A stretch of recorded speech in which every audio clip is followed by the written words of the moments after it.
Well, hello everybody! How are you doing today? Are you having a good time? Are you having a fun time? Because hopefully, we're about to have a good, fun, spooky time. Ooh, ah. And some people are like, what are we doing today? This is what you asked for. Heavy is the crown. The crown of the pumpkin. Yes, the poll has won, and yet again, for the second month in a row, decided by a single vote. So if you think your votes don't matter, down in the ladder climb poll, it was one vote away from being trains. Hopefully we're gonna have a good fun time. And yeah, today's weather for the people watching at home. We did Heavy is the Crown by Linkin Park. And Unnatural Selection by Muse. It was actually on the potential options for last month. So it was kind of on my mind. And in a way, I guess this choice is a kind of unnatural selection. If you missed on, I think it was Thursday's stream? Thursday or Tuesday, one of the previous streams, I had talked about, we had all the suggestions open, and I was about to put up the poll to like, for the ladder climb. And like that night at like 2 a.m., we got an announcement that like, oh, the Pumpking stuff will drop, and it'll drop before August. And, oh yeah, because one person was like, hey, I want to change my vote for higher, because we know we're getting their support and it'll be out in time. And I've had so many people ask me before if I was going to play the Pumpking stuff, that they couldn't wait for the Pumpking stuff because it seemed like a really fun ladder climb deck. So I made the executive decision to just put it on the poll, because I'm sure someone would have voted for it if it was available prior to like 15 minutes before I put up the thing. Before I put up the vote. And it turns out I was right, because a whole lot of people voted for it.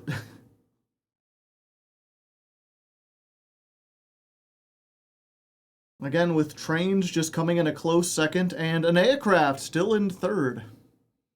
This seems a bit early for a spooky month, yeah. But it's funny because, what was it? I had come up with this, and then another patron said, like, pretty much the exact same thing I was thinking. Because previously, when we used to do Jankmas on a schedule, it was twice a year. We had Jankmas in December, you know, for Christmas time. And then I was like, we'll do another Jankmas in July. Because that's something that, like, it's something that my family did for several years, was a Christmas in July, where it's just like an excuse to hang out and get all the family together and have like a fun summer party. Yeah, so this time we're doing, it's like, you've heard of Christmas in July. Well, this is Jankoween in August. It doesn't have quite the same ring to it, but you get the idea. And yeah, if you don't know, last year we decided that, you know, the meta decks were performing so poorly when we played them, like the competitive stuff, that we decided any time could be Jankmas. So I was no longer limiting it to twice a year. Instead, it's, we'll use the Jankmas account whenever we get a Jankmas deck. And then the general rule is just like, if we play a Jankmas deck, wait a month or two so it can decay back down before we play a new one.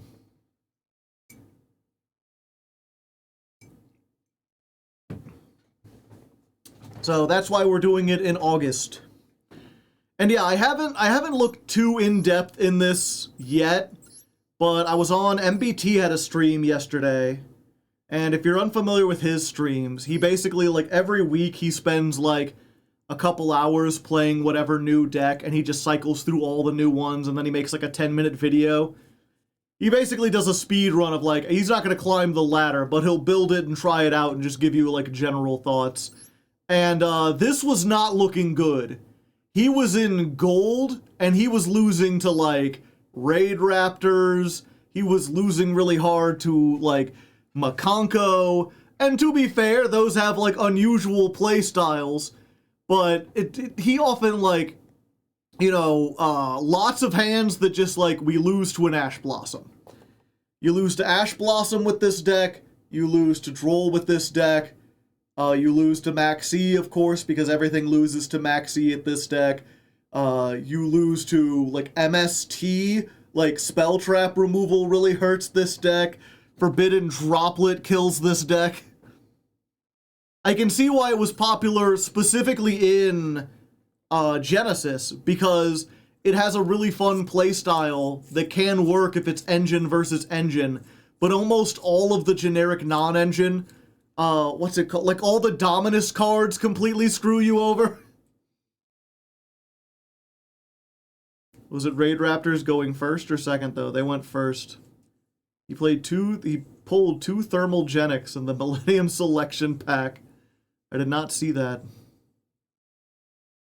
Does this deck work with Hecka hands? I don't know. I don't know how to play it yet. I think we should do Weather Painter's Ladder Climb. Let's put people in Patience Prison. What do you think of Fur Hire? I played it when it was new, back before they had Rex and they had the other links and stuff. I don't know if the new one is very good. It always seemed... It's one of those, at least the early version, it was very much like you had to go first. Because everything comboed off of each other. It reminds me almost of, like, Flew Under Rees in that sense, where it's like, basically, if you're unfamiliar with Fur Hire, every card is like, when this is summoned, you can summon another Fur Hire from your hand. Or I don't think it's when it's summoned. Actually, let's real quick make sure I got this right. Where's Beat? That was the big starter. During your main phase, you can special summon a Fur Hire from your hand. If a monster Fur Hire is summoned while you control this, you can add a Fur Hire. Yeah. So they all have, like, that effect. Which is like, once per turn, activate this effect, summon a Fur Hire from your hand. And then they all gain an effect, like this one says, like, when you summon a Fur Hire while this is on the field, search one. So you go, like, Beat, and then you summon another guy, and then you grab something, and then that guy will summon the third guy, and I believe there was, like, another search, or, was it... I know you got to this guy, and then he's like... excavate cards equal to the number of Fur Hires, add one with a, of them to your hand, shuffle the rest back.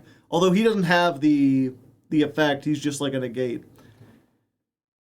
But yeah, so they were not only really reliant on the normal summon, but it was like, yeah, if you play Beat and they imperm or they Veiler it, or they Ash the search, or even if they, like, Ghost Ogre it and it's no longer, like, on the field to get the search, or they destroy, like, they Torrential Tribute and, like, kill two of your monsters, like, your turn is just done because everything is reliant on, like, this card gets the next card gets the next card. And so, going second, all they had to do was have, like, anything that negated and destroyed. If they negated and destroyed, you were doom screwed. And I don't know, like, we didn't have Rex back then, we didn't have Philo, we didn't have the new Link 2, or the other new Link 2, we didn't have some of these traps. I don't know how those change things up, or if you... I know there's a Runic variant, if that, like, makes you less reliant on the normal summon.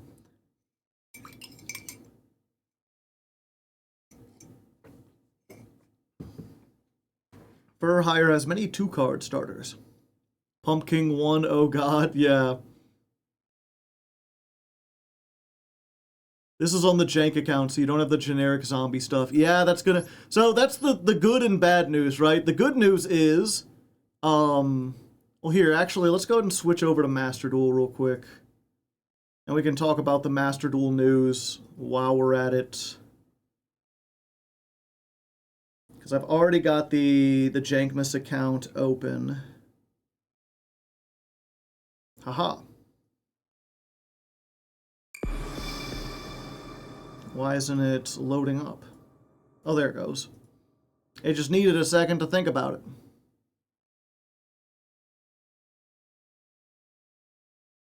Yeah, so let's go to the shop. So, what do you need for this deck? I'm pretty sure you need 3 of Pumpking. You need 1 of this, 1 of this, probably 2 of this. But those are the only URs in the deck that are like archetypal. And even SRs, there's not a whole bunch of them. There's like Ectoplasmic Fortification and Call of the Forgotten. 9 URs. 1, 2, 3, 4, 5. I count 6. Is Call of the Haunted? I'm pretty sure Call of the Haunted is an SR. But we can look real quick.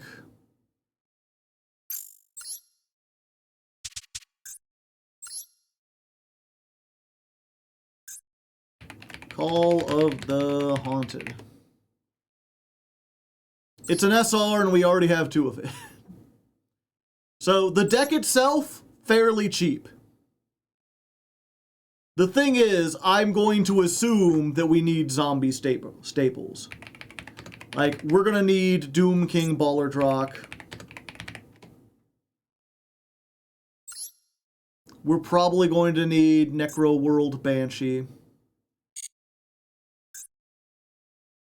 Oh, it puts yeah. We need Doom King. We're probably gonna need Unizombie. We're probably gonna need like a Zombie World. Delta of Invocation. Another field spell. Yeah, I know the zombie structure has some stuff. That was the other thing I was gonna look at.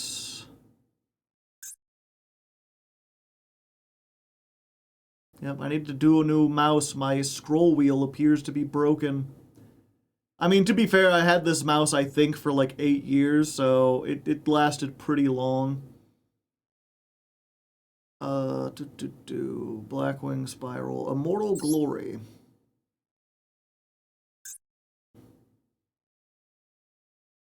Okay, so this we can get 3 Unizombie out of this. So we don't have to worry about the Unizombie. Is that the only UR in this? Oh, and Zombie World. Okay, so Unizombie and Zombie World are both in the structure deck. So that's pretty nice. We also get like a Glow Up Bloom. We also get Mizuki's. We also get Necro World. I believe Chang-Chi's Desperado is used because it's a level 6 zombie. Not that we need a whole lot of super rare stuff, but we got it. And nothing else really.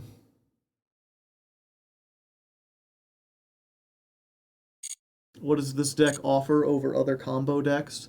Theming. You get to play the Spooky Pumpkin deck and activate Call the Haunted a whole bunch. But if you're asking, like, thematically, or like mechanically, does it do anything that makes it better than other decks in the format? Nothing. I don't think so. It does get to, you know, we often talk about, like, right, when it comes to choosing decks, there's like different layers of like, there's a deck that's both really good and mechanically unique that does stuff that like other decks haven't seen before or is seen very rarely. What would be a good example of Draco Tail? You know, as much as people bemoan Draco Tail, that was a deck that was very powerful and also didn't really play like anything else. There's not a lot of like quick effect fusion, especially from the hand. The idea of like grabbing your things back and then also having like the spell traps that recycle. Like that was like top tier in terms of like both theming and power. And then you have something like Cool Tune that is incredibly powerful, but its theming is just like, it synchro summons during the opponent's turn. Not like we haven't seen that 12 different times. I guess they can synchro out of the hand, like they do it better, but it's not It's not something that's like super unique or different. Or even if you want to go into it's not super unique or different, but it does also have, like, at the very least, you can say that Cool Tune ends on cards that only Cool Tune can make. Like, you're not going to see an RS in other decks. You're probably not going to see, like, a Zaylin in other decks, or not ones that can use it as effectively as Cool Tune did. Like, they did at least use their in-archetype stuff. And then you have decks that are like, what's it called? Elf Note. Where Elf Note is, like, very powerful, and in theory does have its own mechanical interesting things, but in practice it's just a combo deck that ends on, like, Baronne de Fleur and some Azamina stuff. Like, oh, what a surprise. Your in-archetype monsters aren't useful, and you're not locked, so you just make the generic good stuff that everyone makes. Do you plan to do a new Predaplant ladder climb since they do? There seems to be a couple people in chat who are confused about this. And it always baffles me, because I feel like in every episode of Ladder Climb, I make it clear that I do not choose the decks. In fact, I make a big point of being like, join the Patreon because the patrons choose the deck. So there are people like, why choose this one? It's what the patrons wanted. Are you going to do Predaplants? If the patrons tell me to. It's the audience decision. If you ask why I play a deck, I don't know. It's what you all wanted. Or maybe not you specifically, but at least the people who were in the Patreon, the $10 patrons. Why would people pay attention to what you say in the video? That's too much to ask. Did Pumpking win? Yep, by 1 vote. By a singular vote. Vote for Predaplant next time. I mean, you slipped this in, Joe. Yeah. I mean, we talked about this. I put it in because people have been asking about it since they were announced when I was going to play it on Ladder Climb. And they announced it in Master Duel about an hour before I was going to put up the vote. The vote thread. And I was like, I'm pretty sure if people knew yesterday that this would be in there, someone would have changed their vote to this or just voted for it in general, so I threw it in. And it turns out I was right. Although it wasn't overwhelming. Like I said, it won by a single vote. We almost had trains this month instead. We could have had the Earth Machine run back.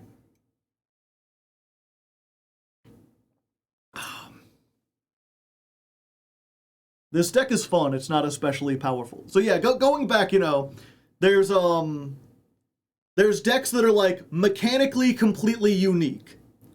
There are decks that are unique in their playstyle, and, like, they use different cards, even if they're not necessarily doing something super astounding.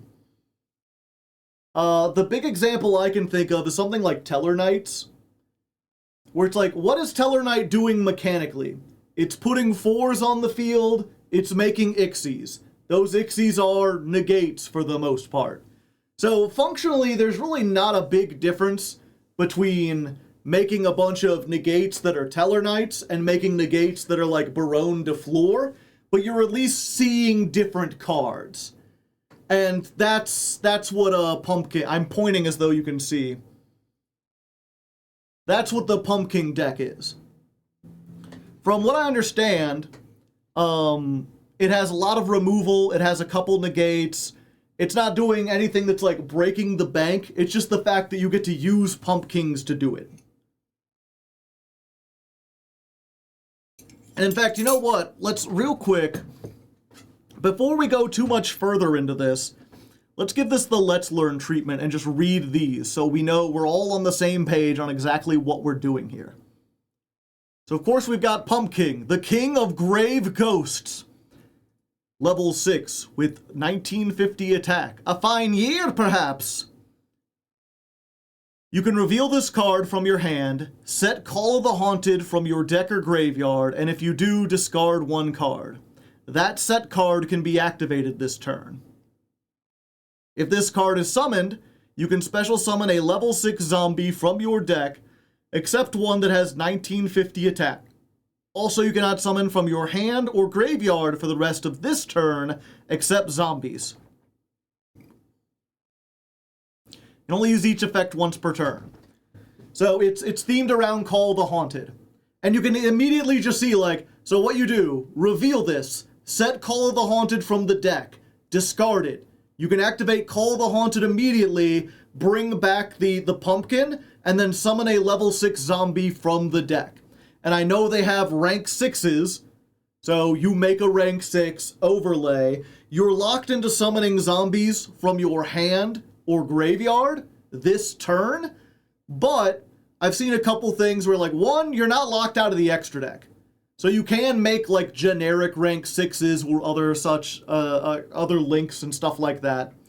More importantly, if you have other cards that let you dump cards into the graveyard, because a lot of the other things I know in this archetype get you to Call the Haunted, you can activate Call the Haunted during your opponent's turn and bring back non-zombies. This deck doesn't lock Hecka Hands, true, and Hecka Hands are level 6s. So that's like the start of it. And let me just go ahead while we're here. 2 level 6s, that's Caesar. Caesar needs Fiends. I'm just going to assume that we'll be playing 3 of this. Army of the Haunted. Oh, what do you know? A level 6 zombie. If you control Call of the Haunted and this card is in your hand or the graveyard, special summon it. If this card is sent to the graveyard, target a Call of the Haunted in your graveyard, set it. You can only use each effect once per turn. Yeah, and the thing is, if you overlay 2 monsters, and, like, you know, if the, read Call of the Haunted real quick for people who don't know. This used to be a staple. Activate this by targeting a monster in your graveyard, summon it in attack position. When this card leaves the field, destroy that monster. When that monster is destroyed, destroy that card. So, if you make both of these and you overlay, the monster wasn't destroyed, but it left the field. So Call the Haunted just stays there doing nothing, but that means that when you detach this, oh, what do you know? You have a Call of the Haunted on the field, so you can summon this back. I feel like you probably only want to play 1, but I guess we'll see. Great Mammoth of the Netherworld, sorry. Another level 6, 2200. If this card is special summoned and you control Call of the Haunted or a zombie monster, you can target 1 card on the field and destroy it. You can only use this effect once per turn. A zombie monster that has this card as material gains 1000 attack. So there you go, you know, make a rank 6, detach, put this in the graveyard. During your opponent's turn, activate Call of the Haunted, bring this back, destroy whatever your opponent has. The influence of 1000 is funny. Yeah, it's weird because, like, you would think that you would want to detach this and have this be in the graveyard. Once per turn targeted pop is really not good. And there's more stuff you could see. Stare of the Snakehair. You can discard this card to add Call of the Haunted or a spell trap that mentions it from your deck to your hand. So this searches the entire archetype. Probably a 3 of. Put it in the graveyard. Either add Call of the Haunted or a spell trap that mentions it. At least, because these are all, I just typed in Call of the Haunted. So one of these 4 cards. If this card is special summoned, target an attack position monster your opponent controls. That monster cannot attack, its effects are negated, and it cannot be used for Fusion, Synchro, Ixie, or Link Summon. She freezes it in place. It's Forbidden Crown on legs. So you've got Bring Back Pop, you've got Bring Back Freeze. Can't be used as extra deck material. Very funny. Turn to Stone, yeah. Call of the Forgotten. When this card is activated, you can set up to 3 Call of the Haunted from your deck or graveyard. And if you do, until the end of your opponent's turn, you cannot summon except for zombies or monsters from the graveyard. Once per turn, if you activate Call of the Haunted, target a monster your opponent controls, send it to the graveyard. There you go. I'm pretty sure you would want to play this at 3. The theming is awesome, yeah. So, you know, it's, we were just like, oh, so you Call the Haunted this, and then you get to destroy something. No, actually, once you have Call of the Forgotten, 1, you're gonna have 3 Call of the Haunted on the field. So it's like, bring back a mammoth, destroy 1 card your opponent controls, then send a monster to the graveyard. Oh, it is only a once per turn, damn. So destroy something, send something to the graveyard with the field spell, summon back this, freeze something. So that's like 3 interruptions.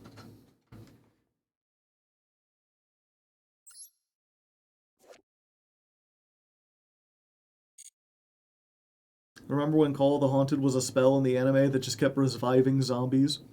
It sounds thematically interesting. Ectoplasmic Fortification. Activate one of these effects. If you control no monsters, add a level 6 zombie or Call of the Forgotten from your deck to your hand. Okay, I can now see how maybe 2 or 1 of this even. Because this can search Call of the Forgotten, because it mentions Call of the Haunted. But this also searches Call of the Forgotten, and this also searches all of these monsters that are level 6 zombies. Zombie monsters you control gain 400 attack, then you can draw cards equal to the number of Call of the Haunted you control. Got you. So turn 1, search the field spell or any card in the archetype. Turn 2, possibly draw 3. Haven't you always wanted to draw 3, chat? And yeah, that's this is like, seems like it would be really cool as long as there's no Radiant Typhoon in the game. If they're playing spell trap removal, you're gonna have a little trouble. Vortex of Time. Look at them going off in there. When your opponent activates a normal or quick play spell or effect or a monster effect while you control a zombie monster and Call of the Haunted, except during the damage step. I'm gonna need a moment. That's quite the activation. Okay. So your opponent activates a normal spell, a quick play spell, a normal or quick play effect. So I guess if they activate like something in the graveyard, like a Galaxy Cyclone, that would be a... They're not activating a normal spell, but they're activating a normal spell effect. It's almost an Omni-Negate, yeah. So normal spell, quick play spell, or monster effect, while you control a zombie and Call of the Haunted. Your opponent tosses a coin, and their activated effect becomes the following. Heads, your opponent must banish 1 monster they control. Tails, you must banish all monsters you control. You can only activate 1 Vortex of Time per turn. Okay, so their activated effect becomes that. So the MST... So, like, they activate MST, we activate this, and then either... we get to choose 1 monster we control and banish, or they board wipe themselves. The problem is, if they do have something like a Feather Duster or an MST, they're going to activate it before they have any monsters. Phantom, what a card. Yeah, either way you negate their card, but banishing one of my zombies is not great. I mean, granted, if I don't have anything on the field, because everything's in the graveyard. Yeah, if we play in bronze, we'll probably play one of for fun, but that's it. And then we got Deadly Zombie Breath. If you control a zombie monster and Call the Haunted, target one monster your opponent controls, send it to the graveyard. If you control a zombie monster, you can banish this from the graveyard, target a face-up card you control and a face-up card your opponent controls, send both to the graveyard. Yeah, I mean, this is, it's removal, but it's removal in a deck that already has tons of removal. We don't have any negates, really. The closest thing is Snake Hair. Janko Ween, yeah.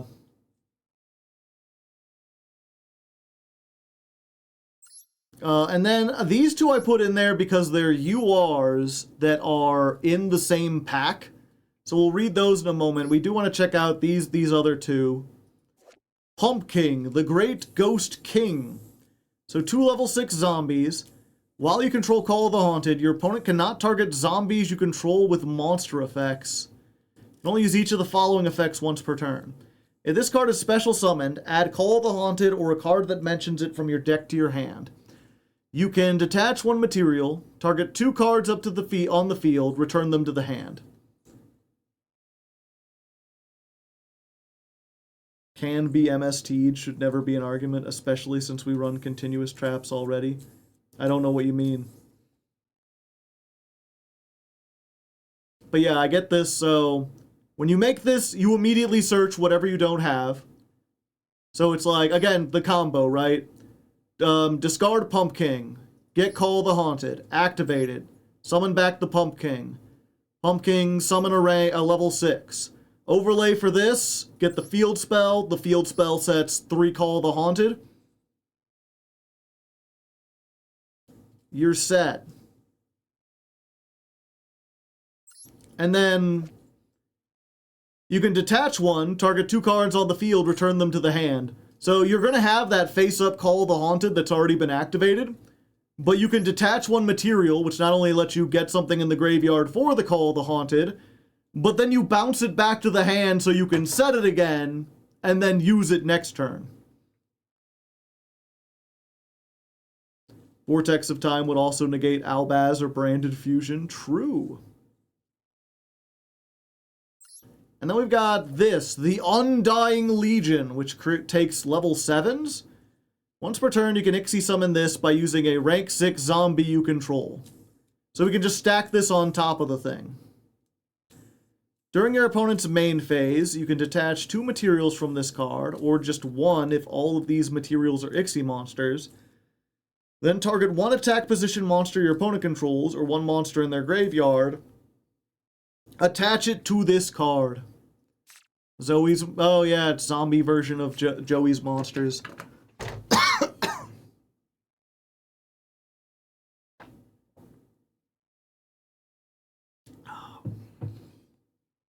Okay. So we can give up, like this doesn't do anything during the opponent's turn. It searches, it lets us bounce back. And then we can make this for our opponent's turn, and now we've got a quick effect slurp. It's not great, but it's at least something different. It's oh, it is protection. Your opponent cannot target zombies with monster effects. I see, I see. What did you say it was? Dragon Gate. You're gonna have to be more specific.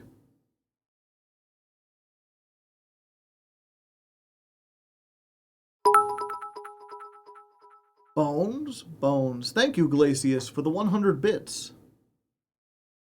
It's a rank 6.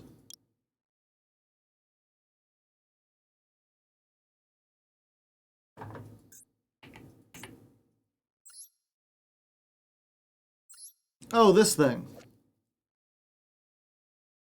Yeah, this is how you OTK. Wait, no, it's not. Oh, I guess you, yeah, I was like, wait, we can't make, we don't have a level or rank 3 or lower, but we could just hard make this. But yeah, you can activate this effect. For the rest of this turn, this card can attack all monsters your opponent controls. Also, this gains 1,000 for each card detached, and if it does, the monsters lose that much attack. So I get it, like one of your disruptions is going to be snake hair putting something on the field. Granted, they would have to have another thing there. Joe will be Bones, chat will be Bandit Keith, his goons advising him about the deck. What's the prop for this climb? Are you getting a pumpkin hat? I don't think I'm going to do a prop. I think I'm going to continue the theme of like having something fun to do at the end of every episode. And I think what better way to celebrate Jankoween than by reading a scary story every episode. We can get like creepypastas or maybe like an SCP or maybe some scary stories to read in the dark. And I'll be able to flex my narration skills by telling a spooky story. Ooh. My mom doesn't let me read scary stories.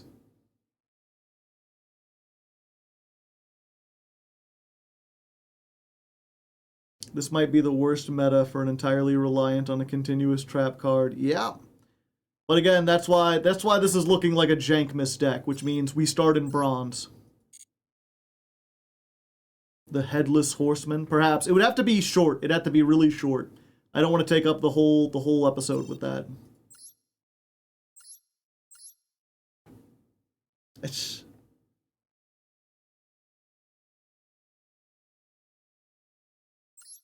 And yeah, that's the whole... For whatever reason, someone's saying the Headless... Oh yeah, I forgot these two.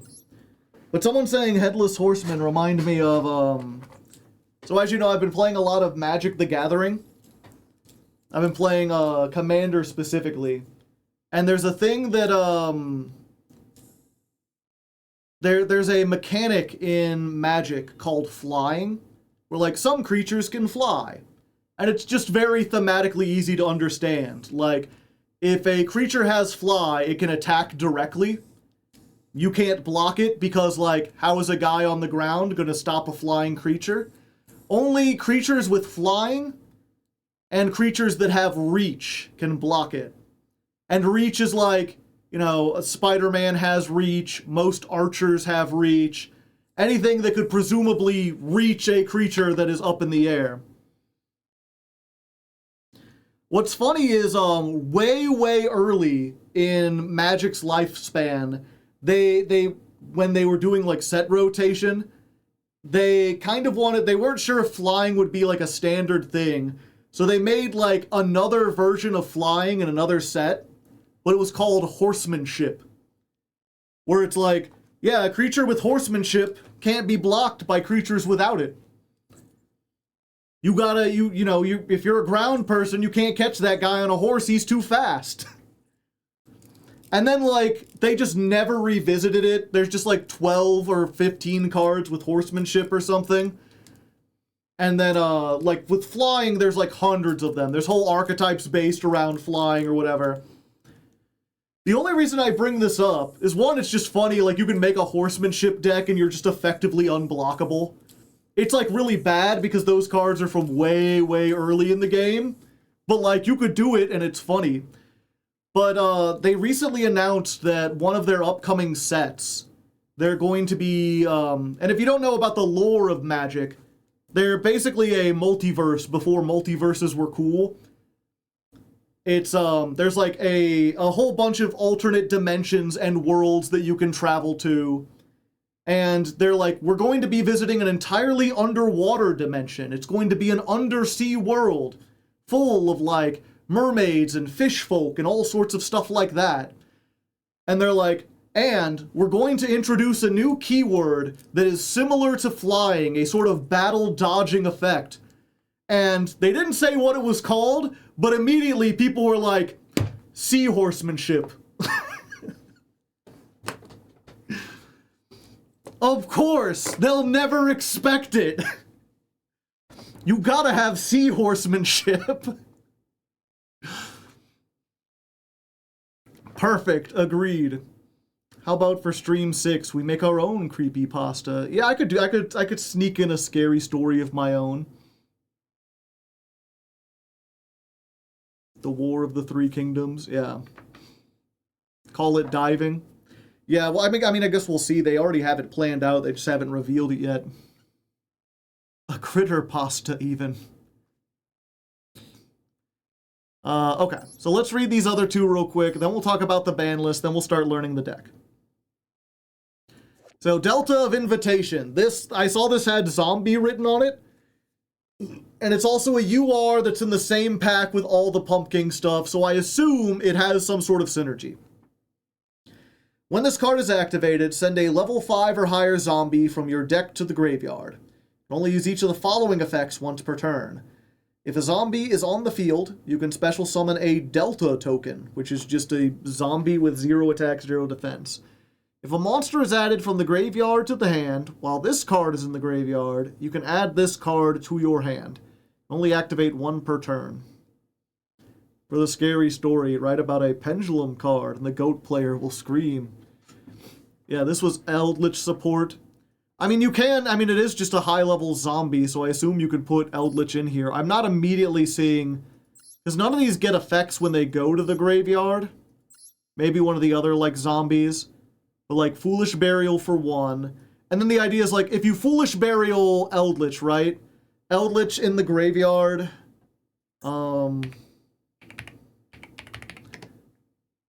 Let's read him real quick. You can send this card and 1 spell trap to target a card. Okay, that's the in-hand field. If this card is in the graveyard, send a spell trap you control to the graveyard, add this to your hand, then special summon a zombie from your hand, and if you do, it gains 1,000 attack and defense and can't be destroyed. So you activate Delta of Invitation. You send Eldritch.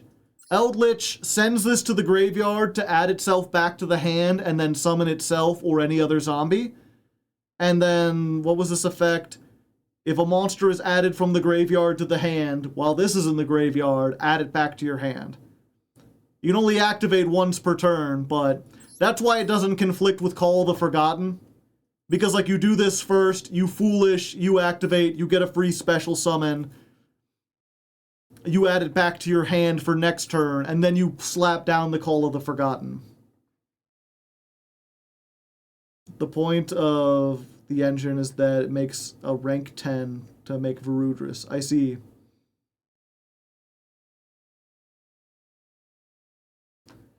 The Call of the Haunted only has a drawback on destruction, right? Correct. Then we got Subspace Battle, which is generic, but I wanted to read it and see if it had any kind of synergy here. Remind myself. Apply the following effect 3 times in sequence. Each player reveals 1 monster from their deck that does not have question mark attack. Add the monster with the higher attack to the hand of the player that revealed it. Destroy the monster with lower attack and inflict 500 damage. If tied, shuffle those monsters into the deck. For the rest of this turn, neither player may activate the effects of monsters other than the revealed ones. Reveal 3 kaijus. I mean, potentially, but then you'd have to play 3 kaijus. Sadly, a lot of these have high attack. If there's, like, a zombie that, like... Because the thing is, right? We've got Call of the Haunted. So the fact that, like, we can't activate it this turn isn't really that big. If there's any, like, 0 or, like, 500 attack monsters that we can reveal, this could be Foolish Burial 3 monsters to use for Call of the Haunted. Granted, if we do that, they get to add 3 cards to their hand, so who fucking knows.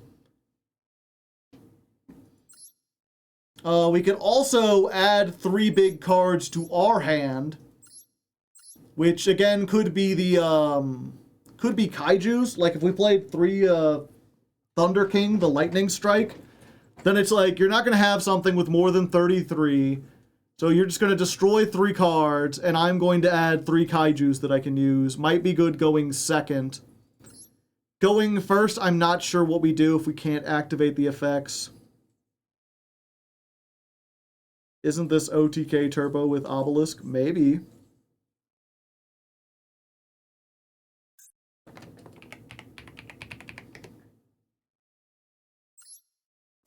Requires 3 tributes to normal summon. Can't be negated.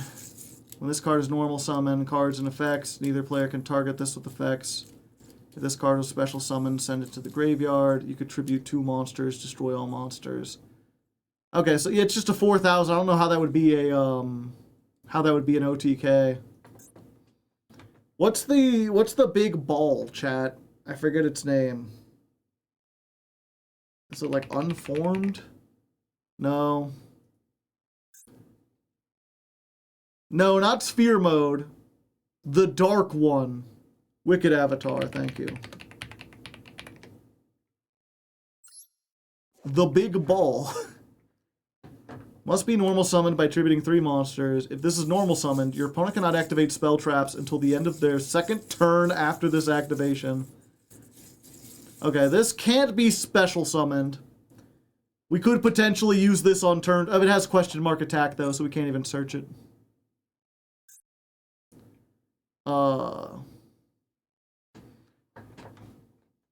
But I am thinking, what's its name? What's that fairy card? That is... Usually it can only be special summoned when you have no monsters in the graveyard and it stops your opponent from special summoning.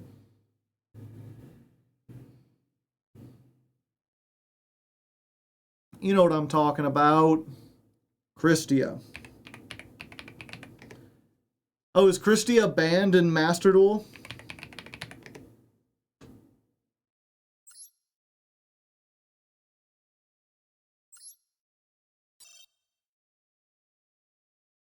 Oh, dang, they're actually good about it.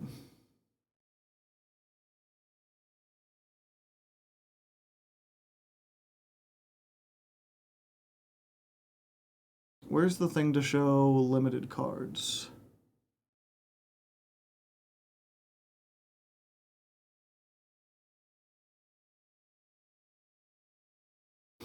Angel 07. Oh, there we go.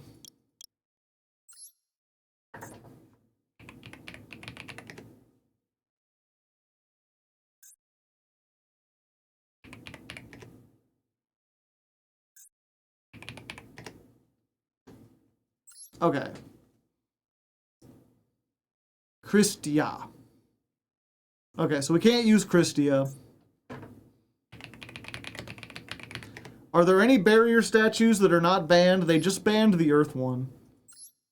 But like, you know, we activate Subspace Battle. If they pick anything over 1,000, then we send the barrier statue to the graveyard. Then we call the Haunted, bring it back. You want to be really cheeky with that? Fossil Dinah is banned. I'm pretty sure the Vanities can't be special summoned. Yeah. Is water the strongest right now? Probably. Dinah can't be special summoned. Jaugen's banned. Joe, that's a war criminal / joke. But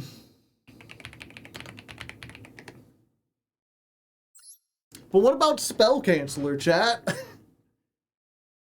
That's not entirely a lockdown.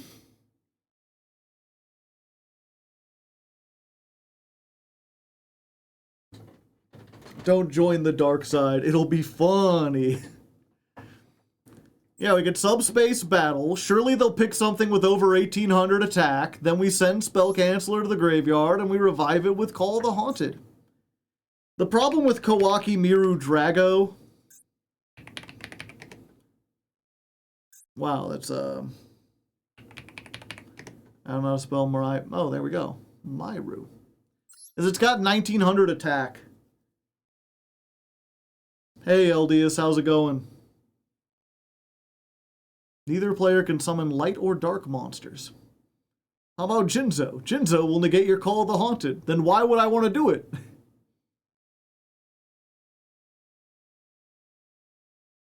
Floodgates. We could make the U-Bell cards to make Phantom. Yeah, I suppose. Like, we could just reveal, like, one U-Bell and one Fiend that has 0 attack and then make Phantom. They have question mark attack? No, they don't.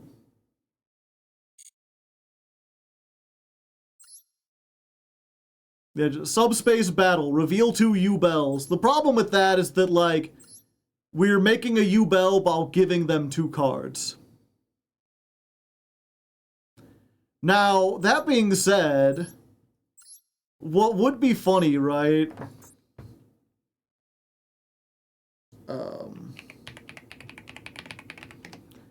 Is if we played this with Prohibition. So we subspace battle. We pick like 3 U-Bells. We send them to the graveyard. We make our monster negate. And then we see what they add, and then we can prohibit one of them. And that might take up too much room. We could also do Mind Crush.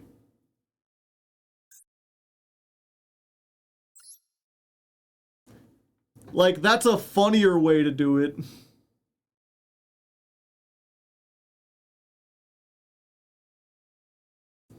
How you doing today? I'm doing all right. We're just learning some new decks. Or we're going to be learning new decks. Or a new deck, I should say.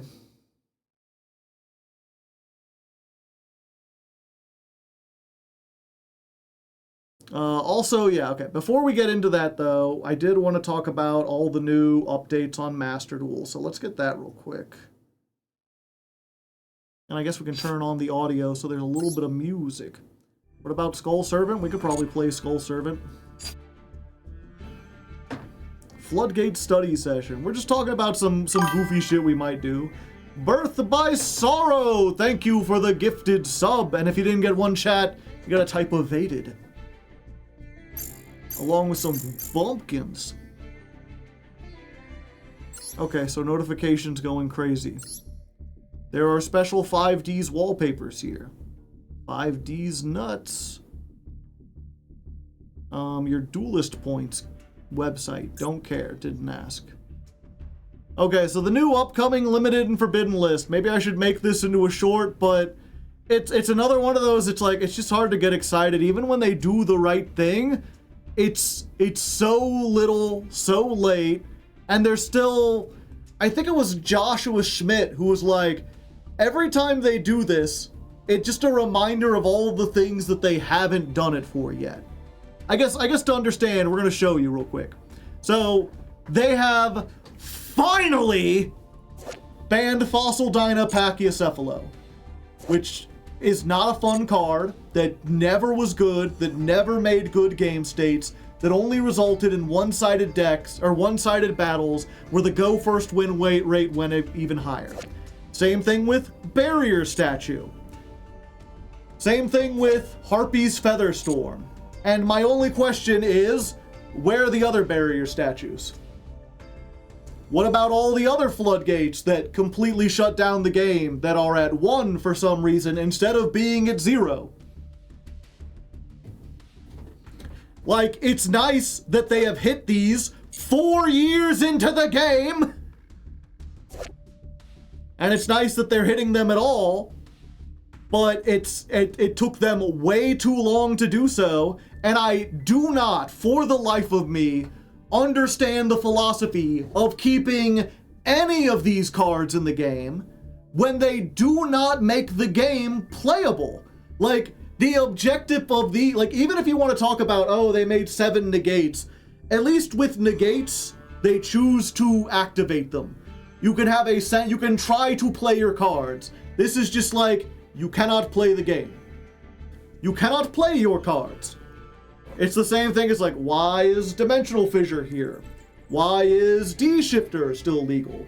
What about, what's it called? There's that trap that just like shuts you out of the extra deck for a turn. Are these cards, and that's the thing too, is like, are these cards good? Are they seeing play in the best decks? No. They don't have to be. The fact that you run into them at all, like, I cannot think of a time when I was like, oh, Fossil Dyna, what a creative and interesting deck. It's just someone who is trying to not play the game. D-Barrier, yes, thank you. D-Fissure, Shifter. I forget, is Skill Drain still at 1 in this fucking game? Max C's still here. Droll is at 2. Shifter is fine. Why can graveyard decks vomit their entire deck in the first turn in the first place? The unfortunate thing about it is that they have just designed almost every deck to have some kind of graveyard recursion. And I mean, the thing is, right, like, if D-Shifter was fine, why is it limited? You know, it's one of those things where I am fine with the idea, when it comes to engine pieces, I really like the semi-limited list. I really like the limited list. In fact, you could see a lot of that right here.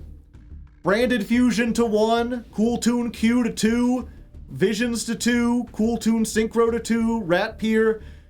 I like these kind of hits. Hits that incrementally make the deck less consistent by reducing a lot of their playmaking cards. But when it comes to a Floodgate, when it comes to a one-of Silver Bullet that shuts down the game, you're not making something less you're making it less consistent, but that's not it's not a play style that you're making less consistent. You're just ensuring that 1 out of however many games is going to be a non-game when they happen to draw it. Rat Pier was a mistake, probably. Rat Pier was a mistake with Broad Bowl. They shouldn't have brought both of them back to 3 at once. It drops the win rate. That's good enough for Konami, yeah. Because again, like I was saying earlier, it's not even that I run into Fossil Dyna or Barrier Statue very often. It's that even if I run into them 1% of the time, that's 1% of games that are not fun, that are not interesting, that are not interactive in any meaningful way. Like, even if it happens rarely, why do you want it to happen at all? Like, it's not a good playing experience, it's not a good viewing experience, and you're only catering to the kind of players who seemingly do not want to interact with your game and just want to have a funny combo one time, and then they're probably going to get bored and leave because they aren't doing anything. They're just playing Floodgates and leaving. Branded Fusion does nothing to Branded, by the way. I mean, it was at 1 forever. They're fine. They have so many other playmakers. I've heard that this does hurt Branded Draco Tail, because they relied more on like having Branded Fusion there to be able to like extend when they get stopped. But functionally, this feels almost like, again, what was Joshua's thing? An alibi hit? It's so they can be like, well, we hit Branded. It's not our fault the deck continued to perform. We hit their most powerful card. It's like, what do you mean? Wowbaz is still at 3. What do you mean? All their other stuff is still unbanned. Cosmo Neo still legal. See, here's the other thing. When it comes to extra deck cards, I'm a little more lenient. Something like Cosmo Neos does have the chance to shut out the game, but all the hoops you have to jump through to get to Cosmo Neos make those decks kind of interesting. They can be interrupted. They can be stopped. If you are going second and your opponent normal summons Fossil Dyna or normal summons a Barrier Statue, there is no counterplay. The only thing you can do is hope that during your turn you get one of a handful of cards that can remove or negate a card that is already face up on the field without having to special summon, and you have to hope that the person playing that deck isn't also playing like Solemn Judgment and the Iron Thunder and what's it called? There's like 3 or 4 Dark Bribe, just all the counter traps that stop that. Yeah, Kali Yuga, I think, is something that should be banned. Anything that just says your opponent is shut out of the turn shouldn't be summonable. But something like Cosmo Neos that has this big explosive, like, blank the whole field and then jump back into the extra deck.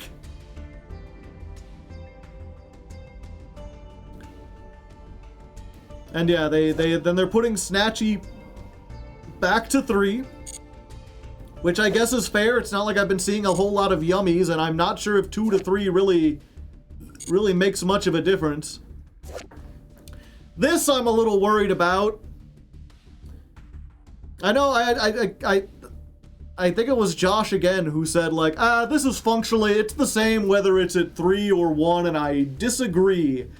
There's a lot of decks that want, like, a level 1 fire monster that aren't necessarily playing a, what's it called? Oh, I should know her name. The level 7 that special summons by sending a card and Diabell Star, thank you. Yeah, there's a lot of people who aren't playing a Diabell Star to search this, or who wouldn't want to play 3, or for whom playing 3 would be kind of bricky or not really synergistic with the rest of their deck. But having a card like this that can just, like, send anything off and summon something, I'm not sure if any of those decks are good enough to be relevant. You know, if anything, I think a deck like Rescue Ace probably needs all the help that it can get. But I feel like there's something I'm forgetting. I feel like there's a level 1 fire monster out there that is going to be summoned with this that is going to be a problem. But I suppose we'll see. Only time will tell. But, you know, aside from exactly this, everything here is still a step in the right direction, in my opinion. You know, it's so frustrating to make a ban list and be like, all of these are good hits. And the ban list is terrible because it's taking 1 step forward when it needs to take 20. When it should have been taking 2 steps every turn or every month for the last year, and now 4 years in, they're taking 1 baby step. It's like, thank you, I suppose? I appreciate you moving in the right direction. I don't know why you're doing it so slowly. I don't know why it took you so long. I think you need to be making up for lost time. I think if you want to bring people back into this game, you really need to be aggressively hitting all the bullshit that stops people from playing the game. And you also need other formats other than the competitive one, because people get sick of that shit really quickly. Add Genesis support. It would not be difficult. Add like an Edison ladder or something like that. I don't know, I can see why they don't add an Edison ladder. Because the problem with Edison is that it's a contained format. You know? At some point, you will buy every card that was legal for Edison, and then what are they going to sell you? I guess they could do alternate rarities of Edison staples. Droll to 0 party here. Droll should probably go to 0. It's just a game-ending hand trap. It's becoming very Maxi-like. Yeah, like they could sell full arts and stuff like that. But I understand from a business perspective why they wouldn't want, like, the whole reason card games are so lucrative and why so many people make them is because it's an infinite money printer. As long as you print new cards, people will buy the new cards. If you allow people to play a format that is established, where there is a limited card pool and new cards will not be added. Now, what would be interesting would be if they had a format that was... Here's the thing. It would be interesting to me. I feel like, unfortunately, the people who like Edison would hate this. But I would like to see a format where they're like, okay, we're going to start with Edison, and we're going to add new cards. But those cards are going to be at the same power level that Edison is, and we're not going to go beyond Synchro. So we're going to keep the Synchro cards, and then that allows you to release a set that has, like, stuff that would be pack filler in the modern game, but has the potential to be a staple in the Edison format. But that would require them to keep track of, like, 2 different ban lists, essentially. And the ban, like, that would effectively be like the Neo Edison format would have a ban list that includes every card printed after 2016, except for these handful that we've decided are going to be Edison cards.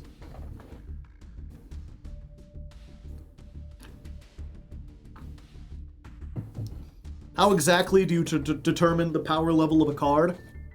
In card advantage. How many cards does it get you on the field?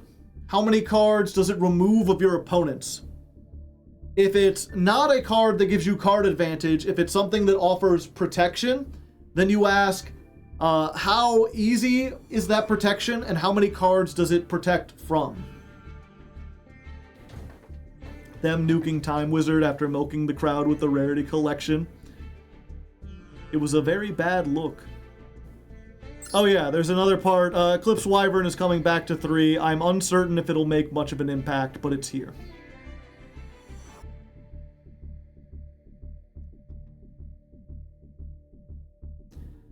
Yeah, I feel like Genesis is the superior way to play Yu-Gi-Oh! I feel like it really has the potential to, what's your thoughts on Greatest Gallant Thief? Is it in Master Duel? Then I don't know about it. I don't think it is. If that's like the full art thing that people are talking about. I know it's like really powerful, but I haven't read it, and I'm not interested in reading it until it comes to Master Duel. We'll see it when we get to it.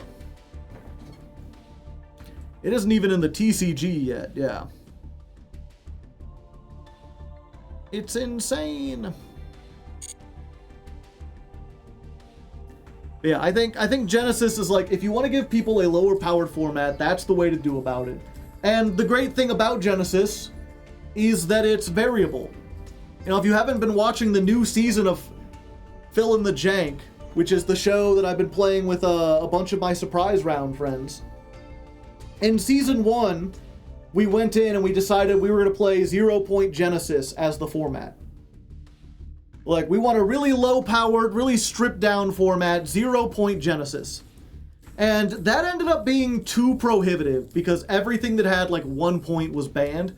And sometimes you want to play something like Manju of the 10,000 Hands, just to search a ritual or whatever.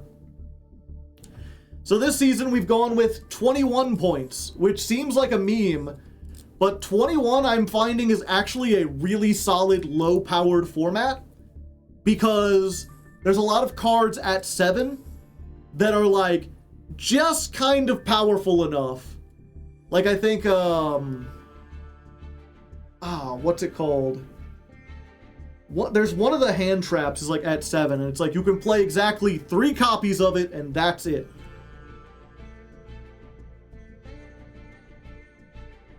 And I really like the fact that you can just tailor it that way. I have a feeling that if Genesis survives, we will eventually see something where someone finds the perfect number of Genesis points to get the GOAT style decks that you want, to get the like Edison kind of play style, and then that'll become like the premier way to play. Fua, I think? It might be Fua.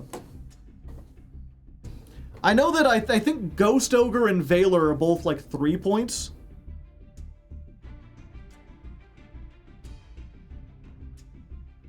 So that would get 18. Yeah, so you can play like a playset of Ghost Ogre, a playset of Valor, and then still have 3 points left over to get like 3 1-pointed cards if you want.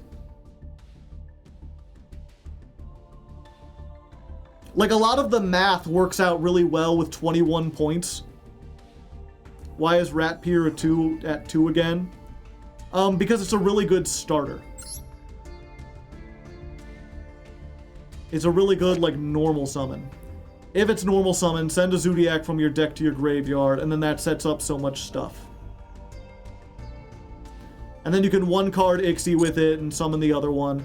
The other thing, too, right, if you don't know, a Beast Warrior that has this as Ixie material gains this effect. Detach a material, summon a Rat Pier from your hand or deck. So what you would do, right, is normal summon Rat Pier, put an Ixie on top of it, put another Ixie on top of it, detach the first Ixie, summon a rat peer.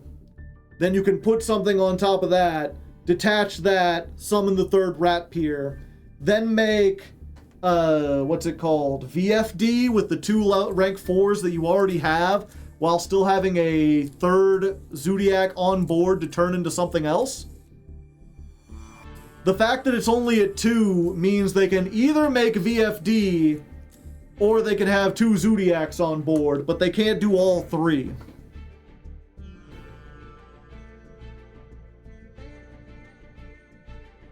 You can't make that before Nib.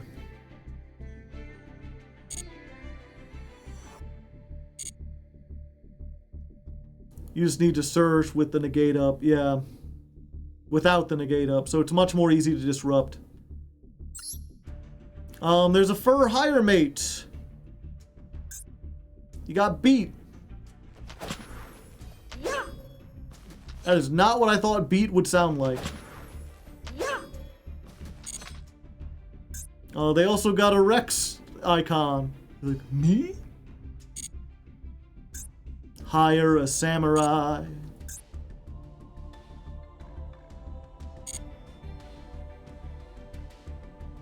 Rex is so adorable. There's going to be 2 events in August, the Fusion Cup and the Legacy Anthology. And then everything else is stuff we've seen before.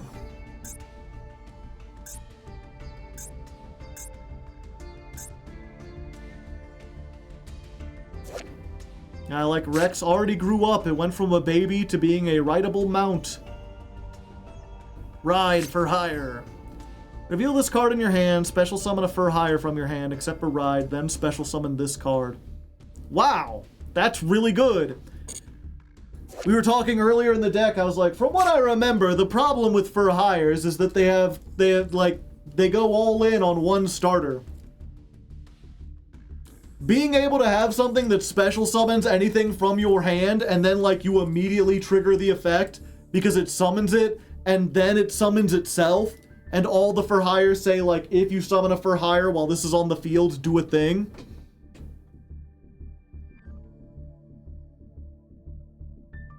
Oh, there's more. If cards are added from the deck to the opponent's hand, except by a card effect for hire, and you control another for hire, you can draw 1 card. Oh yeah. I remember someone talking about this where they're like, it's great because if they max C you, then every time they draw with max C, you also draw. Thank you very kindly.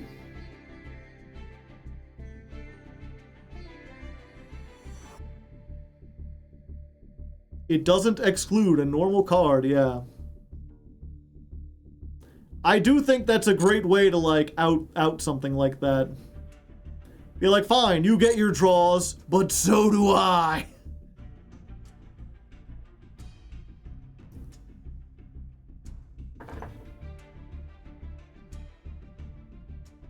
In the OCG, it doesn't count the normal draw, but in the TCG, it does. Weird.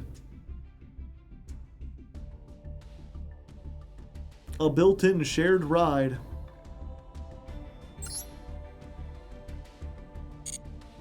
Joined late. What's next month's ladder climb deck? Surprise. Pumpkins. Dun dun dun dun da da dun da dun dun dun dun da da da do. This is Halloween. This is Halloween. Halloween. Halloween. Halloween. Halloween. In this town we call home, everyone sing to the pumpkin song. All right, and with that, chat, we're moving on to the learning part of the stream, which, if you're watching on YouTube, won't be included in the YouTube version of the stream, because we're just going to be going online, going on YouTube, I should say, specifically. We're going to be looking up deck lists, other people's builds of it, trying to see what we can learn about the different plays, what other people have done. And I don't like to re-upload other people's videos onto YouTube. So we're going to skip past all this, and we'll be back when I have absorbed all the knowledge. Maze of Muertos. Okay. Let's see what we got here. To activate the set Call the Haunted his turn, you are going to be able to use Call the Haunted to revive back Pumpking from your grave. Absolutely phenomenal, man. It looks here. This card is broken, aka Medusa. Versace was. And then that yummy monster cannot be used. I can't stand dishonest YouTubers. I mean, unfortunately, there has to be levels of it, right? Like, everyone knows, or not everyone, but, you know, a lot of people who know me know that at least in my past, I've been almost, what's the word? Why can't I think of the word? Neurotic. I've been almost neurotic about, like, how much I like, lie to people. Where, you know, technically, when I started, I would not have wanted to wear, like, a shirt like this or a top hat or whatever. Because I'm like, well, this isn't how I look. That's a lie. I'm pretending to be an entertaining person who looks silly when that's not who I really am. There's a certain element of, like, entertaining. Like, at the end of the day, like, entertainment is lies. Fiction is, you know, a fictional story is a lie. I'm telling you a story that is not real. And it's okay because the audience, at least in theory, understands that it's not real. Estiv has redeemed a honk. Live reactions are rehearsed. No one will watch or care. Yeah, like, if you had a video, like, if you made a video and you're like, this deck is mid, it doesn't have very strong combos, and no one would watch it. Now, granted, you know, deck, Call the Haunted, post Blazing Dominion, replays. They're not lying. They're just telling you we're playing the deck. But here's the unfortunate, sad truth of the matter. This video has 16,000 views. This video has 60,000 views. Unfortunately, if you want to make it in YouTube, you do kind of have to be like, this is a really cool deck and you should check it out. I prefer realistic takes on decks, and that's why you're here. But, you know, if you look at my subscriber numbers, I am not the most subscribed YouTuber at all, or even close. For what it's worth, Sam he's very entertaining. He's entertaining, and he does know what he's talking about. You know, he's played at competitive tournaments. He's topped competitive tournaments. Like, the reason I click on his views is because I do trust that the deck he makes is going to function well, and that he knows enough of the card pool that he might come up with something interesting. Who is officially the biggest Yu-Gi tuber? Top tier for locals, probably, yeah. And so, like, yeah, it's, you know, I'm not going to act as though, I'm not going to completely excuse being like, oh, this is a top tier deck, because it is still a lie. But unfortunately, it's a lesser lie compared to a lot of the other stuff, like the underhanded stuff that happens on YouTube. It's not as bad as it could be, and I understand why he does it, because there's a monetary incentive to do so. And it's hard to blame someone for trying to take advantage of the algorithm wanting to boost stuff that is inflammatory and dramatic and exciting. If we want stuff like this to stop, if we want people to be more honest, then we need to see, like, a society-wide change where people really hone in on honesty and make honesty critically important. And until that happens, you know, I'm not sure what we could do. Convincing a deck that costs hundreds of dollars isn't just nothing. I suppose, if you assume that people are actually going out and buying these cards based off this without testing them. Like gambling and smoking, they glorify it. Yeah. My issue with Sam is the use of AI. I had heard that he, like, people accused him of using AI in his thumbnails. I wasn't sure if he continued to do it, if it was proven that he did it, if he stopped, etc. Simo is the Yugi tuber who revolutionized Yu-Gi-Oh! Like Prague and the Jank series. Yeah. I love the part in every Hardleg stream where we go on a philosophical / inspirational monologue about how we need to change society. Not sarcastic. Yeah, I you know, it's like it's like I often say, you know, if you want to make a difference, it's all about doing what you can, where you can, when you can. You know, I feel like when I started my, like, politics channel because I was trying to be something that I wasn't. I was trying to really talk to people on that kind of level, and I don't think I have the charisma or the video making skills to do that. But I do think I can have these, like, little chats with people.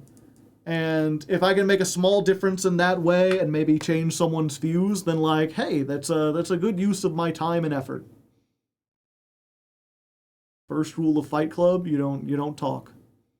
Silence. I got these two. He's playing 3 of the ectoplasmic fortification. He's just playing 1. See if he says anything about just that. Want to resolve this card. It's bounced. Imagine telling a kid the reason someone killed themselves. I mean, that would be a difficult discussion, but I do feel like it would be better to be honest about it. I feel like if the best you can say, like, well, I have to lie because saying something truthful would be difficult. It would make me feel awkward. Like, I don't feel like that's a very good example, you know? I just audibly sigh if I see tier 0. Yeah. This card back to your hand to be able to keep Dark Arm Duelist, did he make one? Can it bounce this back, but it can also bounce Call of the Forgotten back as well. White Lie. True Shiryu Solitaire. And the Ooh, they're playing Solitaire too. I guess that makes sense. Although then you're getting a lot of you're getting a whole lot of normal summons. Call of the Forbidden is 5 interruption is the most hilarious thing said so far. I mean, not on its own, like if you have literally just that card in hand, but when you set up the graveyard, like, if you have 2 cards in the graveyard and you're playing 2 Call the Haunted, then Call of the Forbidden is 5 interruptions, right? Wait, no, if he's only playing 2, it would be 3? 4? I'm sure you could get another, but it's like, you bring something back, that monster interrupts something, you bring something back, that interrupts something, and then Call of the Forbidden will do something when you activate it. Where does lying begin and storytelling end? Is it when you buy the lie and start engaging with it? Yeah, it's, so here's the problem with, fixing the lying problem with society, right? Is like, if we were going to legislate that, realistically, what we would have to do is we would have to make some kind of organization the arbiter of truth. Like, in order to regulate lying, we have to have some organization we can go to and be like, they are the ones who say if something is true or a lie.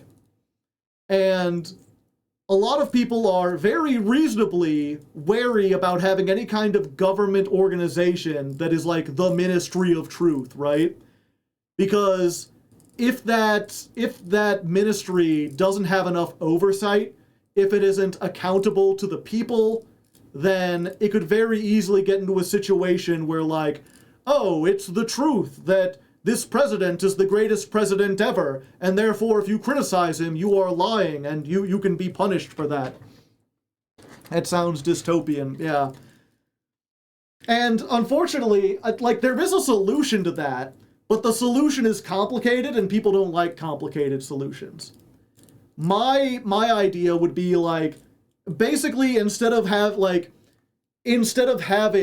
one Ministry of Truth or whatever, you would have three different organizations.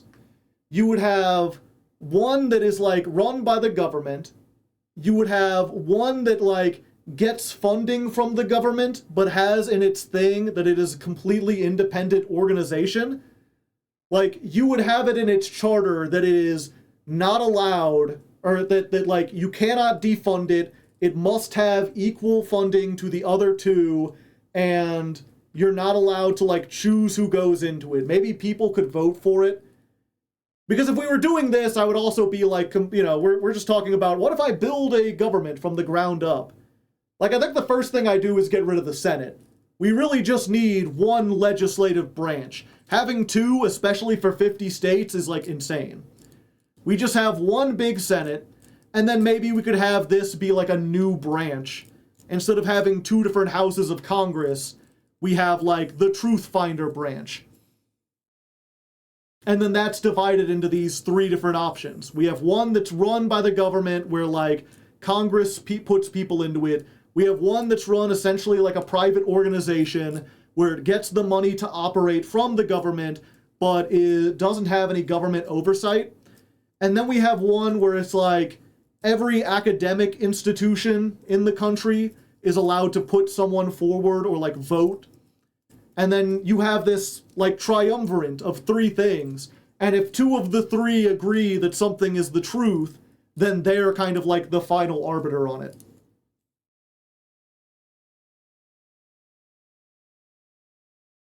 This doesn't work because why won't they just tell lies and then be like, oh yeah, we told the truth? Well, that's what I said. You need some organization that can like look at something, like three different groups that all have different funding and different oversight, and they have to look at a situation and be like, two of the three go, yeah, that's a lie.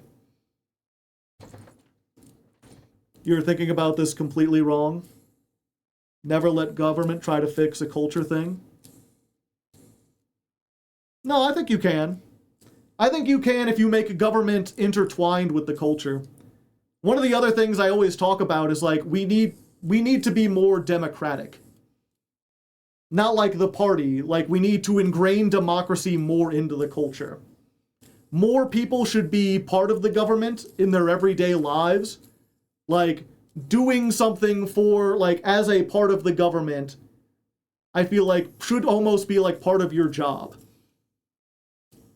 Voting should be ingrained. The idea that, like, the people of the country are the government.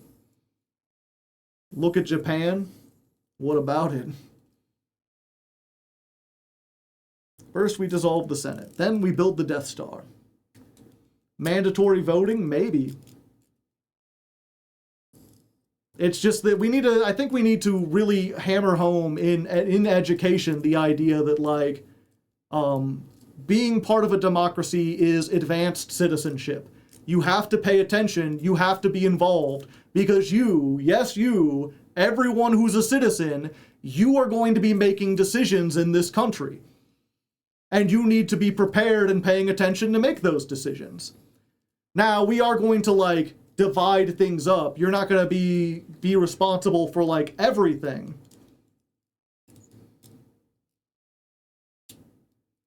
This is entirely a cultural debate and a cultural issue. Look at the culture of Japan and in America. Oh, what is the culture of Japan? You act as though, like, in Japan, nobody lies. Like, there's embezzlement, there's fraud, there's corruption. The Yakuza exist in Japan. Their culture is not immune to lies. They did not fix the problem of lying. Mandatory voting is dystopian? I had no idea Australia was so dystopian. Like, Australia has mandatory voting. You get the day off, you have to vote. You don't have to vote for any of the candidates. You can choose to be like, I vote for no one, they all suck, but you do have to vote.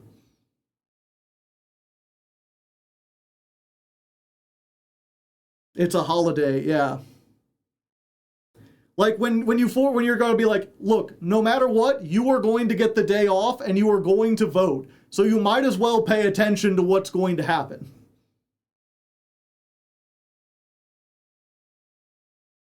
I think voting day should be a holiday anyway. Yeah, absolutely.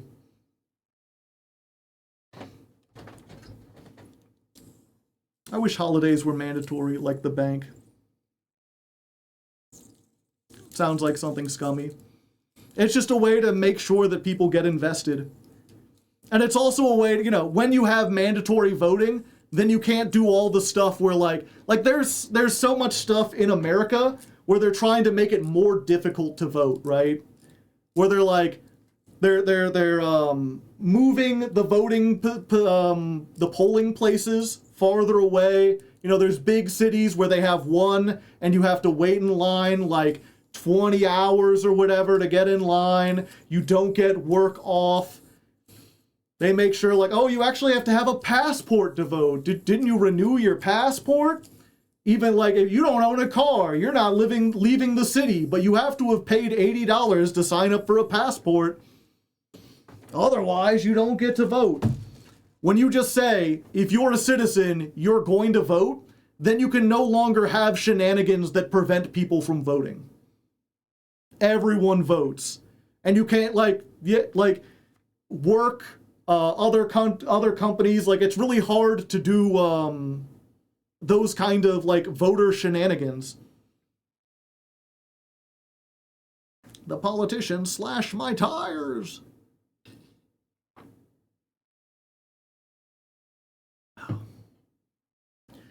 Mandatory voting in the US can't work unless you have a way of keeping a tally of all the citizens, and people would rather balkanize before introducing a universal ID system that isn't Social Security. Yeah, I feel like that's just like a boomer thing, right? I feel like the younger generation would be a lot more open to like, yeah, you already have effectively an ID system in your Social Security number. Let's just make an official government ID. That would make things so much easier.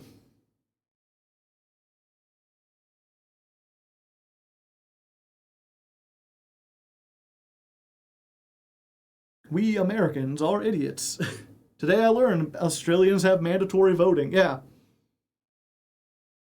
I believe like you can pay a fine or whatever to get out of it. And again, you know, I remember watching a thing about this big court case where someone was like, you can't force me to vote. Like, I hate all of these candidates and I don't want any of them. And they basically said like, okay, well you do have to vote, but you can go in and they like every voting machine has to have an option for none of the above. So you can go in and be like, I refuse, all of you suck. But you do have to press that button. You could just not have a two-party system. Yeah, that would work. There's a lot of things you can do to fix things. You can get rid of the two-party system. Lost you there for a second. Thundercrack, lost power. Ah, well, thank you for the 100 bits. One of the big things is getting money out of politics. There's a lot of countries where it's like, if you want to run for office, they have like a specific website where you can post your video, where you can be like, here's my platform. And you're allowed to do like a certain amount of campaigning, but you have to mark all your expenses. And basically, like, if you become a candidate, there's a big pool of like money where the government will give you X amount of money to campaign, and just everyone gets an equal share of it. You want to buy an ad? Okay, you can using your campaign money, but you and all your opponents have the same amount. And if you spend any of your own money or get money from someone else, and we find out you went on a podcast to try to like advertise yourself, you're disqualified, buddy. That thoughts on Count Binface? I'm curious to see if he wins.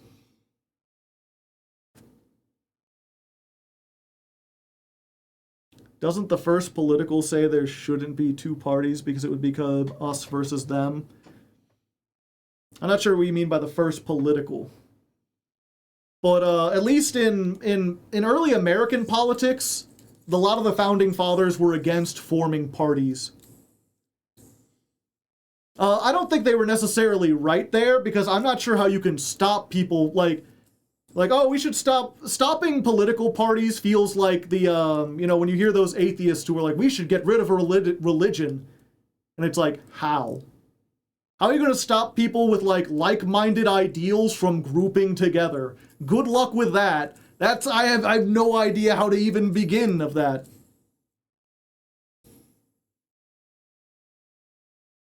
A man running for mayor is making me build his signs at my job, where we don't normally do that. Not getting my vote, yeah.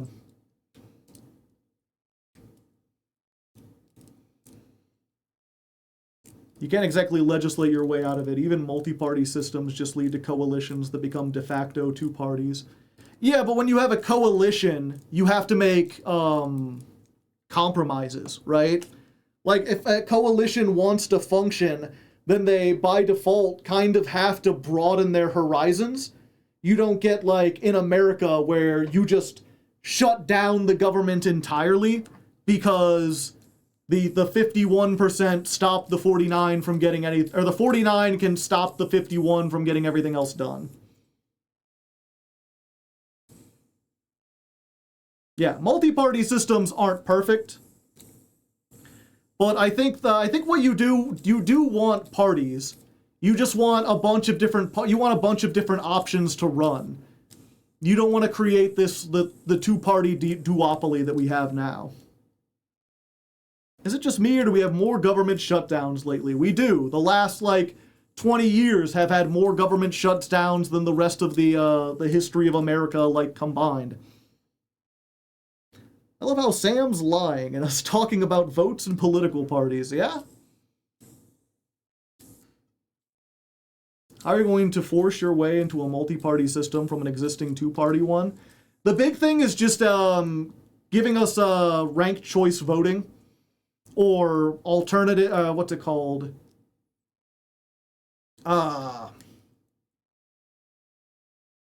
There's another name for it. We used it in the election I had on my Discord. But the reason we run into a two-party system has entirely to do with how we vote. Do I have to pull up the CPG Gray video? One person, one vote? Yeah, one person still only gets one vote. First past the goalpost. Yeah, that's what we have now. I think ranked choice wouldn't help in most situations without proportional. Yeah. It's kind of like I was saying earlier, there is a solution. It's just that, the solution is kind of complicated. And unfortunately, in the TikTok age, if it takes more than 3 minutes to explain a concept, people are like, that's too complicated, it'll never work, even though it does work in other places. I got a funny clip you should watch. What is it? TikTok was a mistake. Unlimited ballot size. I mean, you could do that too.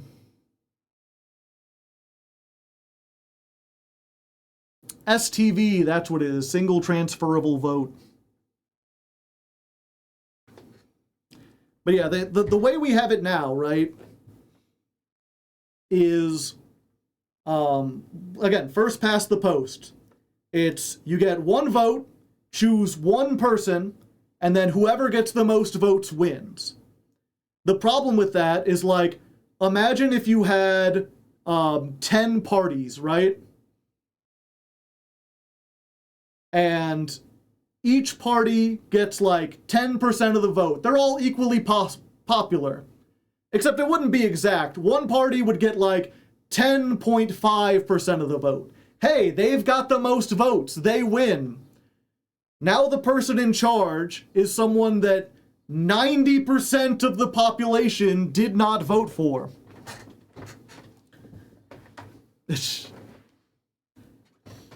And that works even if you go down to a three-party system. As long as you have it so that you just get the one vote, and you vote for it, and that's all you get, we shouldn't let yeah, we need to fix gerrymandering. From 5 normal summons being iffy to how do you fix the entire US political system?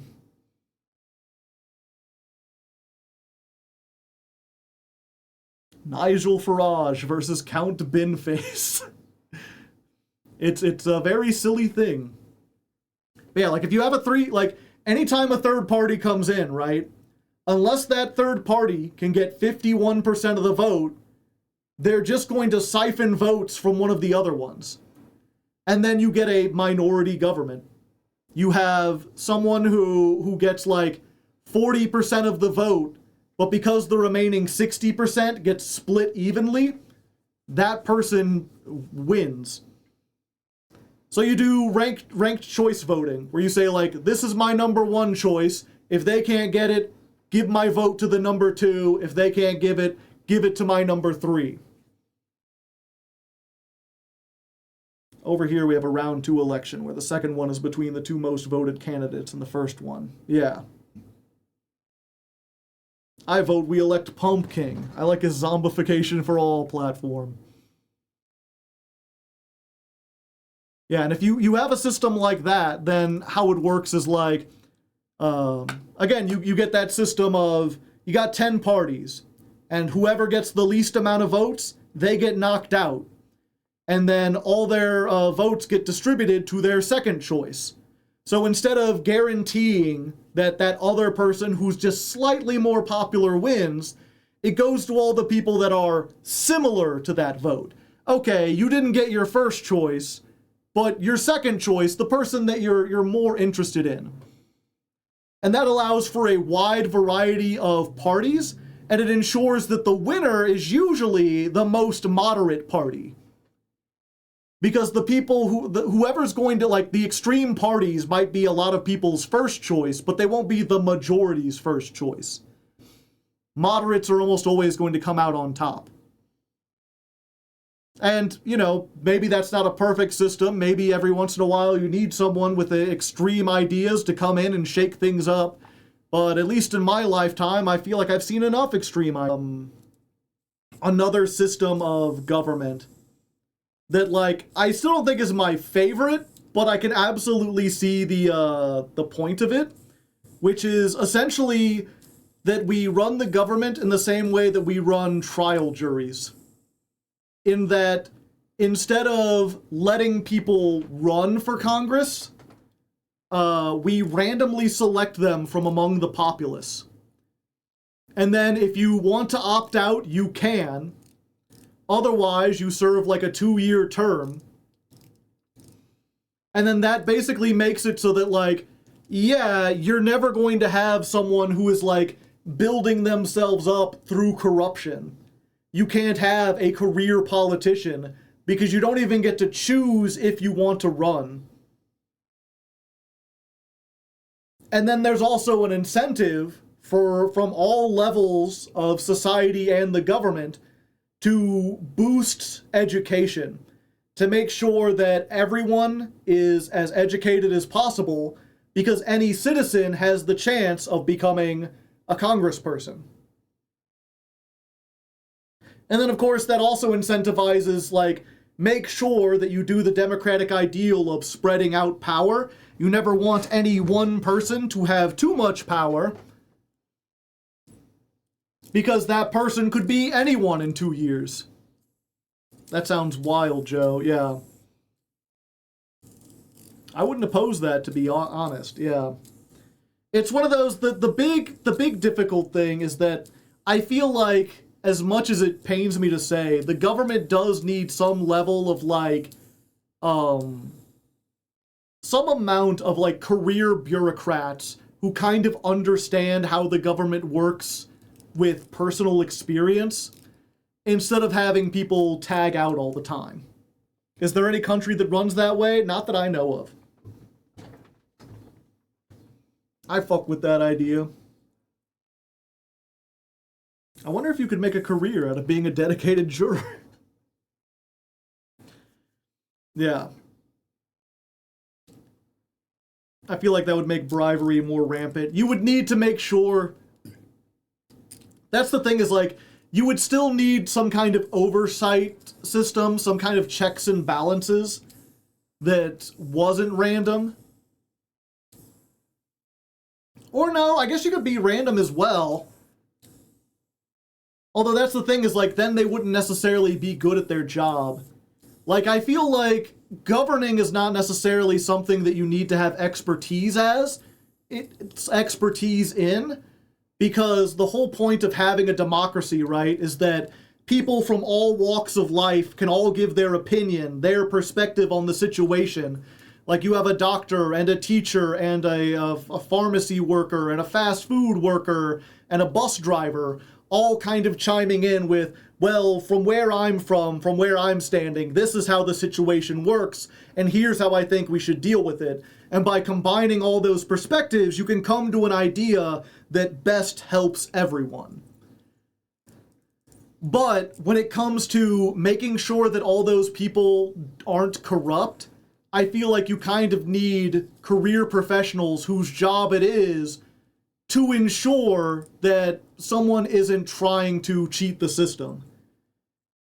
And then that opens up the door for those people having a shit ton of power, because if they can decide to look the other way if they want to, then they have a lot of control over the political system. Like how diplomats work, yeah.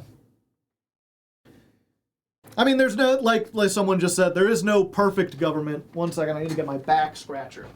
There's no perfect system. I'm not sure you could ever 100% root out all corruption. Or make it so that there's, like, total, complete autonomy of the people. But I feel like there's certainly an element to that. I feel like it would lead to a more inefficient government as they spend their first year. No, because see, that's the thing, right? Is like, even though I would get rid of the Senate, I would have the Congress go to like a 6-year term. Yeah, probably like a 6-year term, and then what you would do is just stagger it every 2 years. So every 2 years, a third of the Congress people rotate out, and you elect another third. But there's always going to be people who have been there for 2 years already, and people who have been there for 4 years already, who can help the new people coming in. And you could even do something where it's like, oh, if you sign up for, like, if you get selected, you dedicate yourself to doing this for 8 years. And then, like, for the last 2 years, you aren't in office, but instead you work almost as like an aide to the new people who are coming in. Have a king, but if he makes something corrupt, the guards kill him. It's extreme, but it works.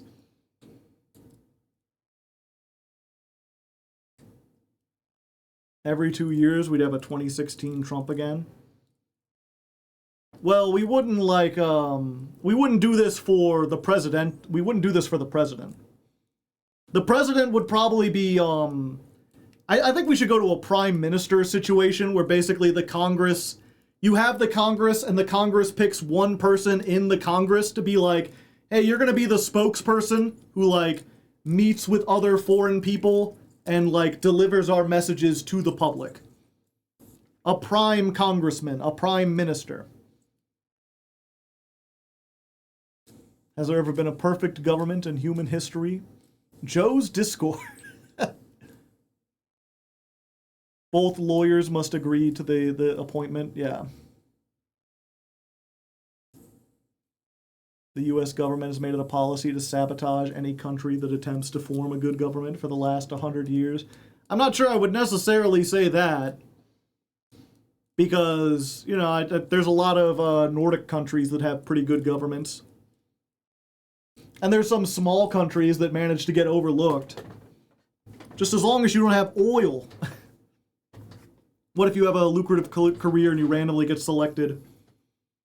Well, as I said, you can, if you're like, I'm not in a place to do this right now, I don't think I would be good for it, I'm not interested, you can duck out of it. You wouldn't be forced to be a congressperson against your will. I don't think we want people who are there against their will. But if you get chosen and you're free to do so, there you go. By 2050, all elected officials whose golden age was in the 50s will be gone. Soon, soon. Okay. One Sperato. Gozuki, one Gozuki, and last but not least, the one Eldritch, the Golden Lord. All right, guys? All So the this one. pretty And with that, I think we've got it. I think we've got it. You know what? Let's just go ahead over. I think I understand it well enough. Let's open up Master Duel again.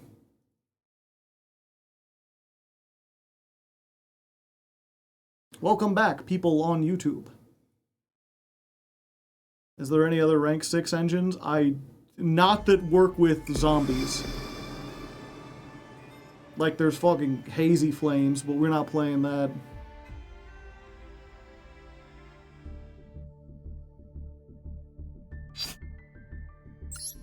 Okay, the sound is already there. Fiendsmith? I think we're kind of locked for Fiendsmith. Like, I'm sure we could. Let's go ahead and delete some of these.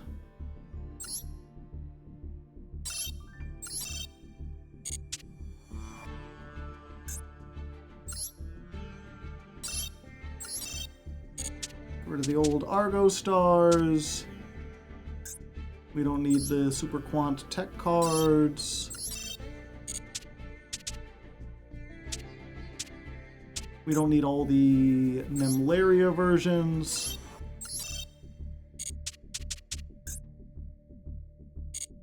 Maybe the core. Oh, I'm showing the other one.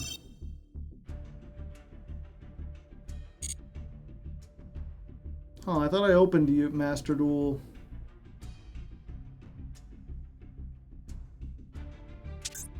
There we go.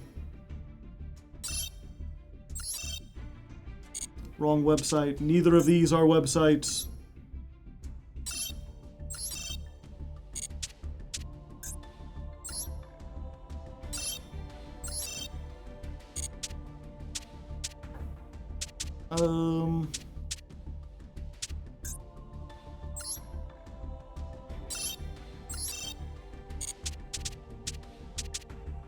Wrong app then.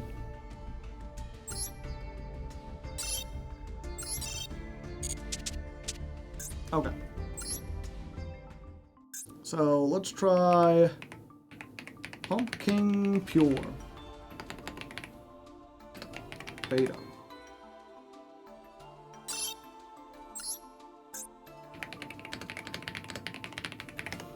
Search Call the Haunted.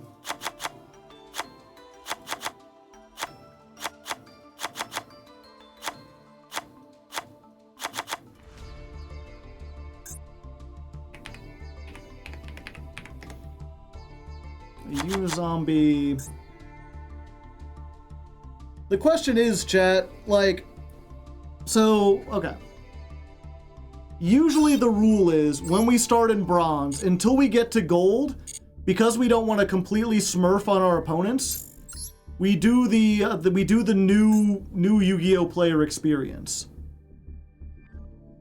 Which is, we're only allowed to play the cards out of the bundle, as far as, like, staples. Oops, let me go back to that real quick. Bundle deal.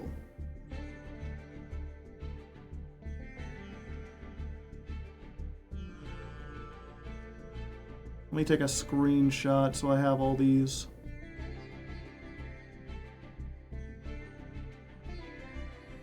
Yeah, Unizombies in the structure, I think it's fine. In fact, you know what? Even though we're not going to be opening the packs today, I'm going to save that for Thursday. We already know we're going to be doing this. What's it called again? Immortal Glory. Let me get a...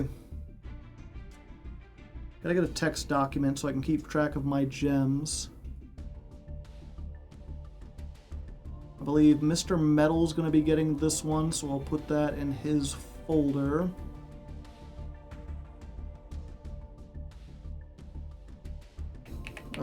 Pumpking time codes.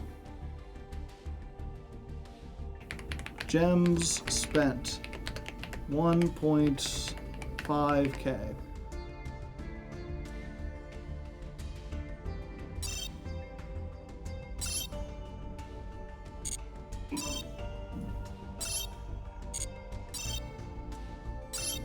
Yeah, so we're just getting 3 of these immediately.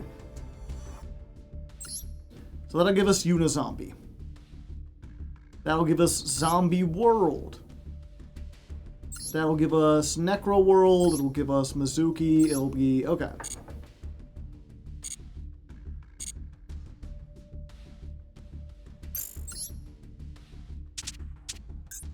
So when we're starting out, we can't run like a pure deck because there's simply not enough cards in the Call of the Haunted archetype to make it work. Let's do by order obtained. However, since we're going with like stuff that can be obtained by new players, like they would have access to this structure deck pretty easily. So we can put in one of these. We can put in a Mizuki. Why not? We can put in 3 Unizombie. We can put in 3 Glow Up Bloom. 1 each of these. Gozuki is full combo. Oh, I see. Yeah, we could consider that. First, let's see. Okay. Zombie World. It doesn't do a whole lot if we don't have Baller Truck.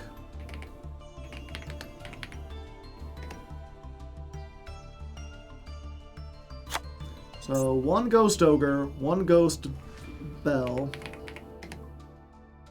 1 Effect Veiler, 1 Triple Tack,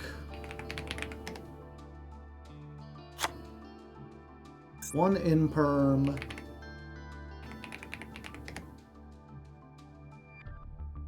1 Forbidden Droplet, 1 Nibiru, 1 Solemn Johnson, 1 Lightning Storm, 1 Ash Blossom.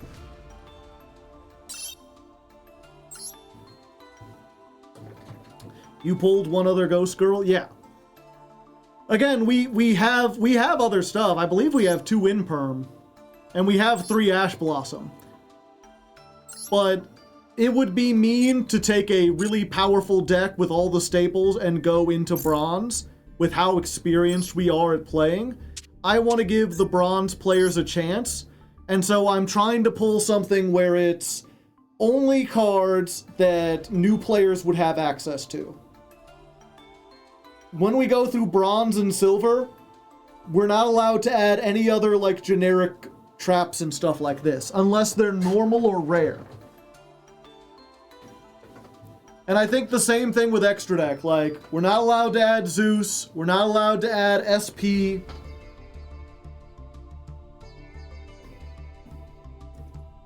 I thought he'd use it since he pulled it in the Nembleria climb. We didn't use it at the start, I'm pretty sure we used it later on. Like, once we get into gold, then we'll be able to add more stuff. Reborn the Monster and Raigeki.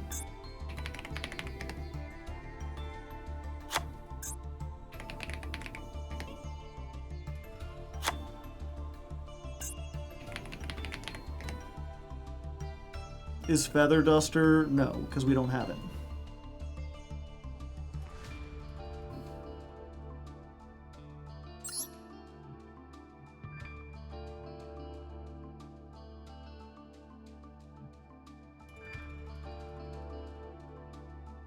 Do we really need Monster Reborn? No.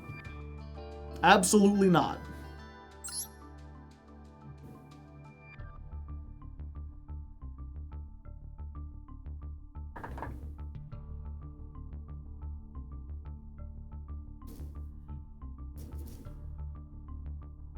The original Pumpking for the lulz? No, we're not going that bad.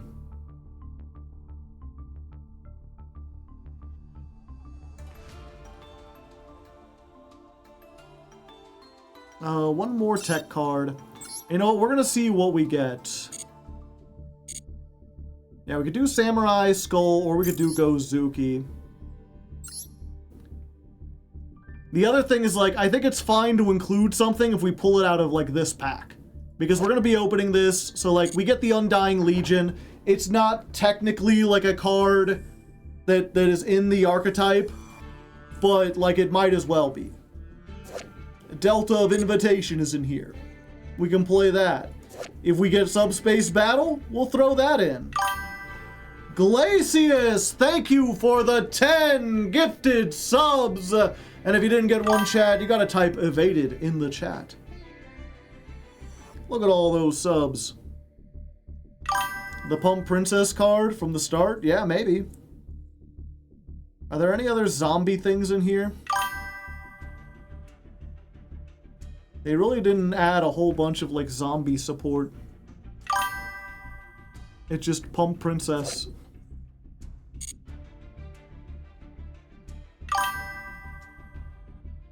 Yeah, there's really nothing here.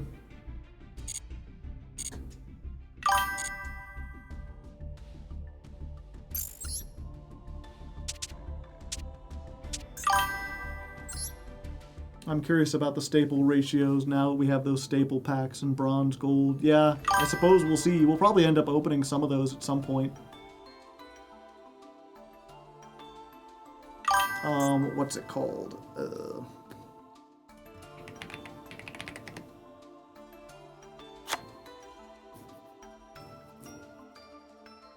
We are omitting low rarity cards like Ghost Fusion and those adjacent support cards. Now we could put those in if we wanted to, but what would we Ghost Fuse? This isn't a fusion deck.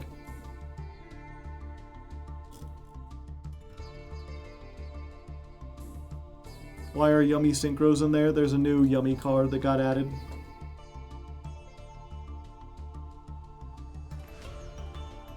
Yeah, so we'll leave this open. We can decide it during the time. But this is pretty much going to be the deck to start out with.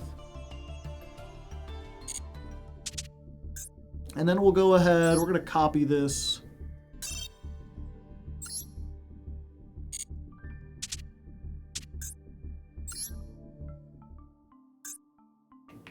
Upgraded Pumpking.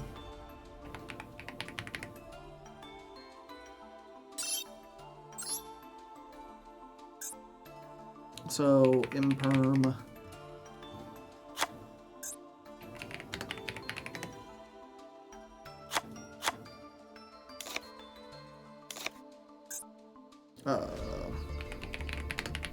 Cold buy? I think I have the one cold buy in here. Yeah. Do I have a cross out? I do.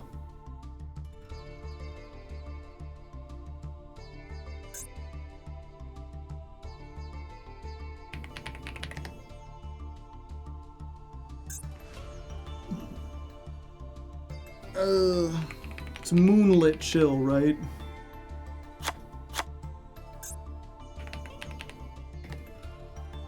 Yep, we throw in our one Max C.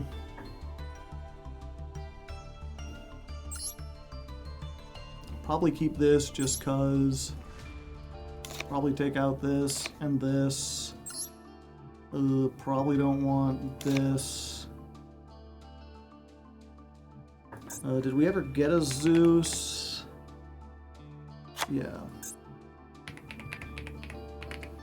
Do we have an Eldritch in here? No. Yeah, like we could throw in an Eldritch. We could throw in the Eldritch Fusion. Varu. We don't have a Varudris. I thought we did.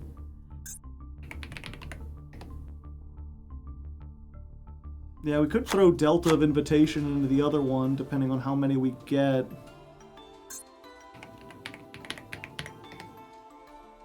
We want to include a Baller Drock.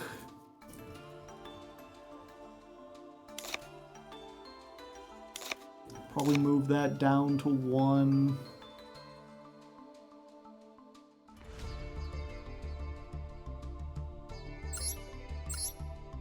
I'll probably get rid of this.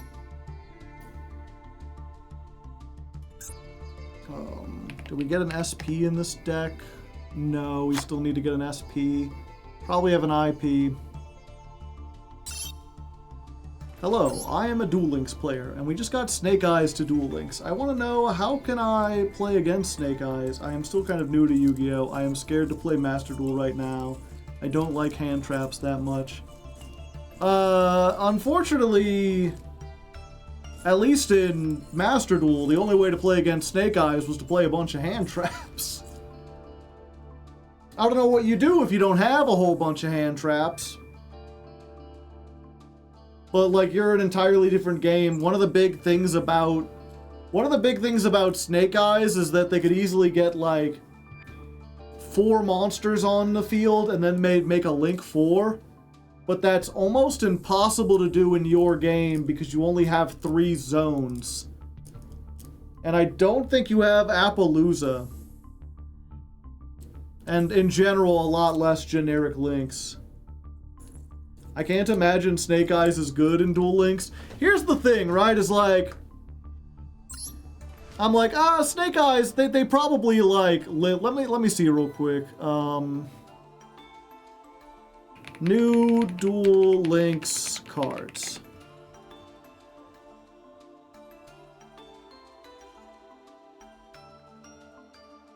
Released.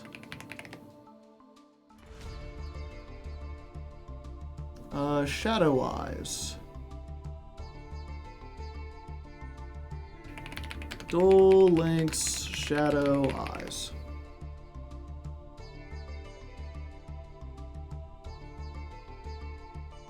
Let me go ahead, we'll get website capture. Oh, this was open the whole time.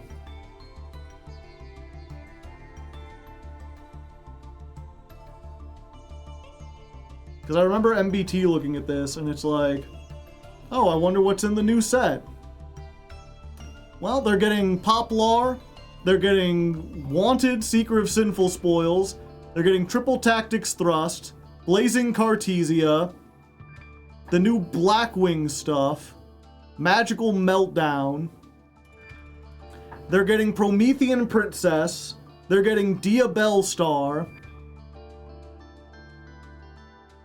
they're getting Original Sinful Spoils, they're getting the Field Spell, they're getting the Trap, they're getting Ash, they're getting Flamberge, they're getting Subversion, along with all the Bestials.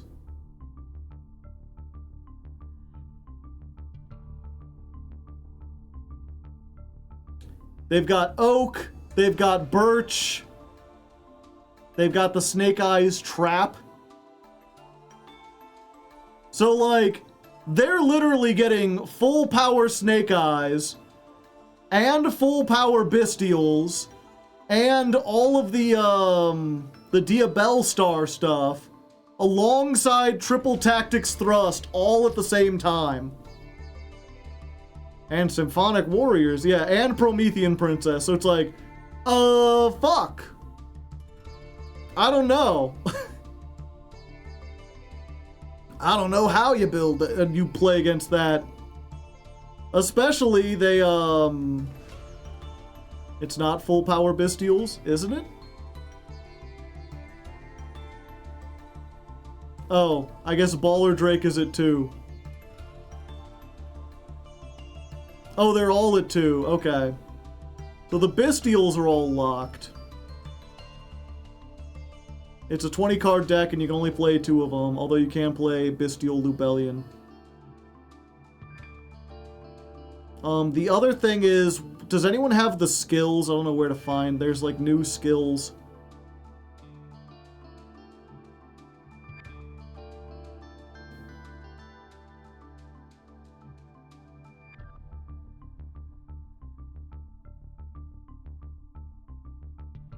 What deck is he learning? Pumpking. Yeah, I've never played much Duel Links. I played it when it was like Caveman Yu-Gi-Oh! Simulator. Oh, here it is. Oh no, this is just the name. Oh, here it is? Okay. Eyes of Sovereign Defiance. You can use each of this skill's second and third effect once per duel. Skill number 1. Any effect damage your cards would inflict becomes 0.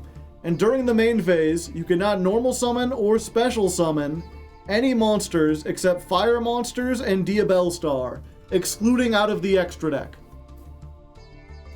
So when you have this skill, you can't burn your opponent to death, and you're locked into fires except out of the extra deck. You can summon anything out of the extra deck if you want. The second and third effect are once per duel. You can activate this by revealing a level 1 Snake Eye monster or Diabellstar.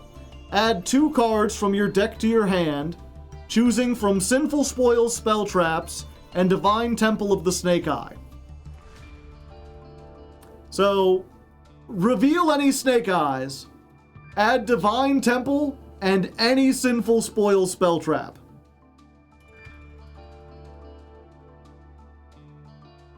Can be activated only if your opponent controls a monster.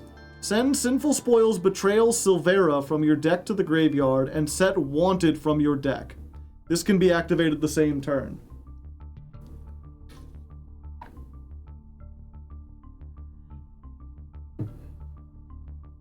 Do you interested to play Magical Musketeers? I played them once before. I'm not really interested in revisiting them. No way this is bad. Bruh. This is full combo. It locks you, so it's fine. Yeah, so I'm unsure. What's Silvera? When your opponent activates a card or effect in response to Diabellstar, and this, you can banish this from your graveyard to negate it. So this just says, if you go second, put this in the graveyard, and then set a Wanted from your deck. This card can be activated this turn. Set Silvera, set Wanted. You can activate Wanted to search Diabellstar. If they negate your Diabellstar or try to stop it, you can negate them. Also take the field spell. Take the field spell and any other Sinful Spoils card you could want.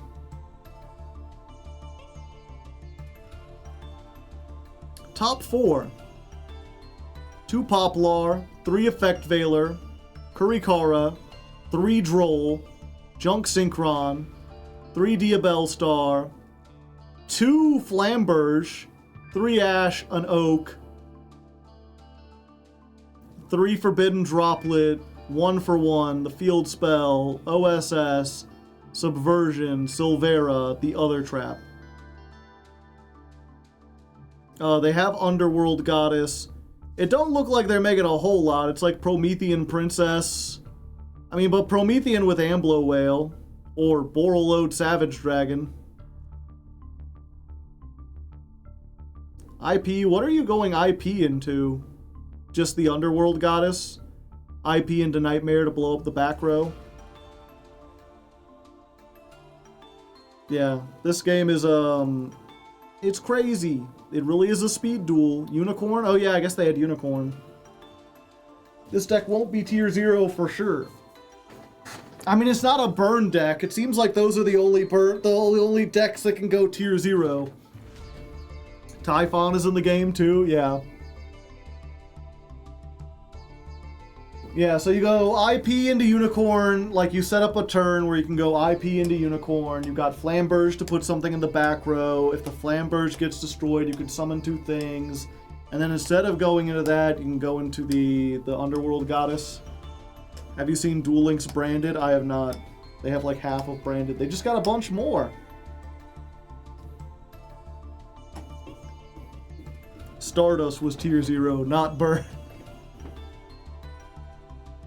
Do they have Dominant? Do I have Dominus? No. I don't think Dominus cards were out the last time I played this.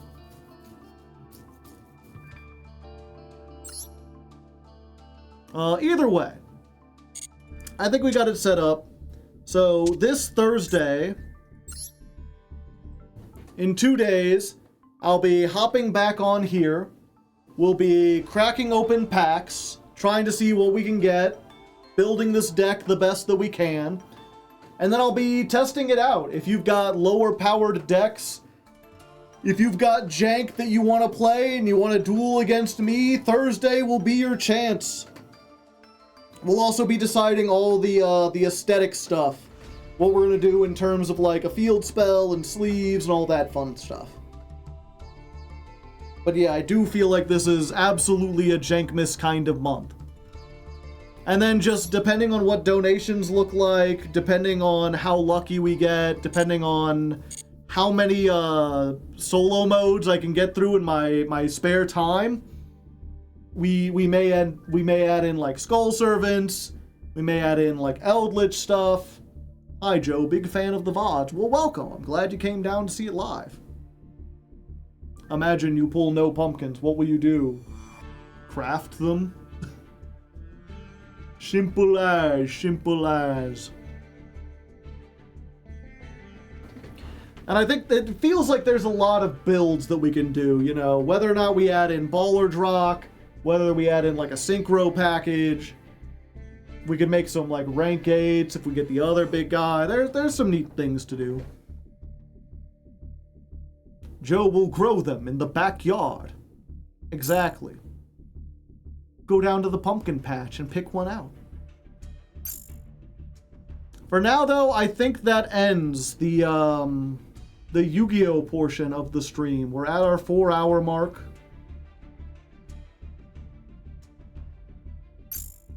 So we're going to switch over to playing Blasphemous, which is a cool Metroidvania. If you would like to see that, you know, we'll be doing that in a little bit. But first, I'm going to grab some dinner because it is getting late. And I'm thinking it's just waffles today. It's a little too hot for cereal, so I'm just going to make some waffles. That should only take a few minutes. While we're doing that, I'm going to play some ads, and we'll watch something on YouTube. I'm sure we could find something. We could find we can watch MBT's new video. You can see what his Pumpking journey looked like.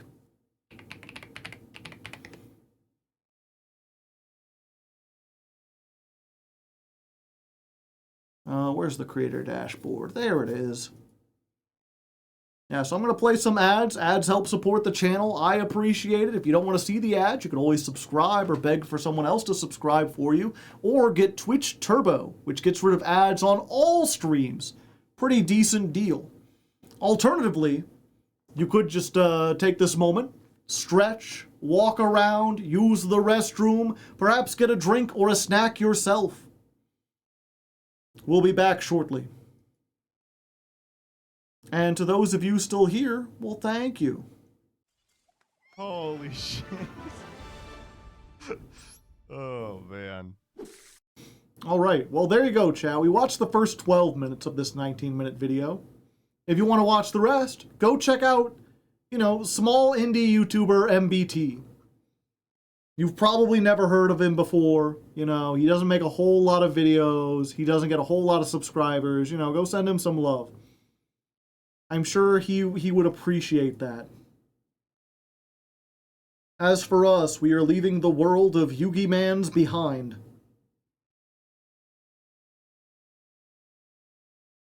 The Twitter Freaks guy? Yeah, I think he does that, if I'm not mistaken.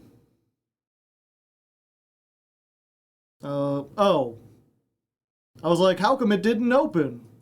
What the heck is going on? It's because I'm still on the, you have to switch Steam accounts to get your Master Duel account to be different. I don't have a license for Blasphemous on that account. I need to switch back to main.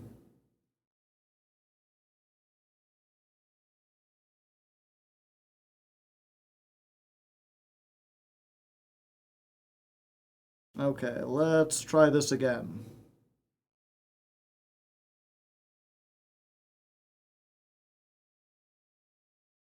And I can close that. I've heard he's a nice young man. For the most part. I should probably change my my info as well. We are now on Blasphemous. I'm curious how many people are familiar with this game. Do we got anyone new here who has no idea what they're getting into?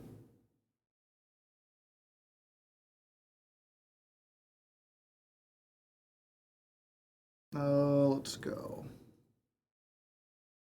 Or is everyone here just someone who's been on this before? Been on this ride with us?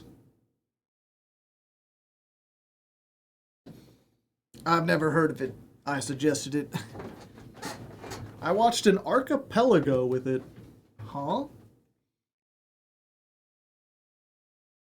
An archipelago, you say? I am 83% completed. We're getting close. I liked the artistry, but the game wasn't for me. It's a multiplayer randomizer. Ah, I see.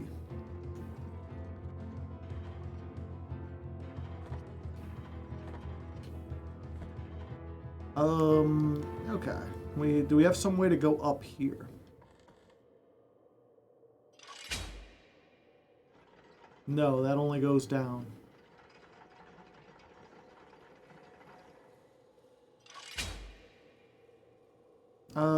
Yeah, I guess this is fine. You're gonna play Blasphemous 2 one day in the future? Yes. Because it has also been requested by patrons.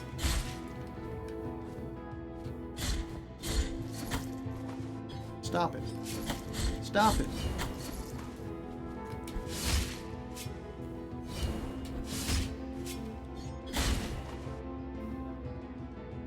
I'm fine, I'm fine. I'm good at this game. Who says I ain't? Okay, we want to keep going.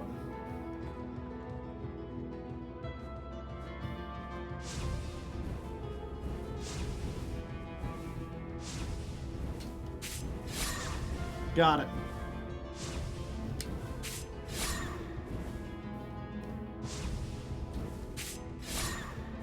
I'm a master.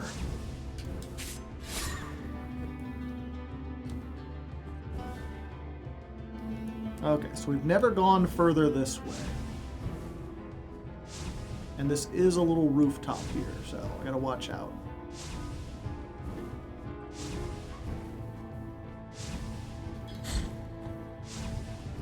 Whatever. Whatever, nerd. Oh boy.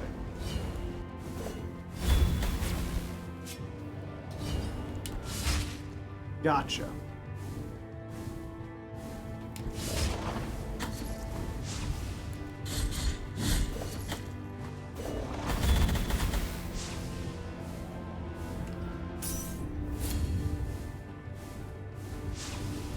Huh?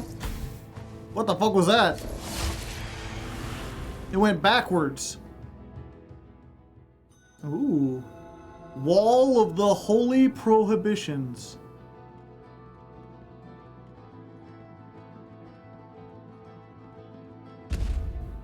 Oh geez. Oh geez.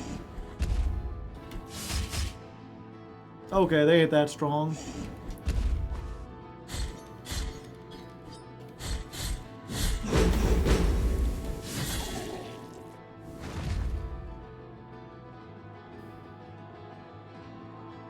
Remember this guy, the tutorial boss man? I don't. Oh, hey. A brand new area. A brand new road to the world. Where you could get there on water.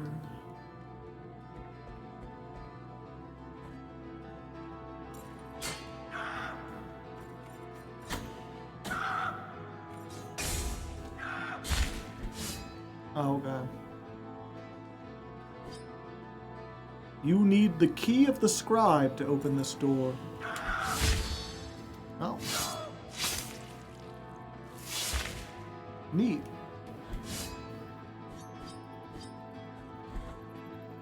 Okay, before I go down...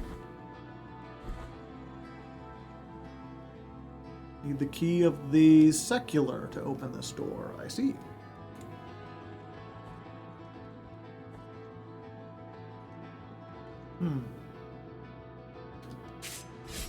Nope, can't do that.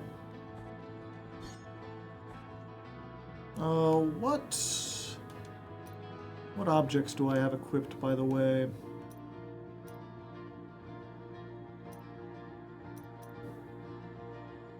I think I'll remove this for now and put on the thing that helps me find secrets. Secrets and hiddens. Alright, let's try it.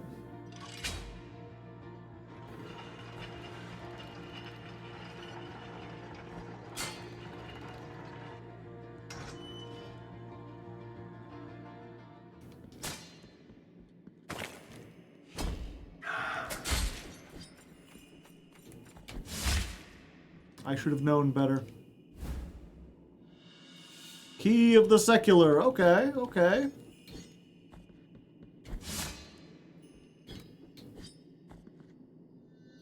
Use the key of the secular. You figuring it out.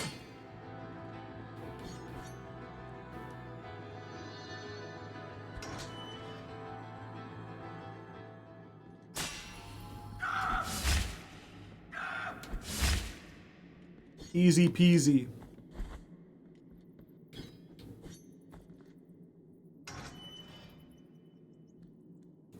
Ah, so that's how we get over here.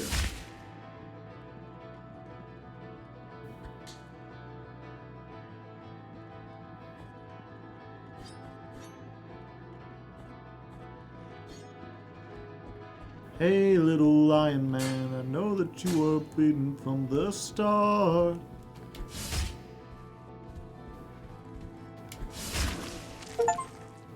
Chalice of the Inverted Verses has been partially filled. Bestiary, defeat 21 creatures. Oh, that is the last kind of person I needed to fight, right? Okay. Yeah. There's like a thing where I need to, without fast traveling, kill 3 different kinds of enemies.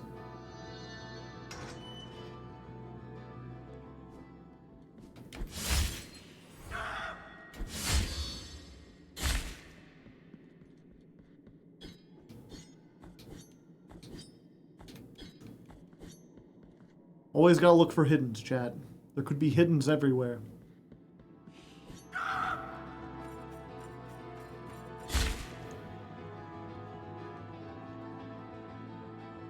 Okay, I still need the key of the scribe. There's nothing over here.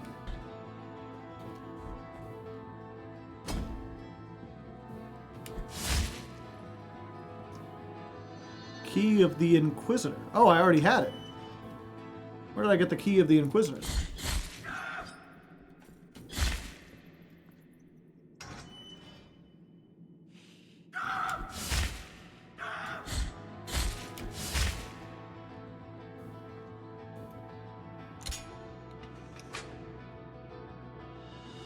Empty bile vessel, the final one. I knew there had to be another one somewhere.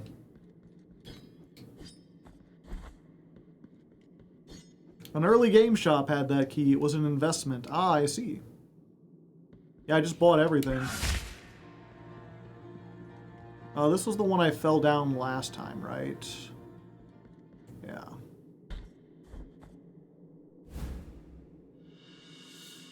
Ulna of Coke, the Troubadour. The Inquisitors despised music because it induced euphoria. Coke thought it appropriate to dedicate a toned satire to these Presbyterians in public. His execution preceded the complete ban on music. I did not mean to do that. Which game is this? Blasphemous, it's called.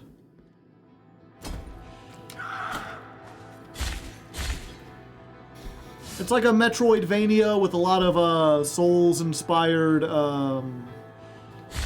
like visuals.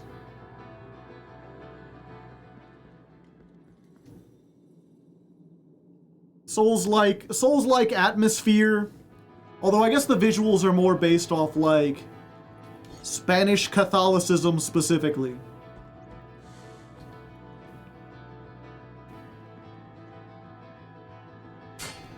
Is it on Switch? I don't know. Chat, do you know? Need the key of the scribe to open this door.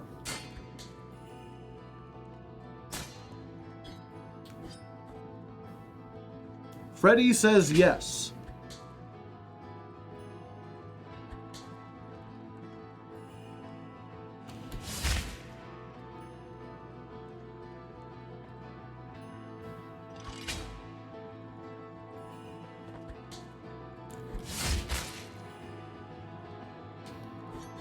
Aha! Ouch. Huh?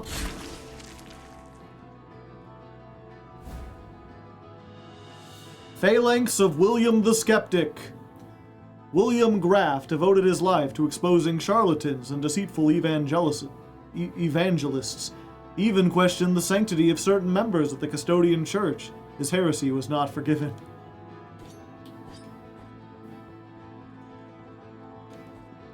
The second one is out on Switch, I see.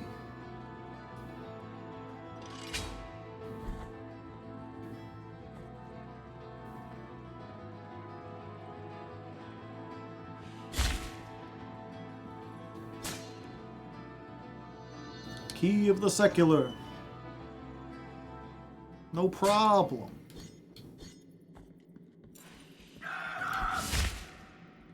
I don't really know the point of they're incredibly weak for how late in the game they are.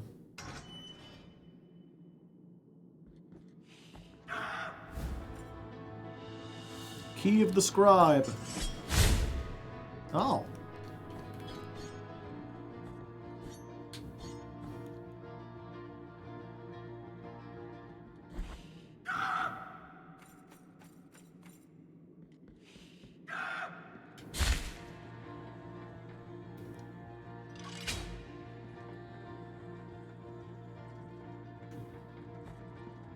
Haha!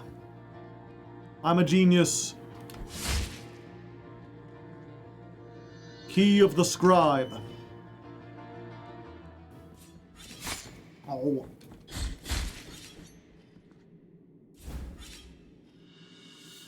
Hamate of Vulik the Copyist. Taking advantage of pontifical bull, Vulik was caught stealing a forbidden book about arcane knowledge. His hands did not write again after that day.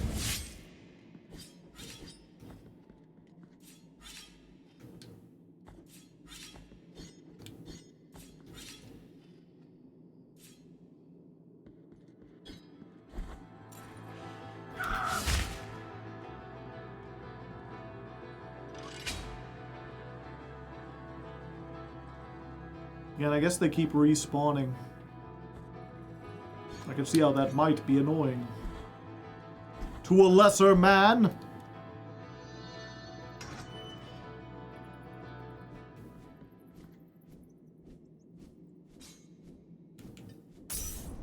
Not what I meant to do.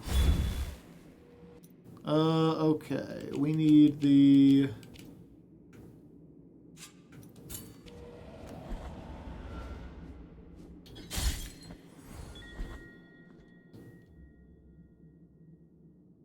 Oh, wait, I forgot to strike the wall there.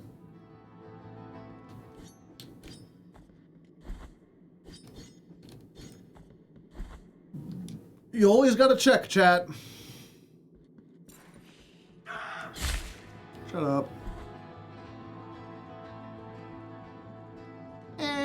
Shut up.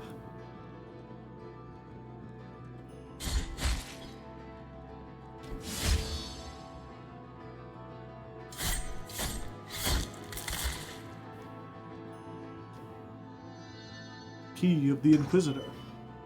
I'm inquisitive.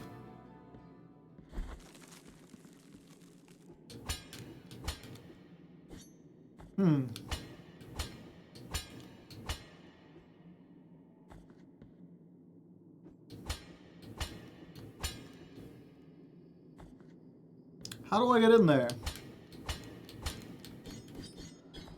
Oh, there's a... I didn't notice before. It's very fine. You must have all three. The thing that lets you solve the poison, the thing that makes these grow, and the blood platforms. The Jaw of Ashgam the Inquisitor. Ashgam desperately sought answers for his creed through torture, even condemning members of the priesthood. He found nothing but regret in his actions.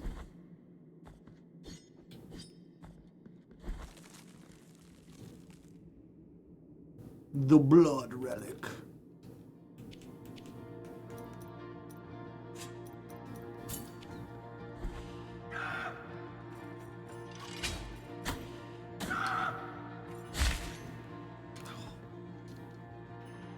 You finally got me.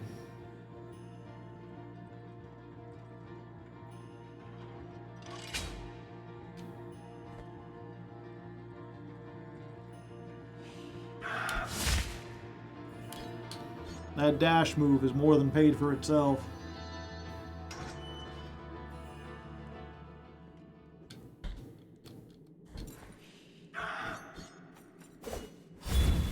Oh, it doesn't go up hills.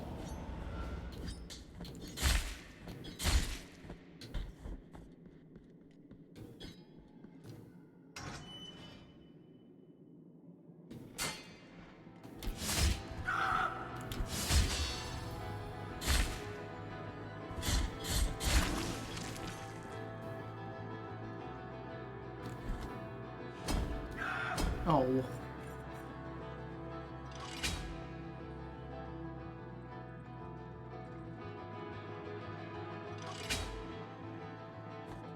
Okay, I think I get it.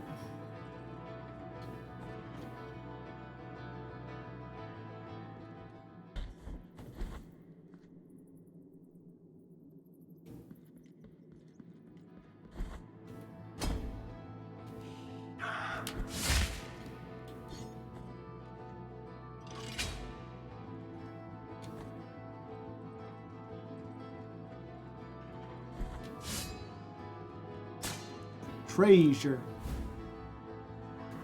Sphere of the Sacred Smoke. Oh, it's a rosary.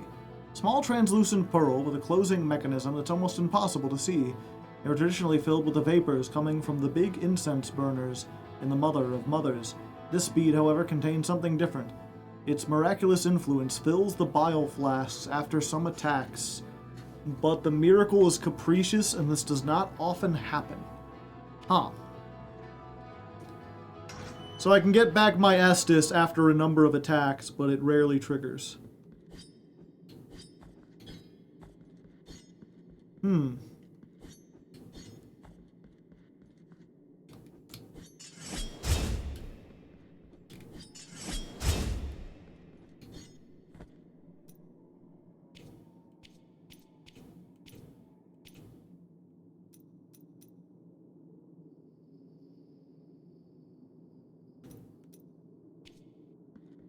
How weird.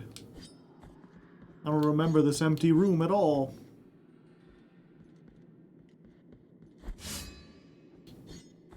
Yeah, it feels like there should be something here, right?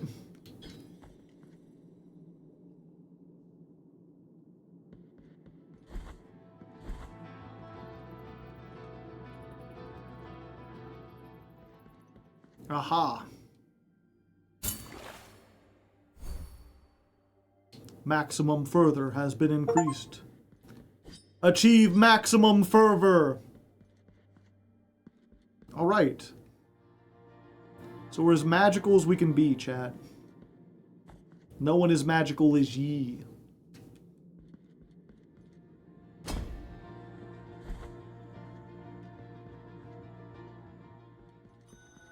Aha. And that just allows us to get back down there.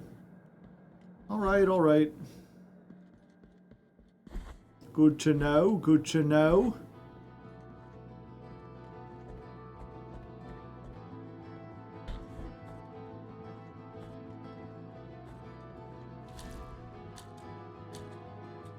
Oh yeah, let's just go this way.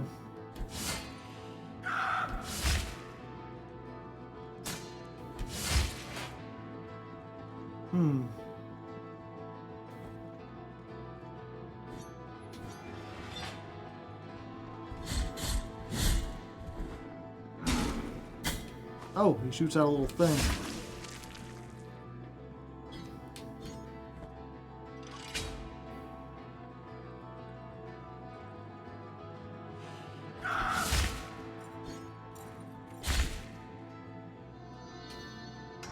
I'm inquisitive.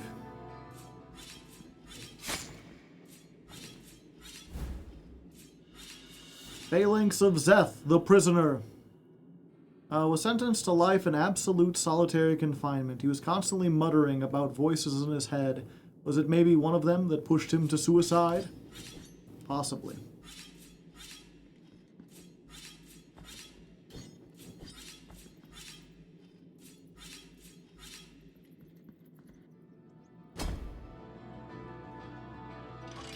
Come back down.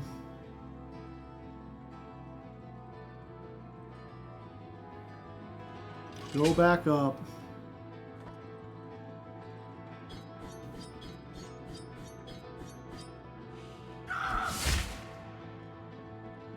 Don't waste your time on me. I'm already the voice inside your head.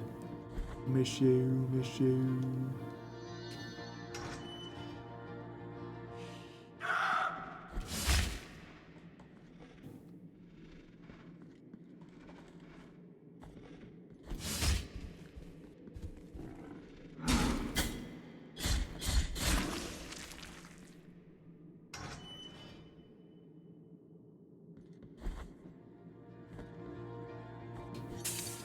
Aha!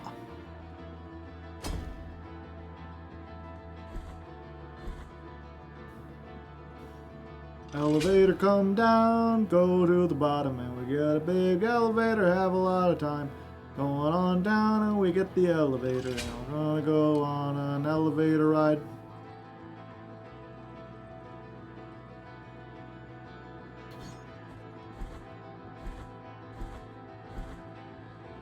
Ooh, a door.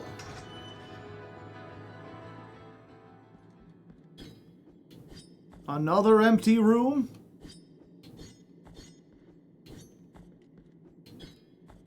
I am confusion.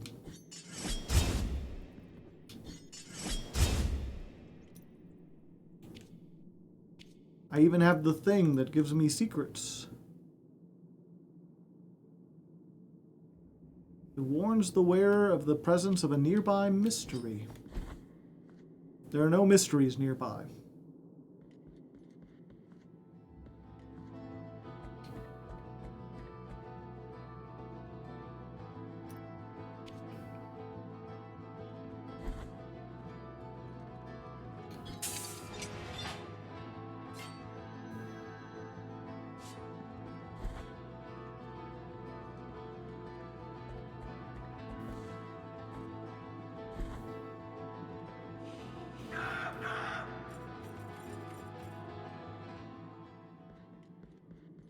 I thought I saw someone peeking out of this door.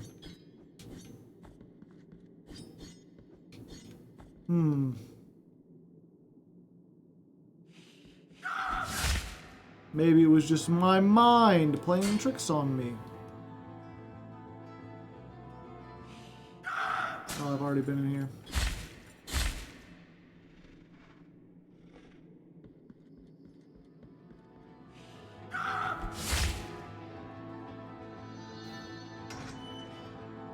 Be scribing our way.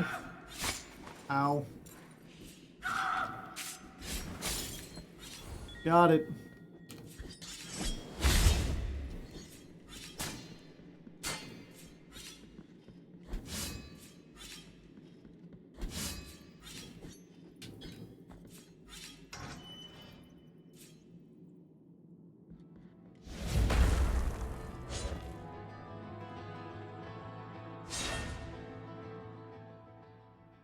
Ah, I see. Twice returned by the flames. Oh.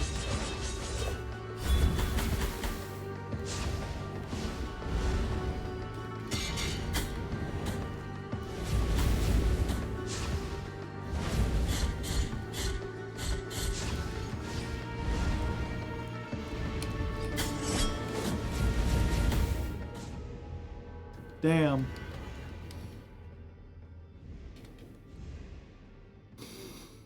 Found a random boss, hidden among other bosses.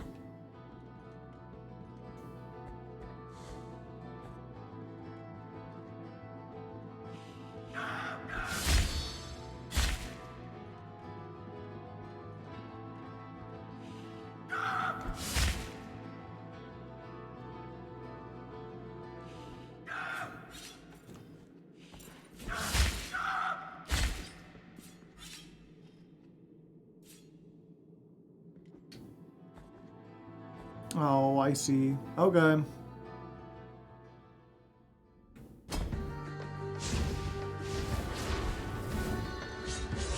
Oh.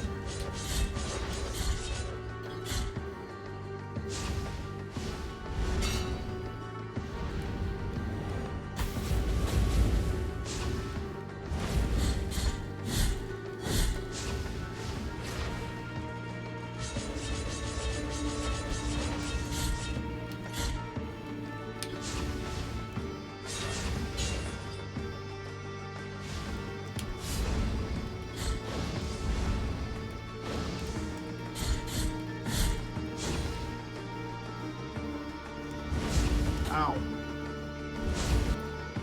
Actually, 1 second. Let's go ahead.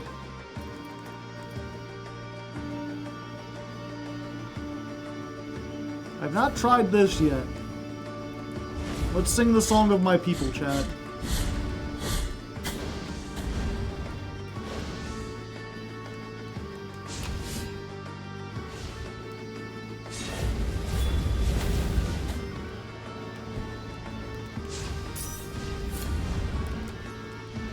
That appears to have done nothing.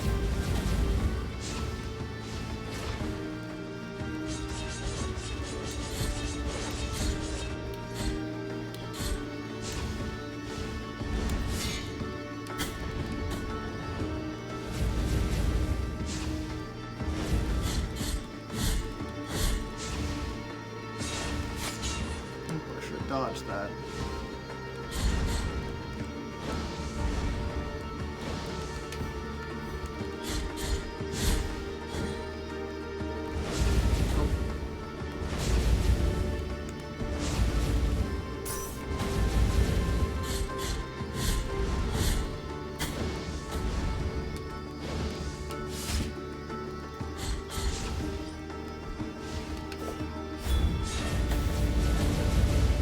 I could not tell. Did that do a lot of damage? Or is the song not very good against bosses?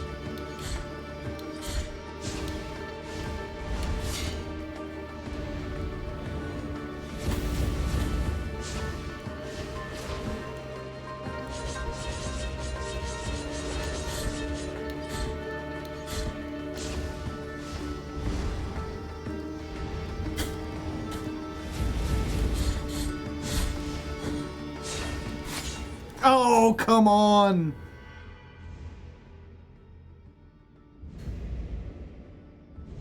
I like the lightning one. The lightning one is good for people that are up above you. I prefer the railgun. Okay.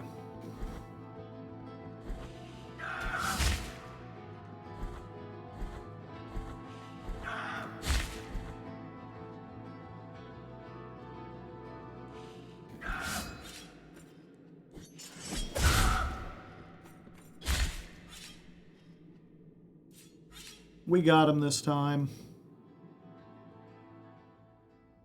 I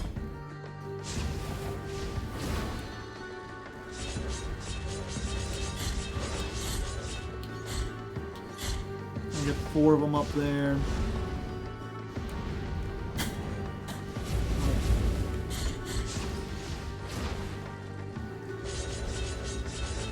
One, 2, 3, 4. Nope, only 4. Oh, I got knocked back that time. I see.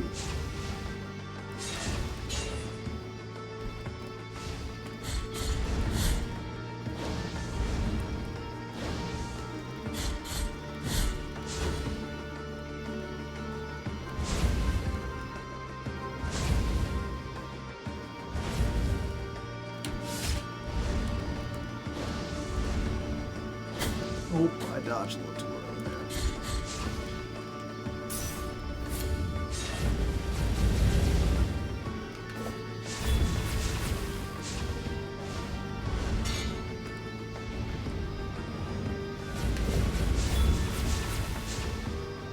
Ouch!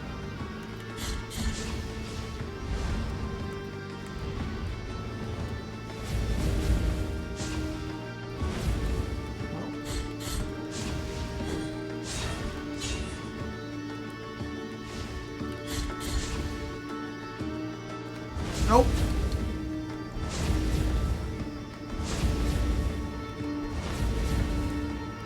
Gotta dodge out of that.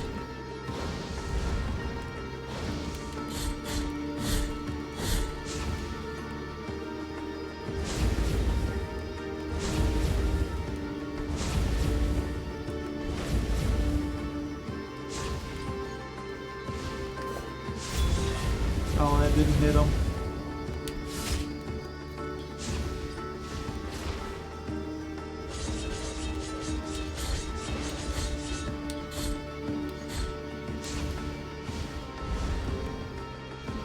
Oh. Ow.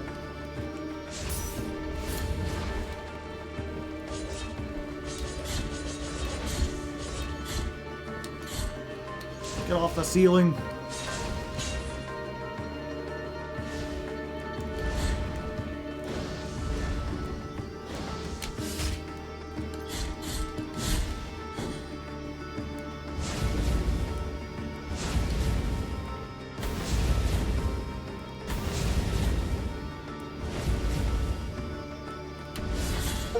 Gotcha!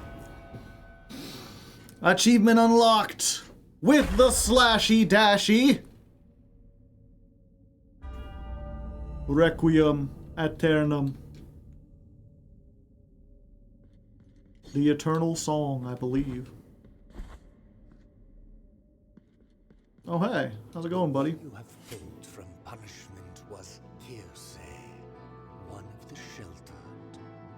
He was unjustly condemned to the stake for heresy, and the Inquisitors bore witness to the flames, engulfing his body amidst an atrocious communion of prayers and cries.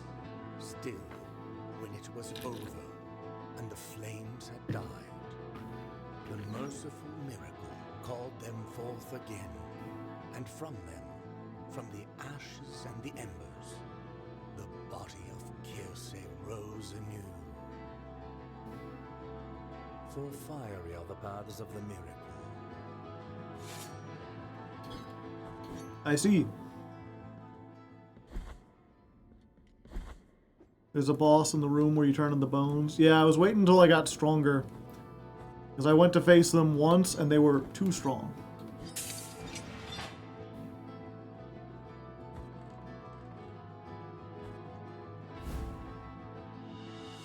Key of the High Peaks. It's probably important. You.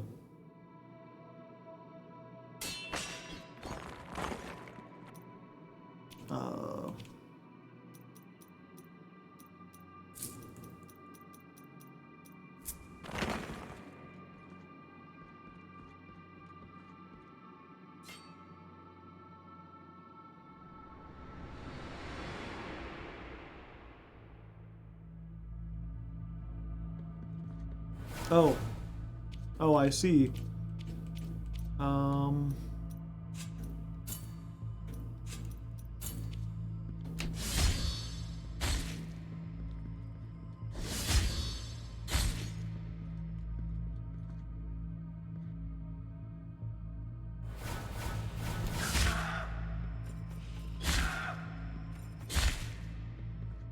Easy peasy. Oh, these guys are a little asshole-ish.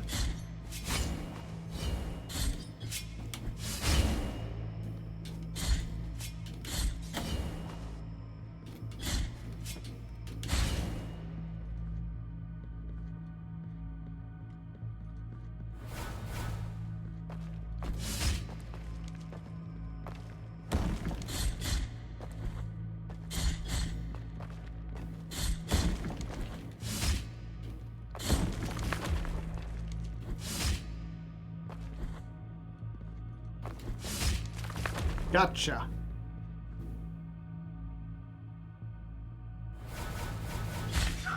Oh.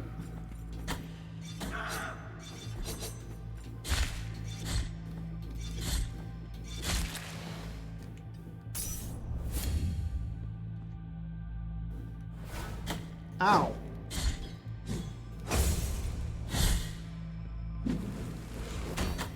Huh?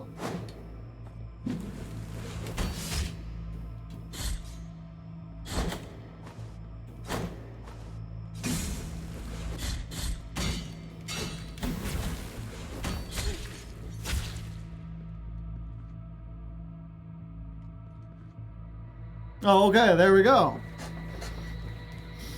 I think the knights are basically immune to magic damage. Could be wrong about that. A scaly coin. Interesting. That's not what I've been getting so far. There we go. Vine braided in blood. Oh, it's a rosary. Disturbing golden disc covered by a dry moult of a reptile.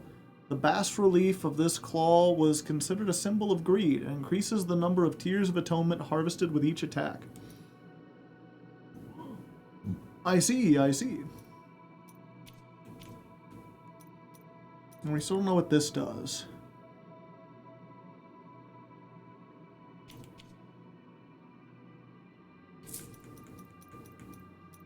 I mean, I do like extra money. Not that I think we need a whole lot more of it at this point. Okay. Oh, there's no way we could go left down here, right? Okay. Who did they keep in these cages?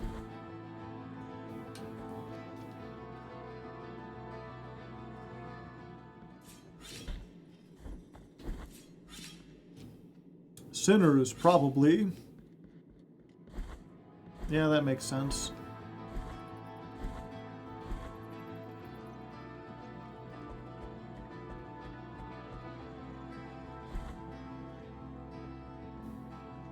Okay, let's go ahead and rest here real quick. And there was a couple doors in this area that I didn't open before.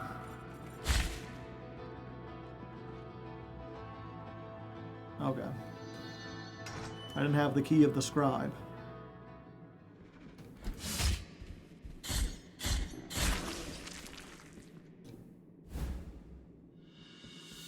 Temporal of Joel, the thief. Joel always stole to help others. One day he risked too much and was caught stealing the pontiff's bejeweled stole. No one in Custodia has ever endured greater torture. How rude.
Oh, I've already been here.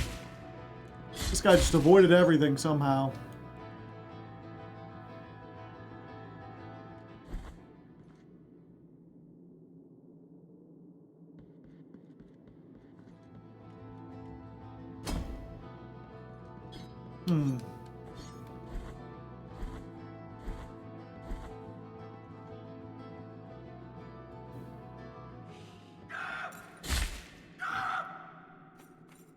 Yep, go ahead and run, I don't care.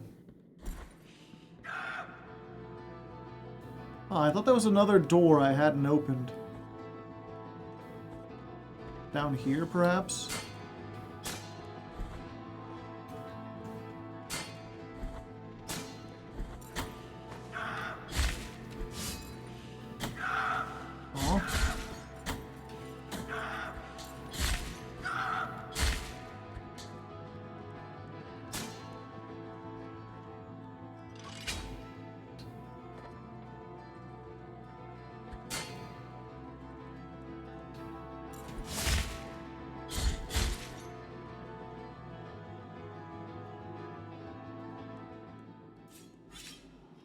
The gate doesn't open in a normal way. You need to go up and down the elevator near it a few times. Huh.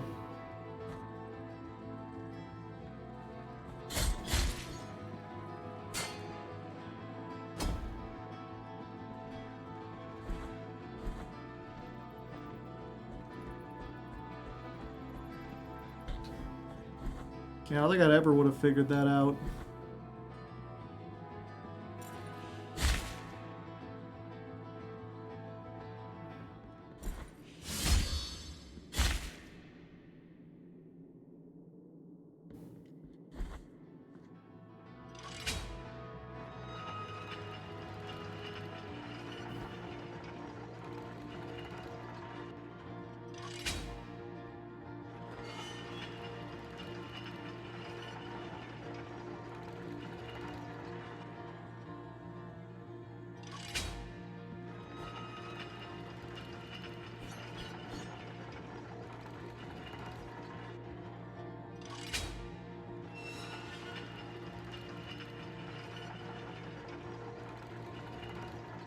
Yeah, I guess there might be a sound cue.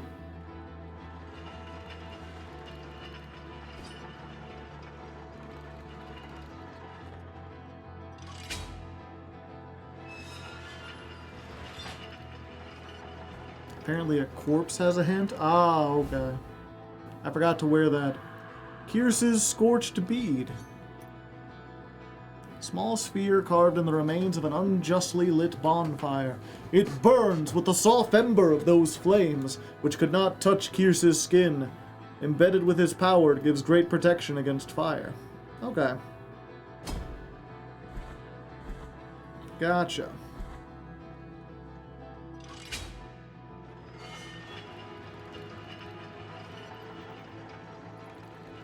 And I forgot, there's a thing that lets you talk to corpses, but they give you very vague hints, and so far hardly any of them have been actually useful.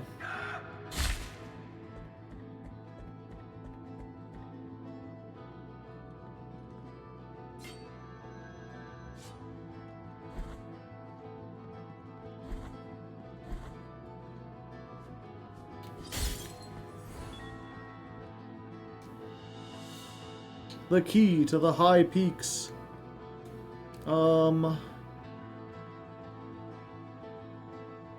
This is a big map.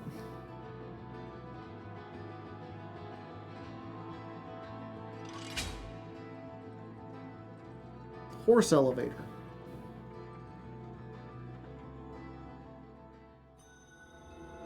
Convent of Our Lady of the Charred Visage.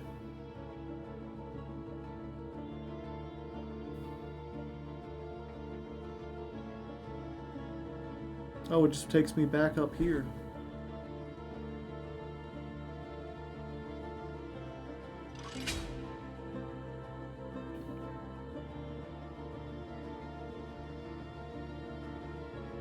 Interesting. There's no teleporter up here, I'm noticing.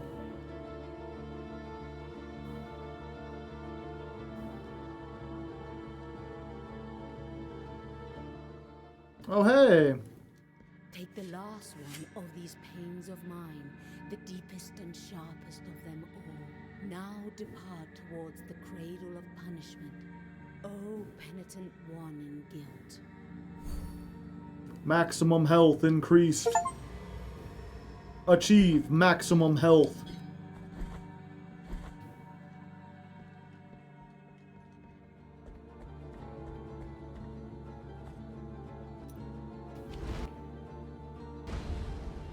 I forget what the knife is. Oh, it's just one of these.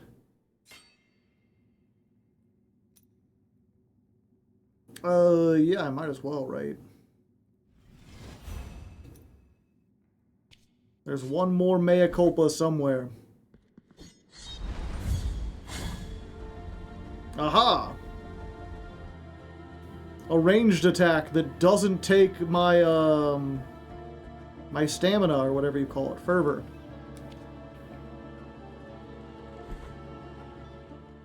There's a teleport.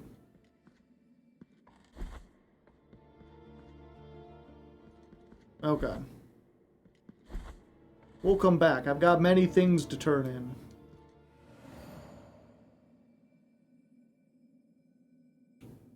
Let's go to Alberto.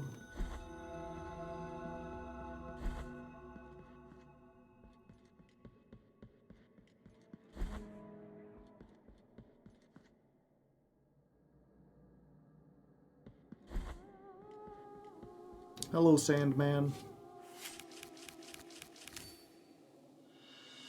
More Tears of Atonement. More Tears of Atonement. More Tears of Atonement. The pale brotherhood of the bones is about to be completed. Do not falter now, penitent one. Gotcha. And I believe there's the blood place around here. Yeah. Is that the closest one? I'll probably go down the elevator because I need to be reminded of where. But yeah, this should be where I can get another Estus, essentially.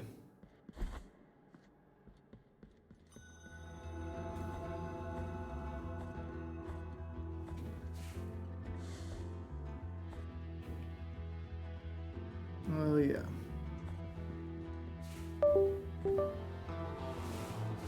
Huh. My controller just detached for a second. It was like, nah, dog, we ain't going out that way.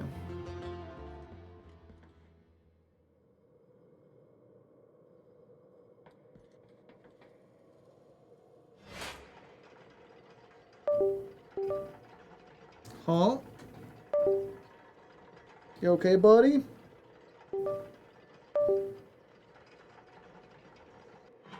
Oh, I can only go to the top or the bottom, right? Yeah. My controller... Okay, one second. Let's try plugging it into a different USB port.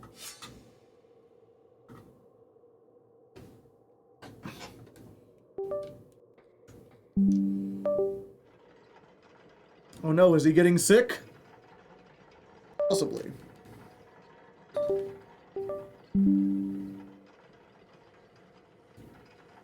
This is a $20 controller, so I bought it pretty cheaply because I heard it was pretty good.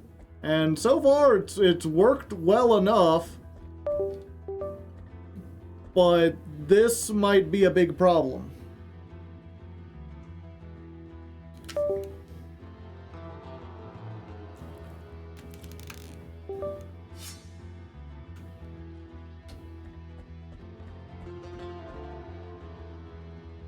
You have the relic to fall into pits. Yeah, I know.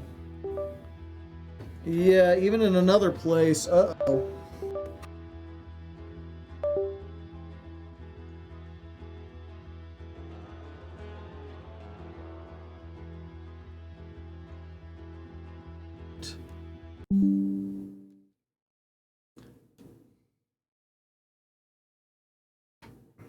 Oh, maybe it's my computer?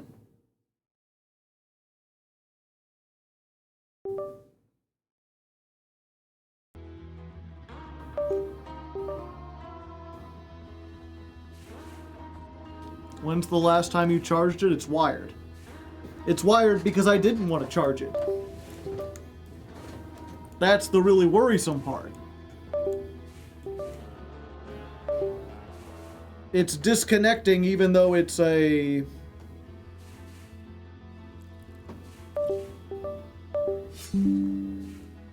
Huh. That time nothing was even plugged in. Maybe I've got too many USBs in general.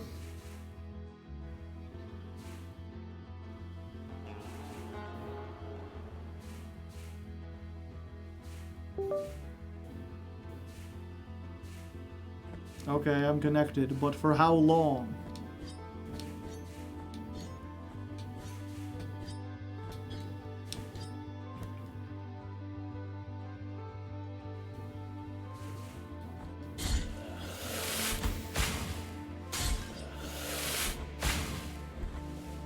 Bellman.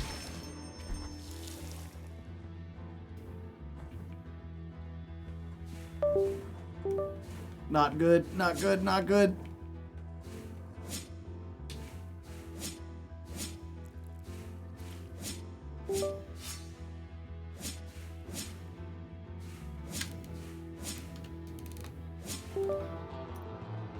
Okay. Well, I suppose I'll have to look up the exact date I bought this. But it looks as though it lasted about 6 months and then crapped out on me. Okay, I do have older controllers. Wow, these are dusty as fuck. These are dusty, and if I recall, there was a reason I wasn't using these. There was something wrong with them before. These old Xbox One controllers.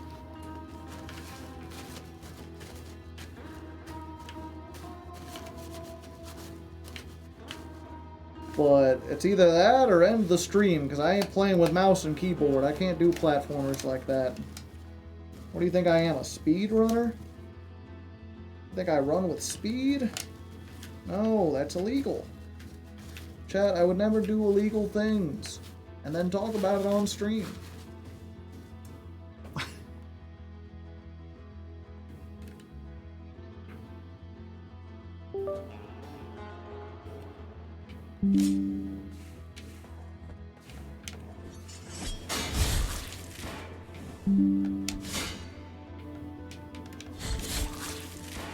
Okay.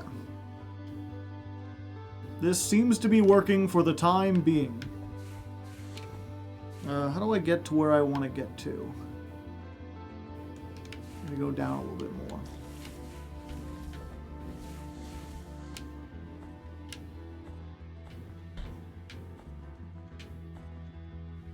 It's in here, right? Yeah, and we just go through. I need... Yeah, everything's just slightly differently shaped. And now it's throwing me all off. Okay, I do have the poisonous miasma.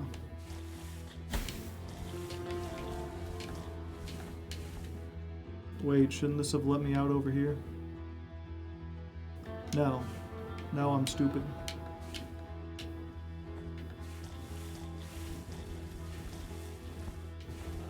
Yeah, can anyone recommend a good, Yep, I went down the wrong tunnel. For some reason I thought it connected over here, but I need to go up more.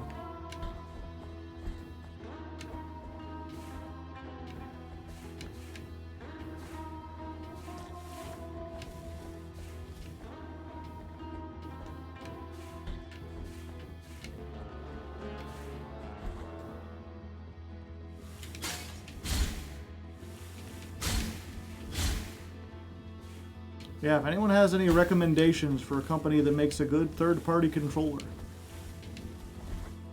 The Xbox One, what was it? Xbox doesn't seem interested in selling wired controllers, which is what I want.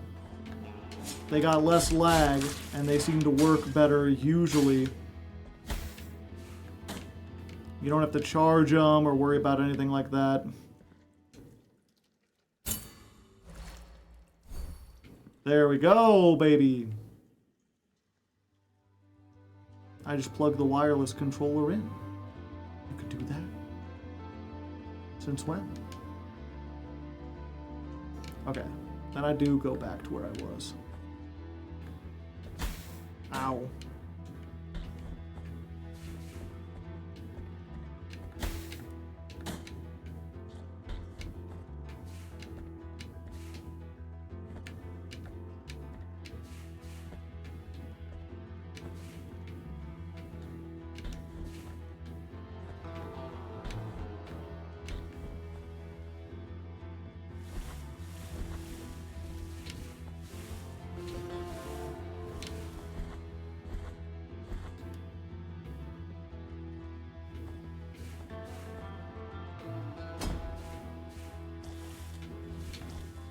But yeah, even if I did, is that what you would recommend? Just like an Xbox gamepad?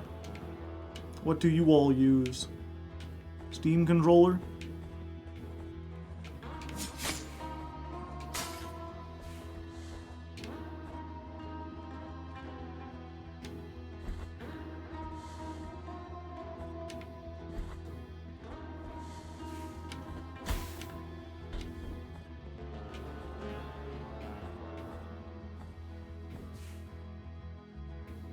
I've never owned a PlayStation, so I prefer Xbox.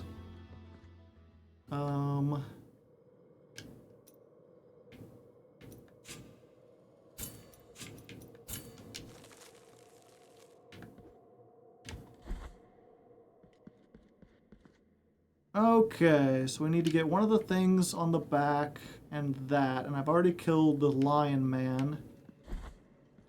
And then this will open. So, I know where that's at. What's the best way to get there? Probably just go back up, come out this way. But where do I find the other ones? The cup reset, by the way. Is there a way to know?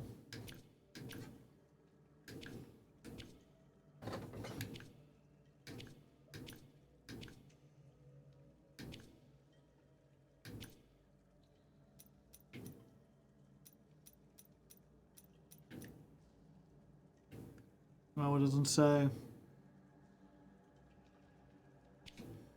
Okay. Either way, let's go ahead, chat. I'm going to take a screenshot. That way, I don't have to come back here again.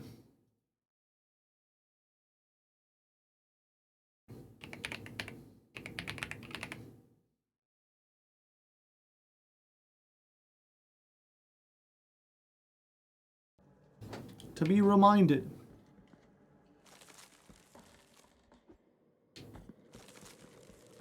Yeah, and it's do this without without using any fast travel at all.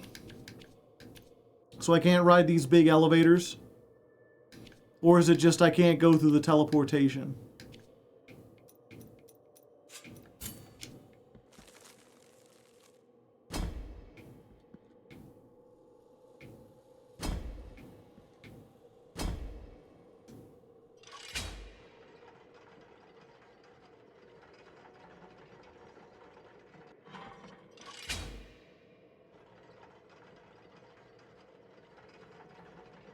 No portals, elevators are fine. Okay, okay.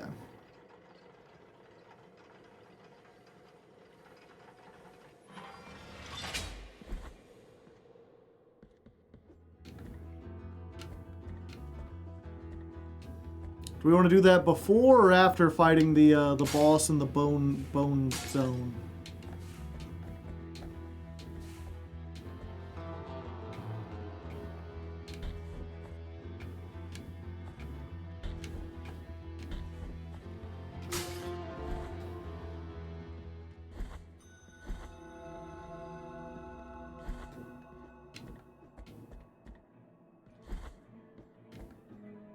Ah. The miracle has been merciful to us. Ah. I did have another one. As long as this brotherhood has brothers, even if just one, there will be hope for the ill. Take this as a token of gratitude, penitent one in piety. Not of a rosary rope. Alright, well, we might as well go get the rosary real quick. I know where the lady who can tie that is.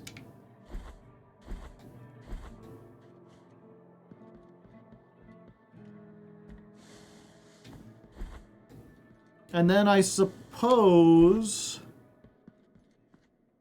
yeah, we can just take from there and do the thing. Those guys are all the way up there, aren't they? Well, we can get up there now from here.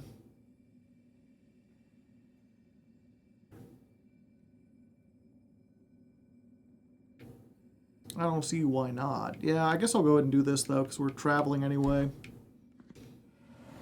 I know there's a lot of places with the second enemy on the list.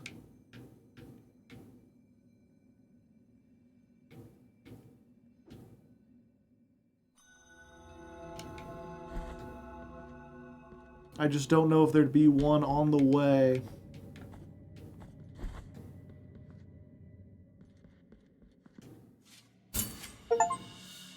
Maximum rosaries. Now let my fingers tie. The mysteries of your rosary are now complete. My task is complete, although my sins have now become unforgivable as a result. Ah. I do not know where I will go, but I am sure that it will not be to the other side of the dream. Well, sorry to hear. Well, thanks for tying. My body of blue flame is being extinguished. Rip to her, whoever she was. Okay.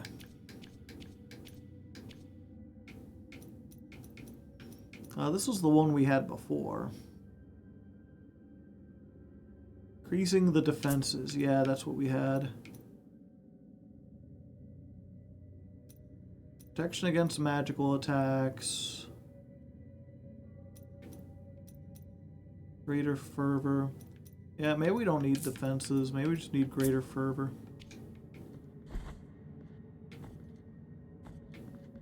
Okay.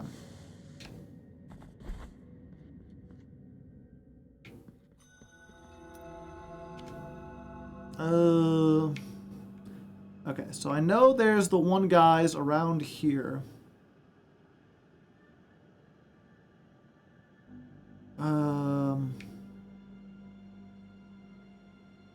Will I find the people with the things on their back going around? Let me open that picture I just saved.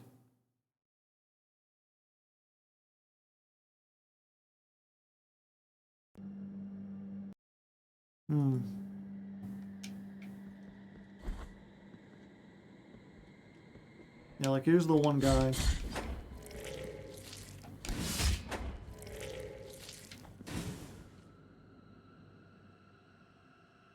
Where is the other? I think there's one down here, if I'm not mistaken.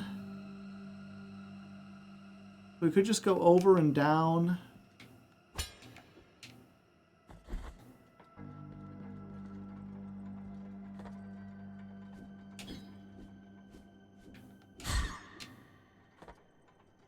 Dying resets the chalice. Yeah, I know.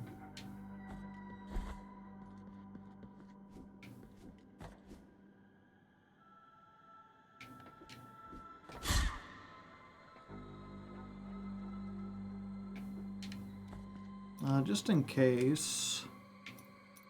Okay, I do already have that.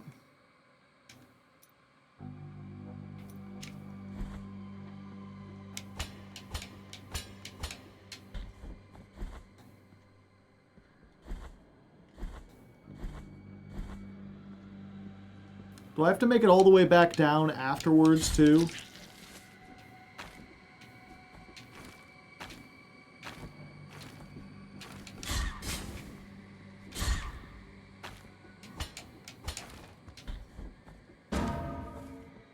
Bonk.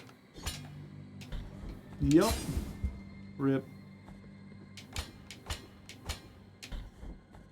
It must be filled and returned.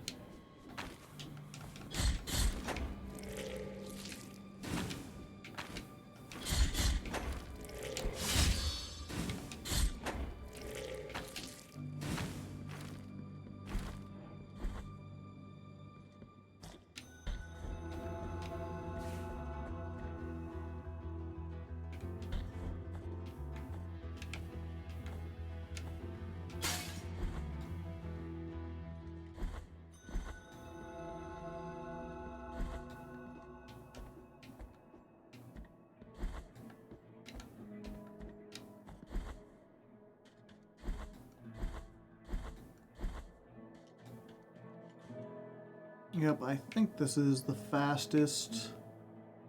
The run all the way up there. Yep, it's gonna be a while.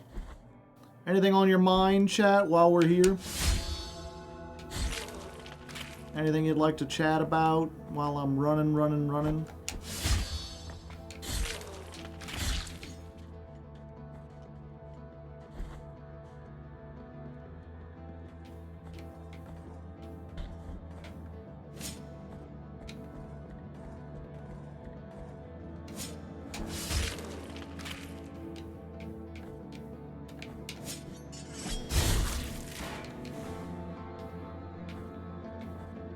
I'm just chillin'. Are you chillin' like a villain? Are you facing a villainous choice? Whatever. Nerd.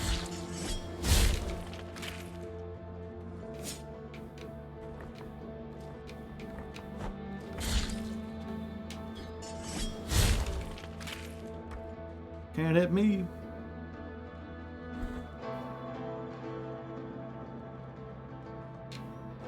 Perhaps I am. Spider dork.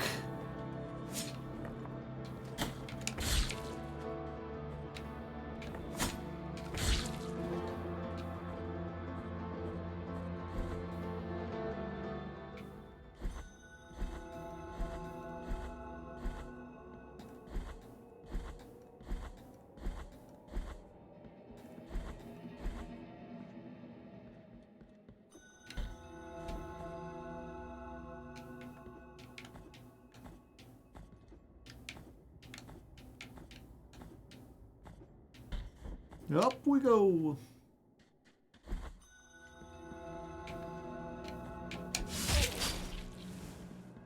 Yeah, I keep getting recommended this video, chat, where it's like, Wolverine explains to Spider-Man why everyone likes him. And there's like a small part of me that's like mildly curious, but most of me just doesn't care. Plus, I think it's good to like, you know, why does everyone like Spider-Man? It's like, well, I know why like compared to Wolverine, everyone would like him. Because he's friendly. Instead of, you know, being a gruff, cold jerk. Like Wolverine is. Tomb Enemy is in the Library of Negated Words.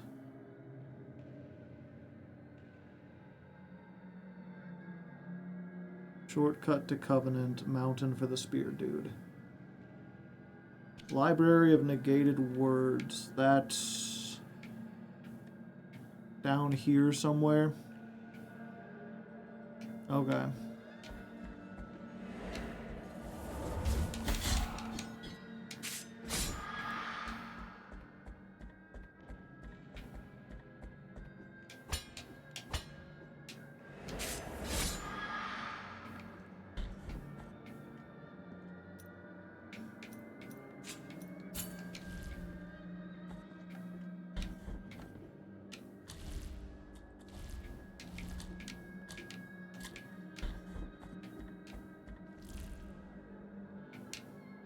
Wolverine is gonna phase through time? What?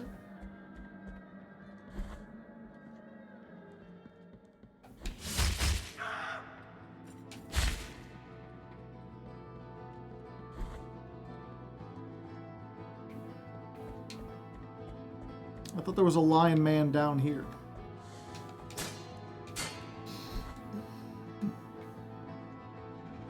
There he is. Okay.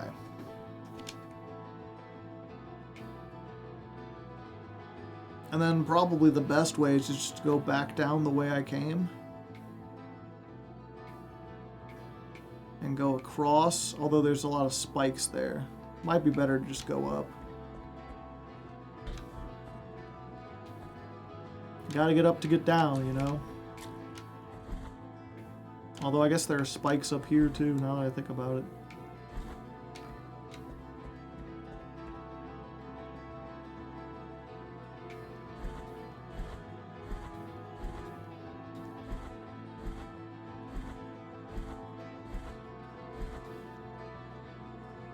Oh, he's going through some phases, not going to some phases.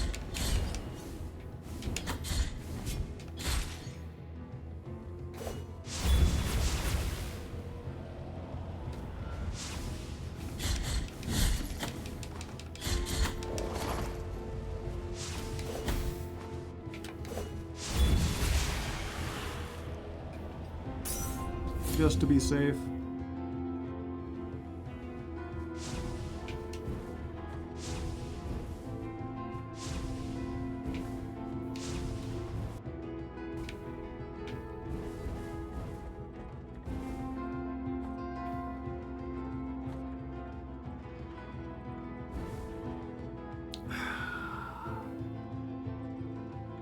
Stupid spikes.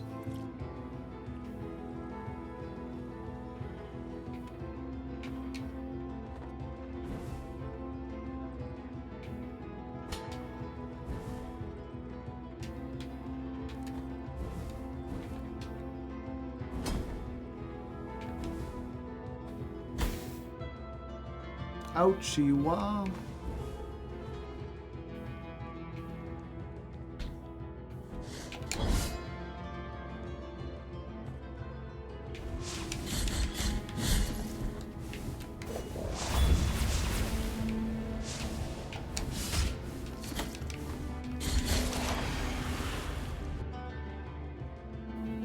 The fastest way does all the spikes early in case you fall.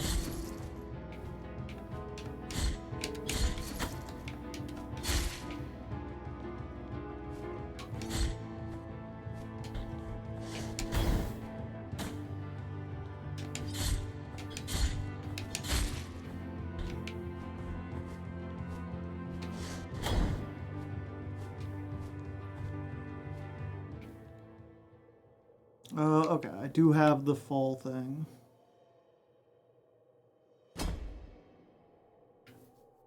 Okay.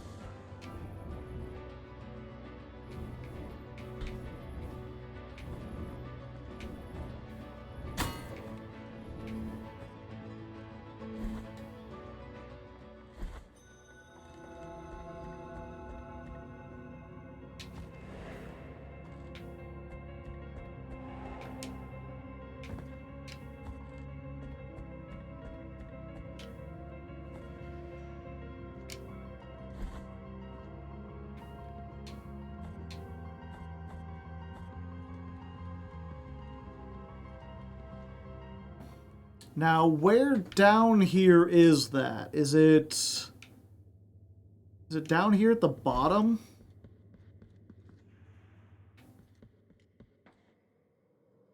With the more spikes?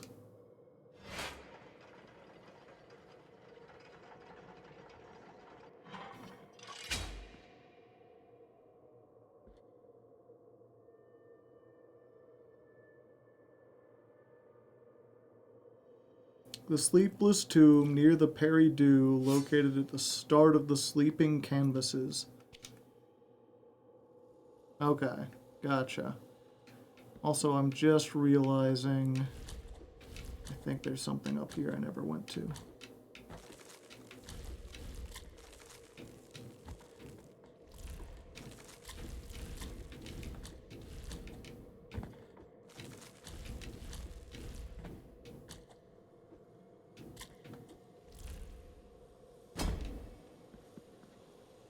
I am confusion.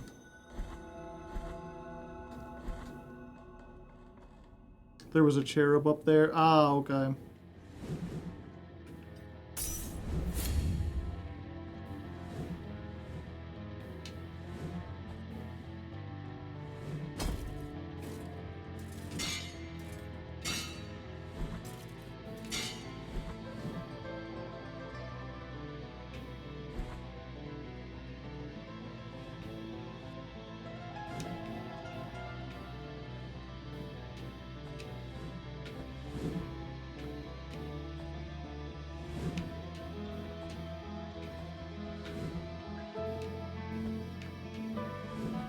Yep, this is the wrong way. I am go to danger for no reason.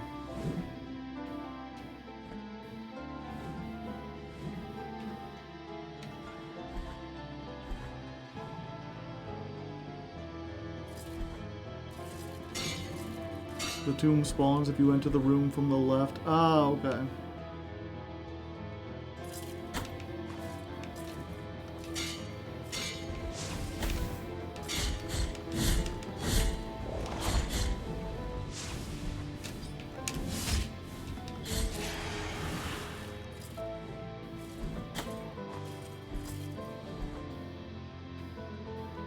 Oh yeah, it's this room.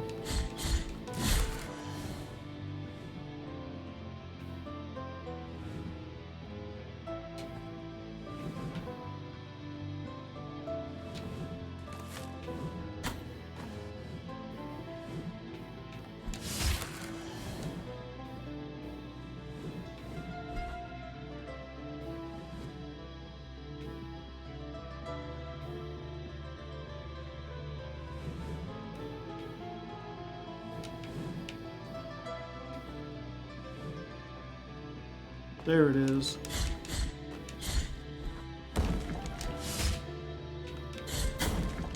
Ow.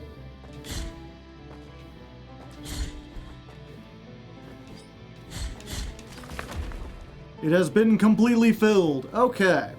Now I just have to make it through all of this without dying to spikes.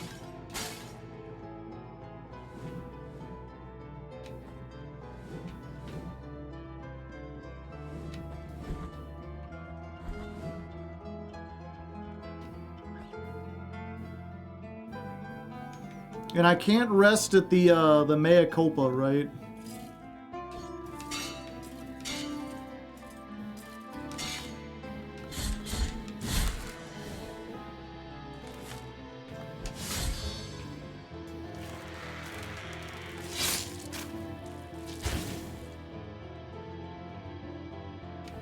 I don't know.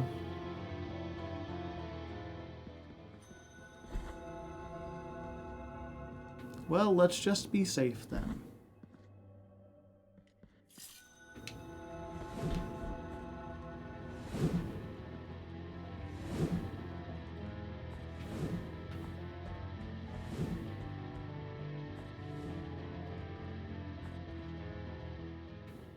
At least I didn't have to do that room.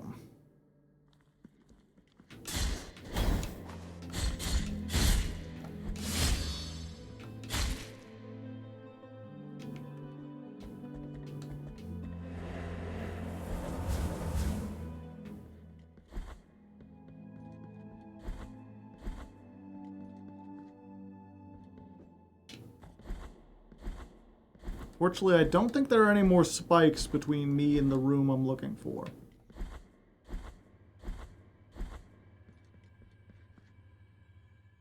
Just need to make sure I have the right things on.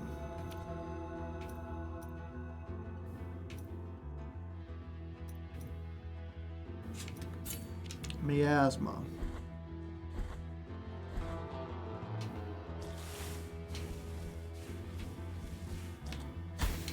Why did I do that?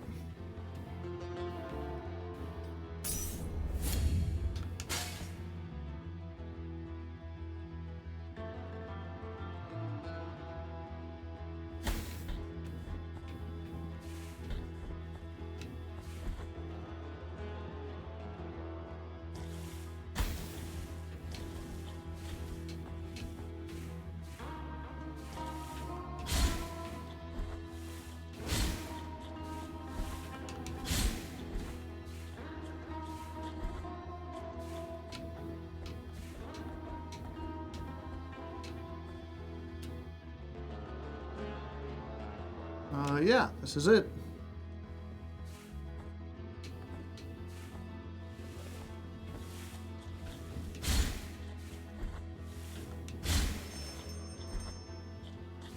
Oh, I do need... Okay.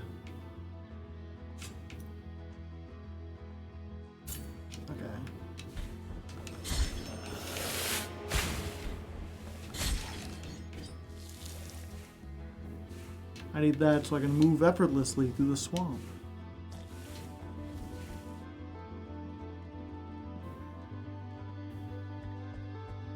The toenail? What about the toenail? And which one? There's a lot. From the dirt. Okay, yeah.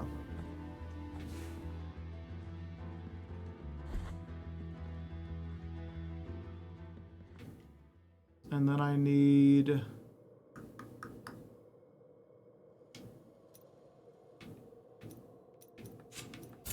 Put that back on.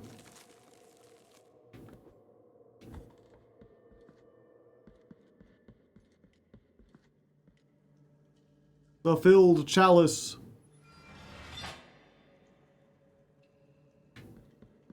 What inside? Oh, the final mea culpa.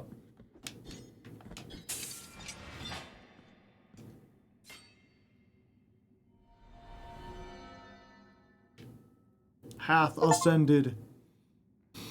The maximum level. Bleeding Miracle. Reach mastery of the technique of casting blessed blood. After launching, the projectile causes a sacred explosion at the furthest point. It consumes fervor. Yeah.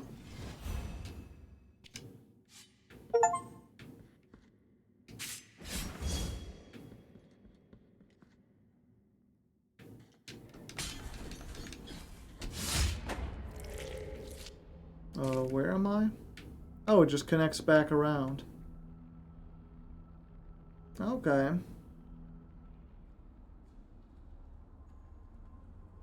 Neat, neat.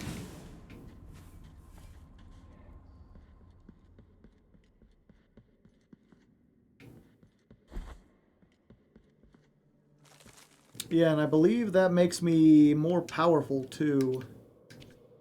So my attack is at maximum.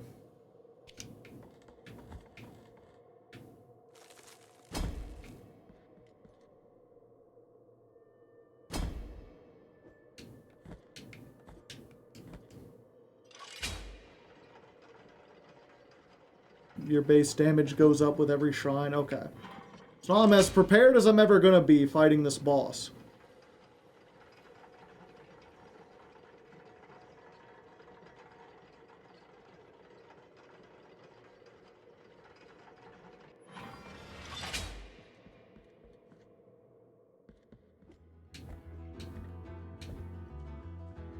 Watch you beat it first try. I might just.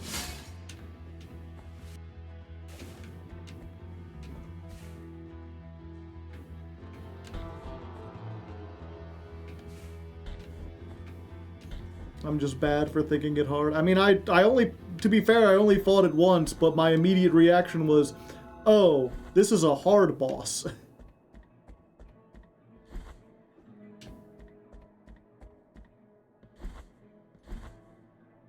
Let's go get a save on.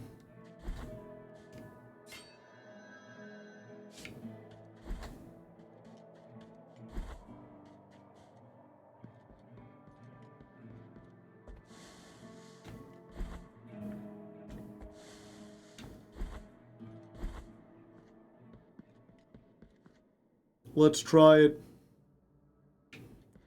Now is our final battle. Show me the meaning of your soul.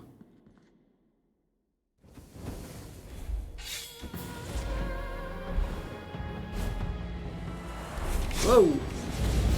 She invisible.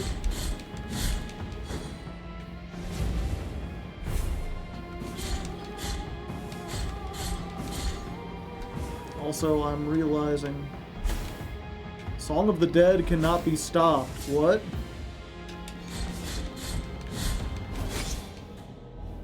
Oh.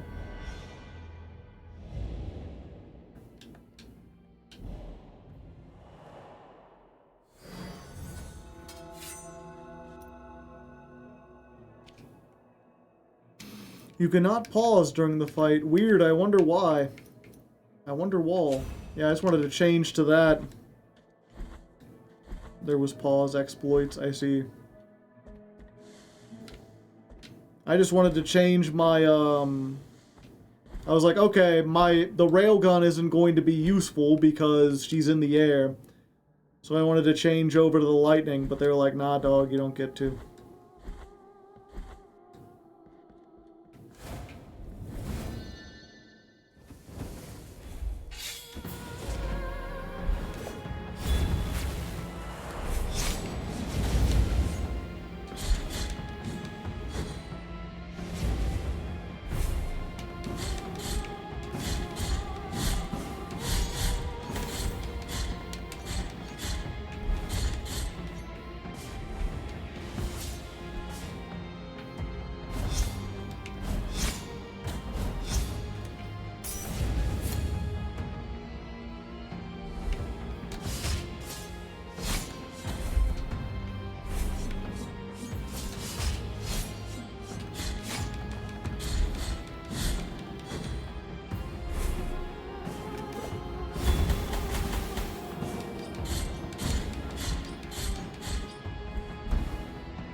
Jeez.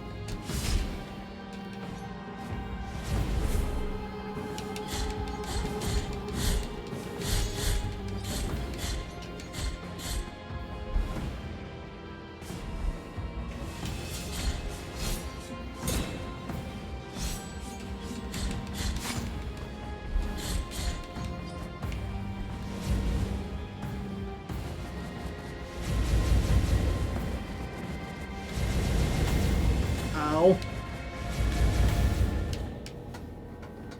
The one, it felt like there wasn't any room. There wasn't any room to stand. Also, let's go ahead. We'll take out the coin one. Protection against fire, you say? That seems relevant here.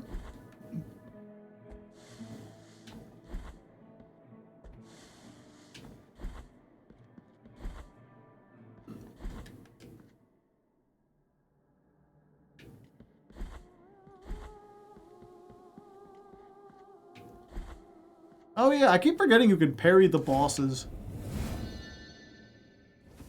I really wish the parry was like consistent in this game, but it feels like only like 15% of the stuff you can parry.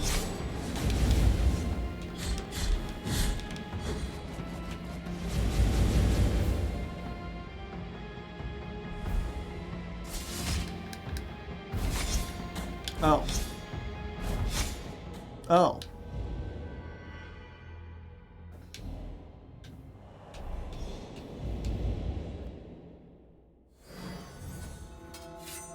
Last time I felt like I avoided it by standing over in the corner. Am I just supposed to dodge through that, or is that something I'm supposed to parry?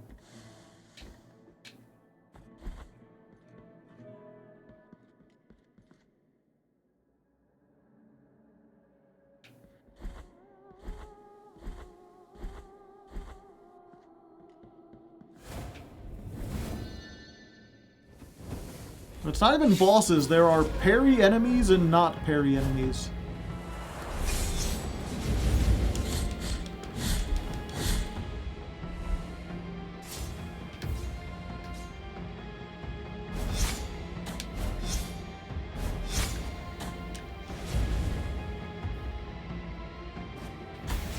Ow.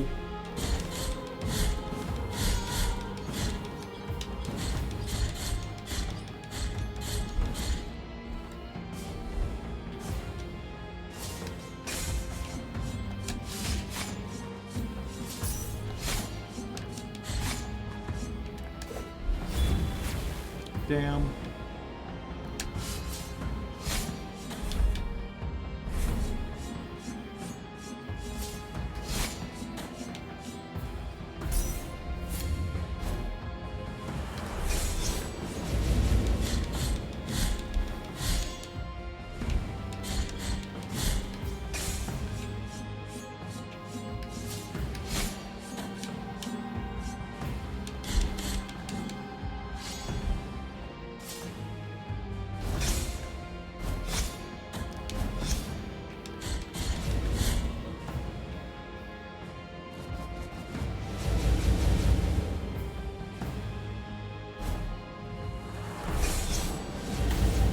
Oh.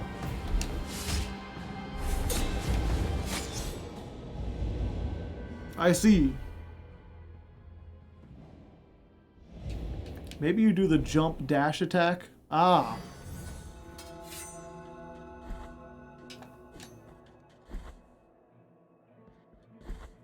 The jump parry. That's like only really useful in the bonus levels.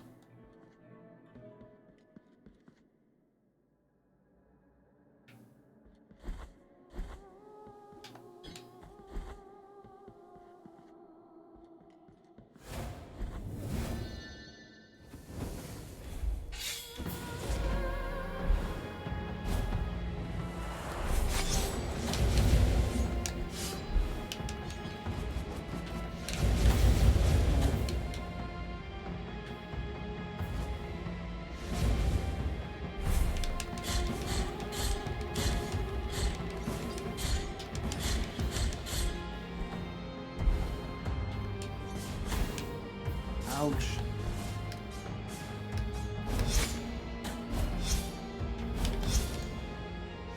Oh, I can just jump at the right time.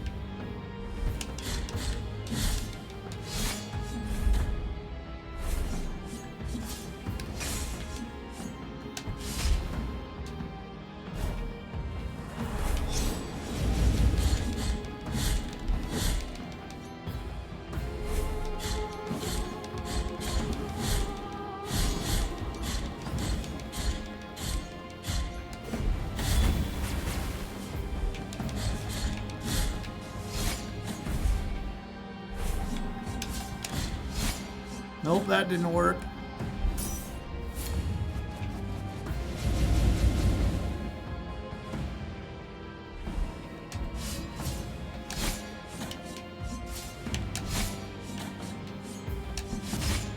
Nope, no, can't dodge through her.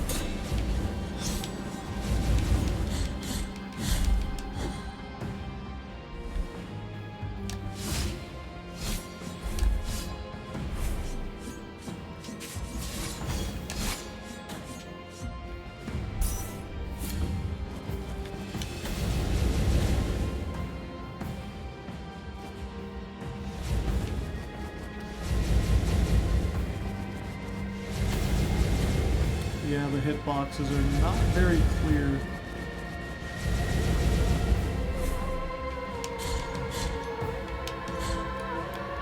Oh, that's the wrong button.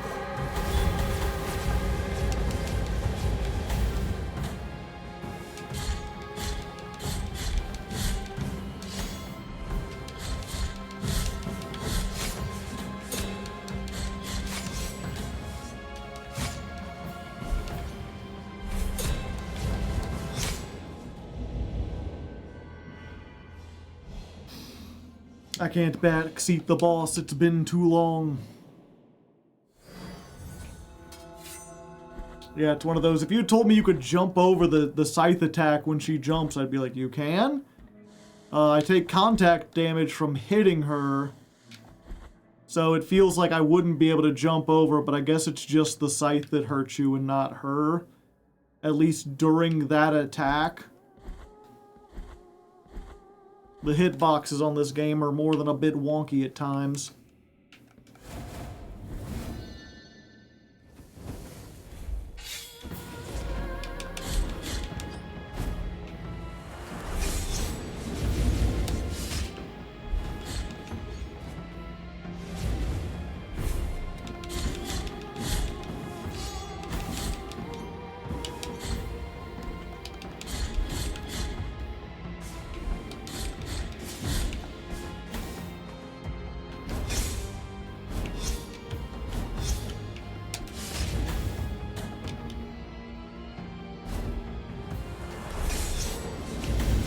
Oh yeah, I have to dodge through that.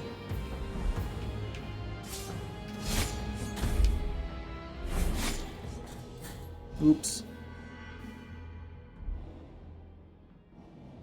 With the scythe and the fireballs. You have the rosary for contact damage. I do. I don't feel like that's the thing that's hurting me.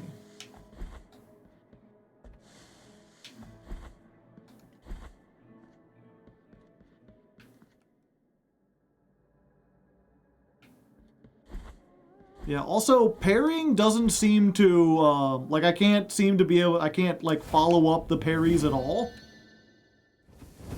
It feels like dodging is just as effective, if not more effective.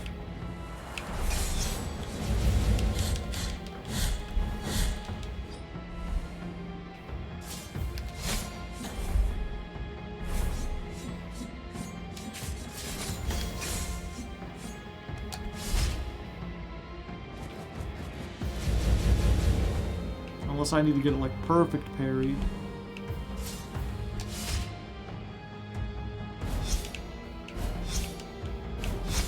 Oh, I didn't jump that time.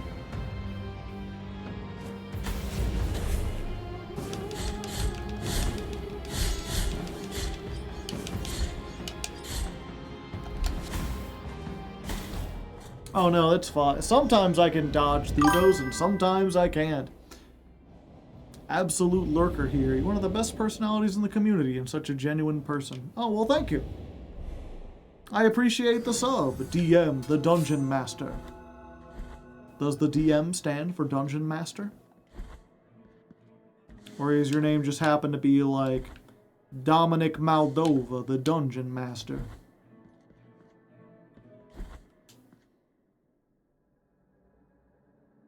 It's my initials. Haha! I guessed it.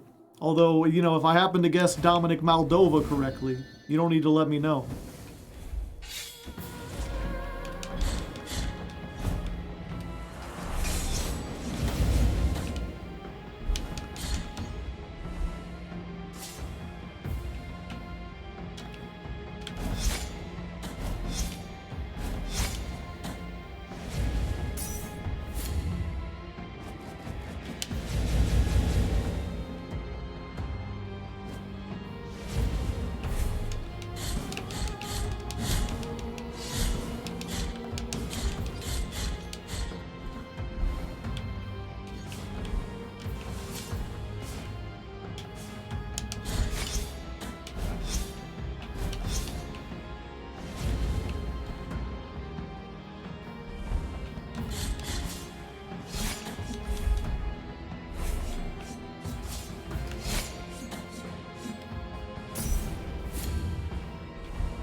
Oh.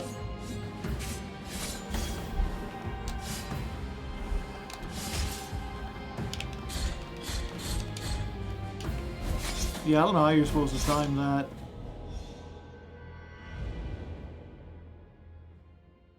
I see, I see.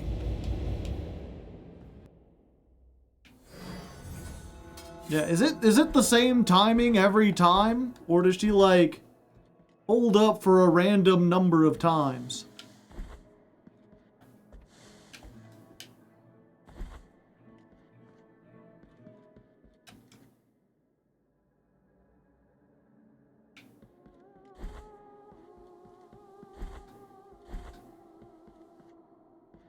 Or for a random number of seconds, I guess I should say.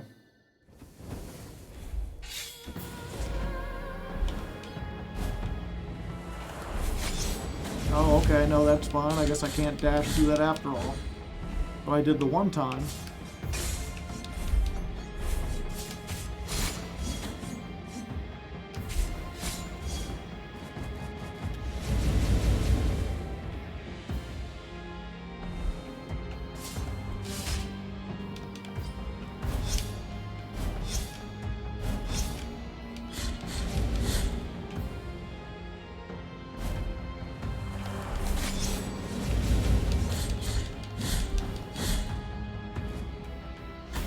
Yeah, you just can't be in the center when that happens.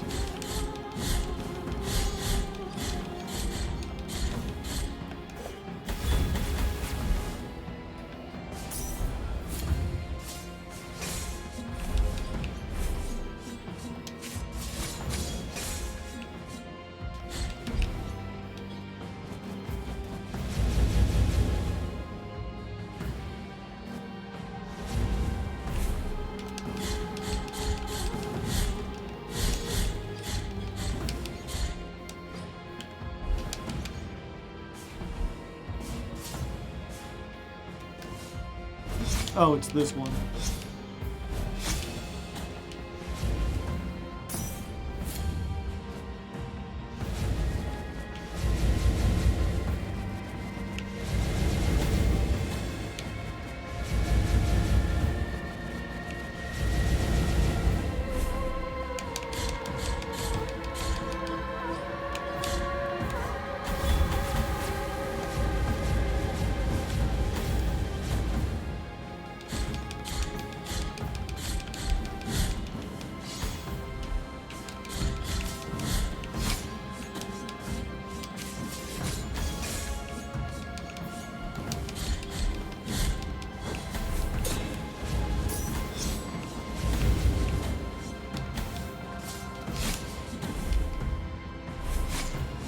Oh, okay, sure.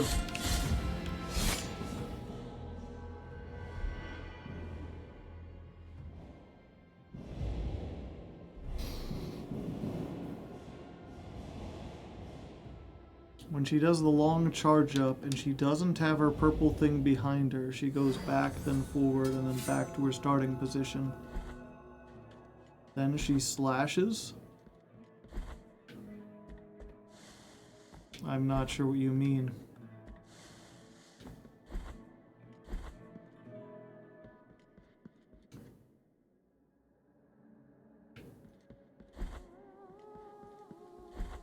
I mean, she seems to go back and forth regardless with the long... It's always like slash, slash, slash. Each 3 times. I just don't know how long she holds up that thing before she slashes.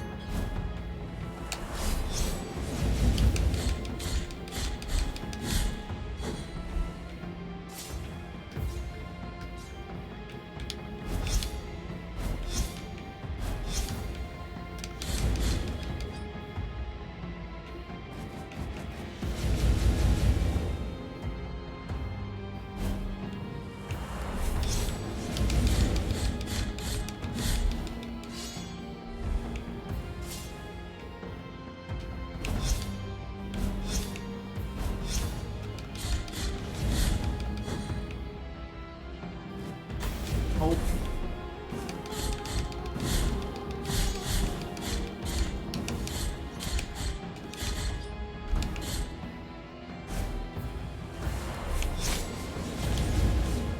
Yep.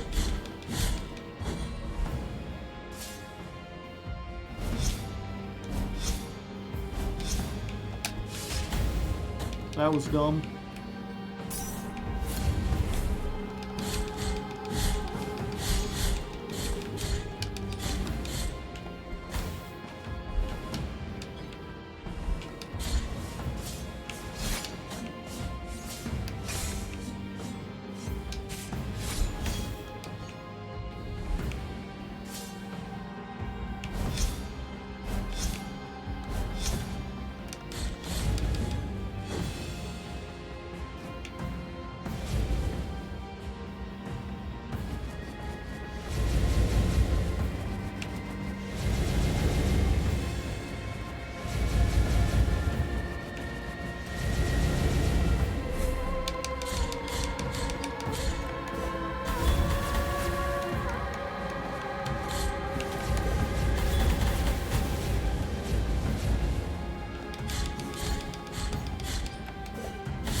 Oh, the fire in the center hurts me too? Of course it does.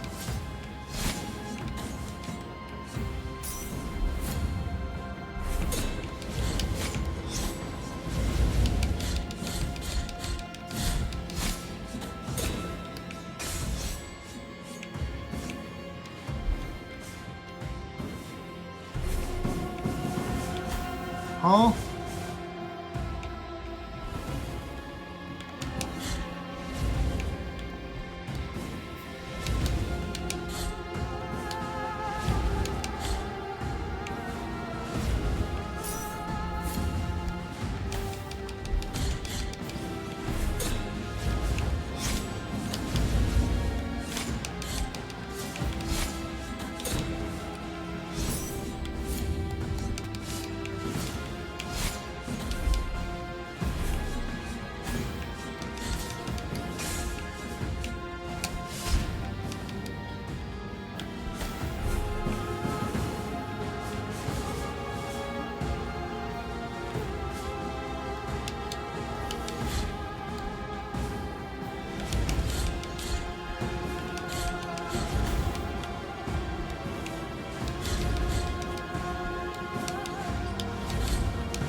Oh.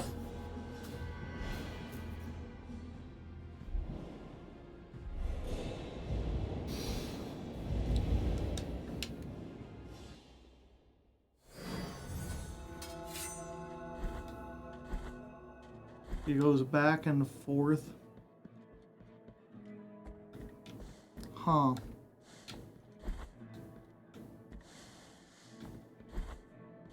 Got really close. Unfortunately, she still had so much damage. Is there anything else?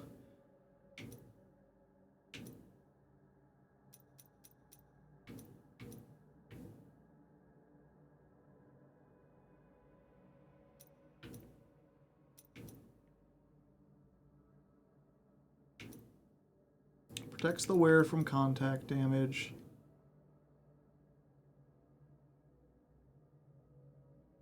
Carrying part of its unyielding strength. So I just assume that makes me stronger. Increasing fervor generated. I need that. I need the speed.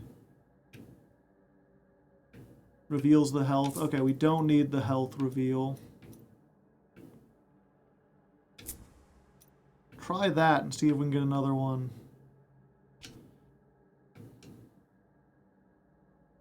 Max physical defense and fire resistance.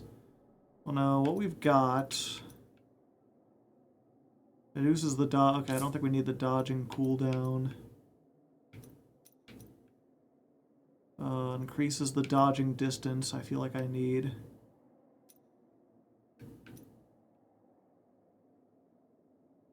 Adds an extra thrust while in the air. We don't really need that. Increases defenses. It allows them to block from behind. That might be useful.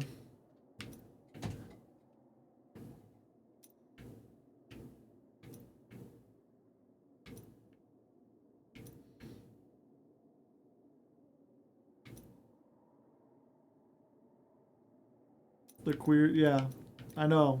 That's why I put it on first.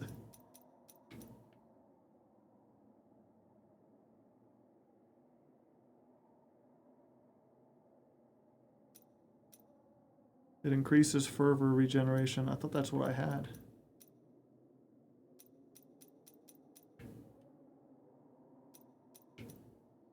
Oh, the hat covered it, sorry.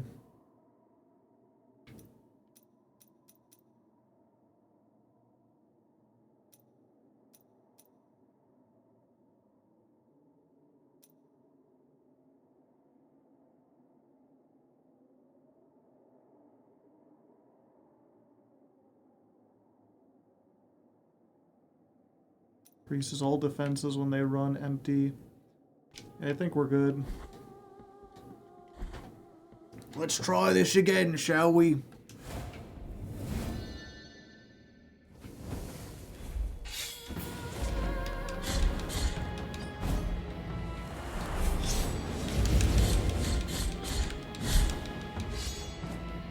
Ah! Couldn't get out in time.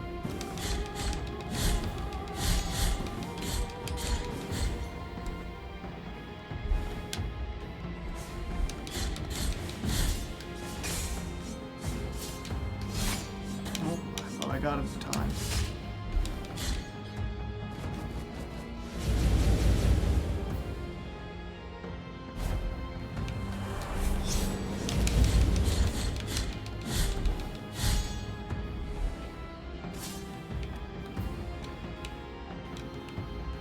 Ah!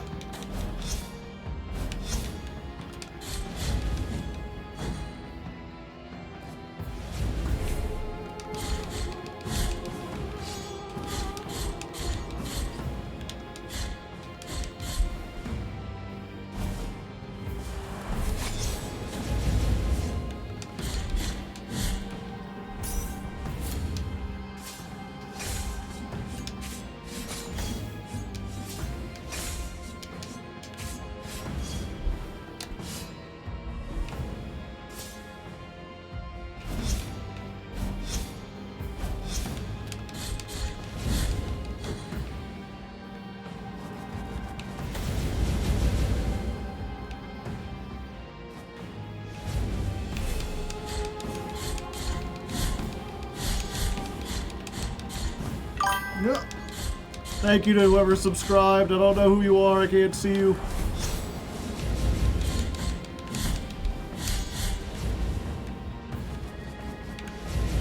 Yeah.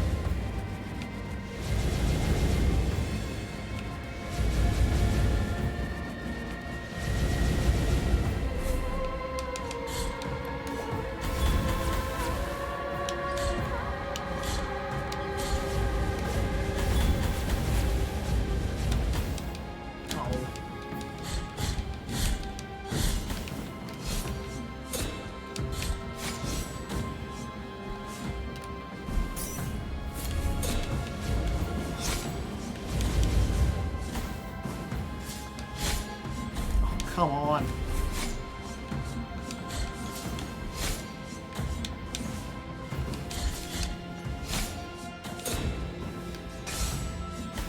Yeah, I can't get out of this corner. Yeah, there's literally nothing I could have done to dodge there.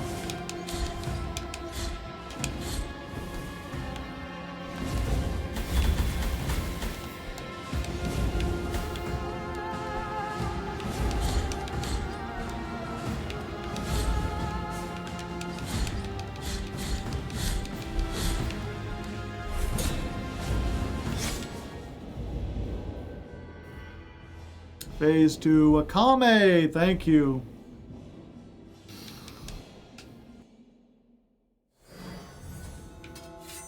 I appreciate the 20 months. Yeah, unfortunately, that the random balls of fire that, like, I cannot hit, cannot parry, and cannot dash through. I just have to, like, move around them, and with her moving at the same time, there are some positions you can get into where it's just literally impossible to dodge, and she can combo you into the corner.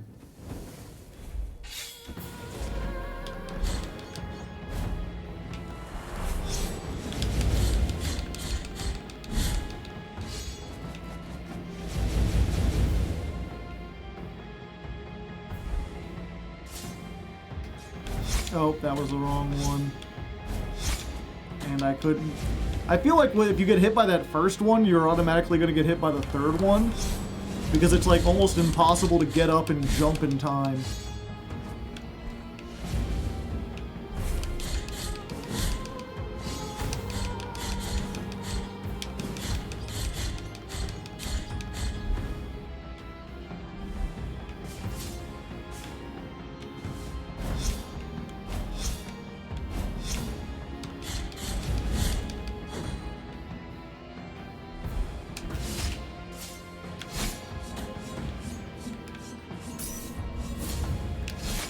Oh, okay, no, fine. I thought I hit the parry button, but...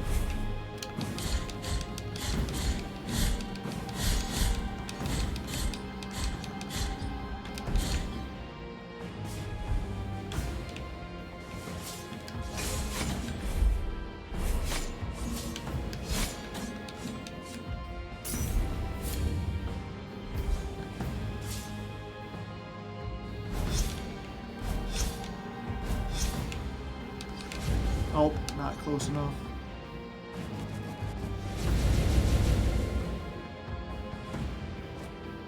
Oh, I thought we were to do a bunch more of those.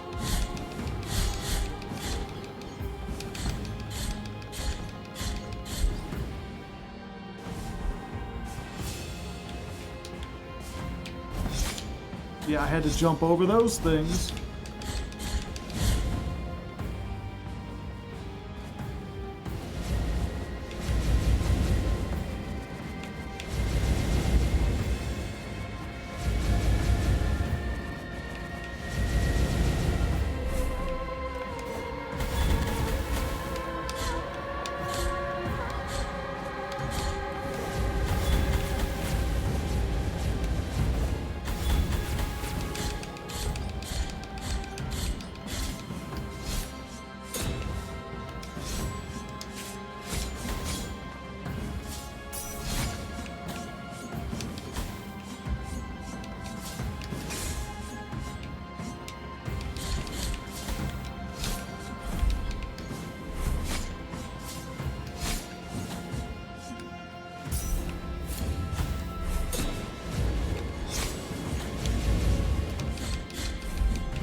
Yeah. I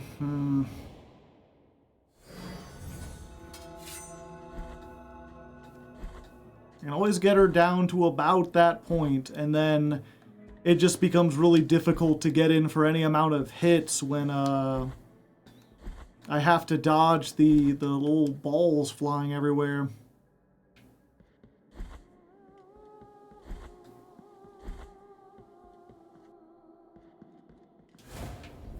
It's like it's like a combination of like, oh well, the boss has like a super random attack pattern. The balls could come at any like random interval and they just kind of like fly around.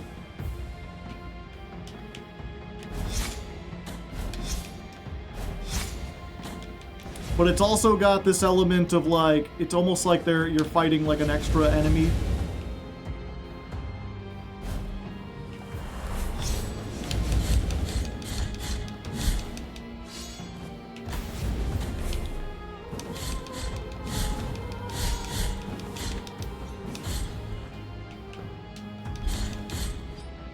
Except at least if these were enemies, I could hit them.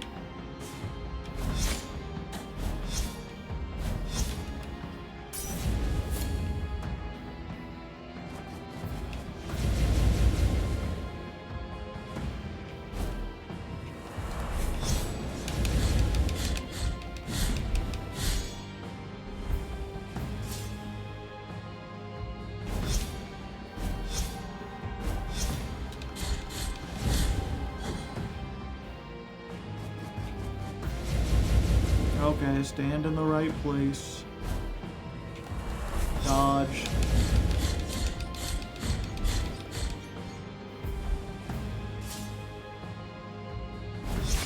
Oh.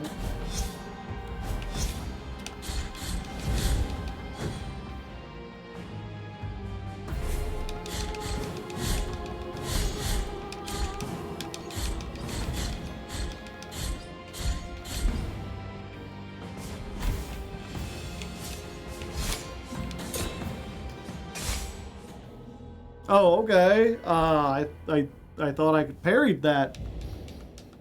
It made the parry sound, but I took a bunch of damage and died.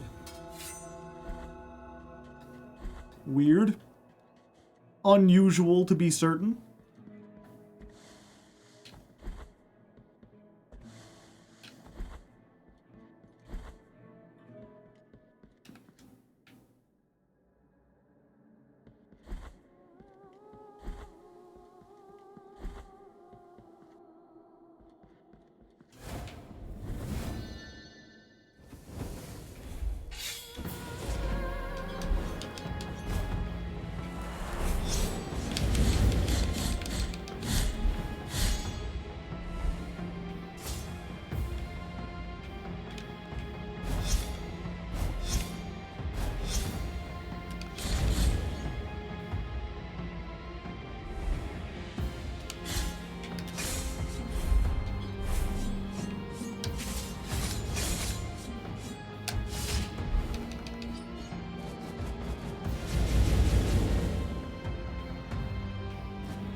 Okay, when she goes into the center, I can get the big combo.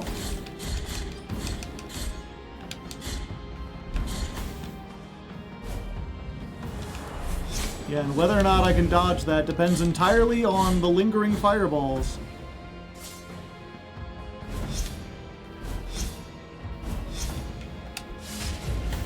Oops.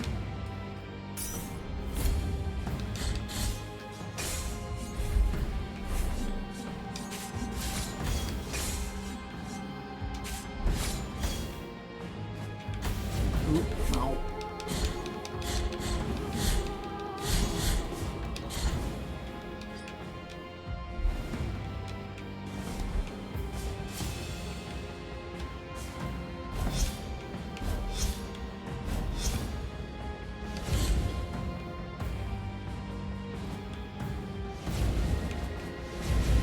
Okay, and we dodging. And we dodging.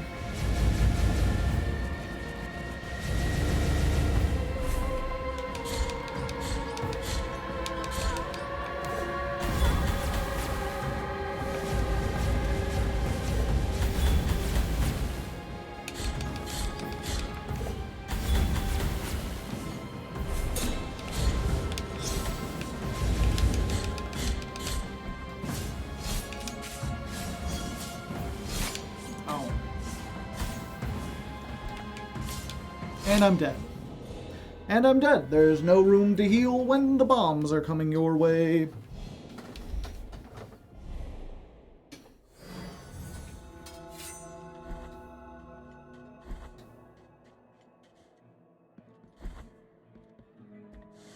It's unfortunate when you can tell like 5 seconds before you're dead that's like, oh, I'm in an unwinnable situation. Oh, there's a thing too close for me to heal, and I cannot block that attack without being knocked into one of those bombs. It is impossible to dodge or parry this situation. I just have to take the damage, and I can't.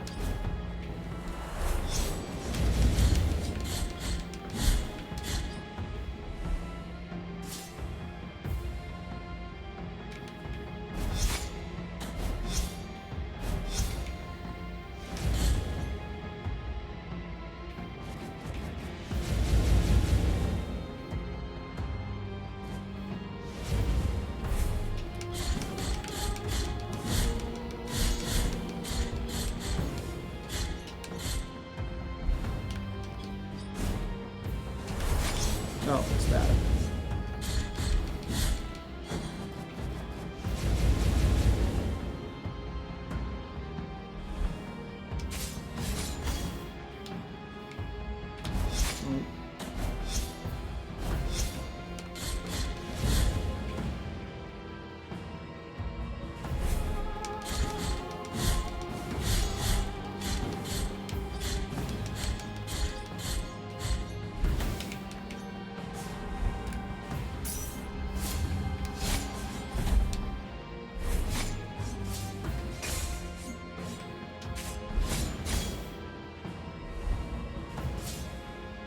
One, two.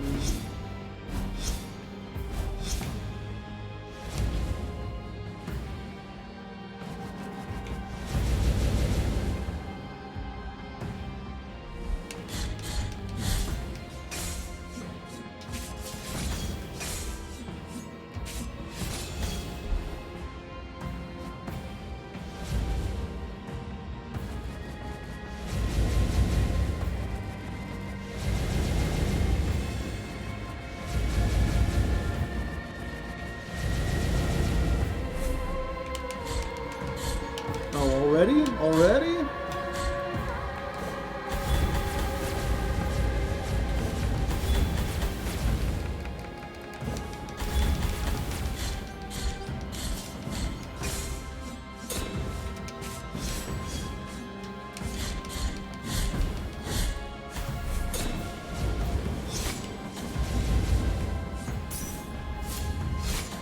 Yep, and now I'm just locked in the corner. Okay.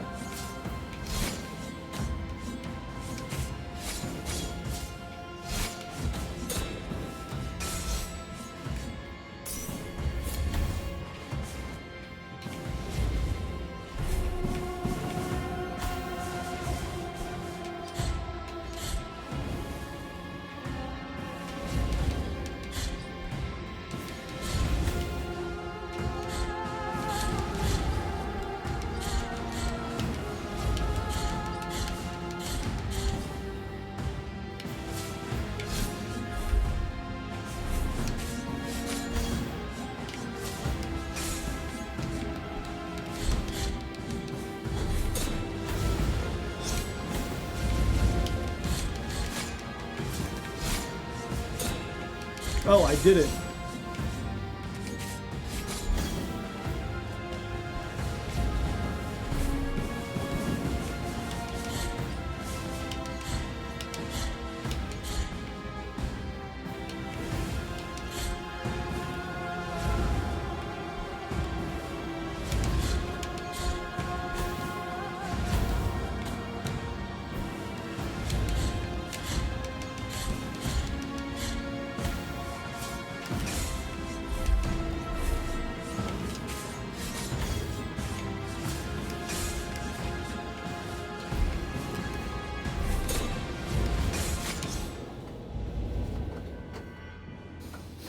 So which deck is this month's ladder climb? It's the, whatchamacallit? You know, the whatchamacallit. Pumpking. There we go.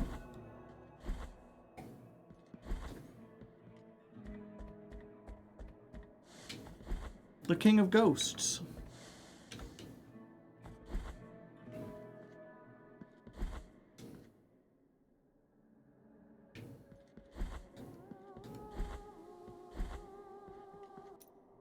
Oh, is there perhaps one of these that would be better?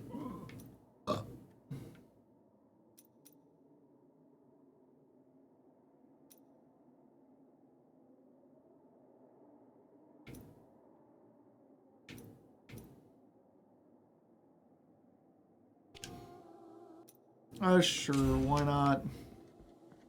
We'll see if this works even better. Probably not, but we can try.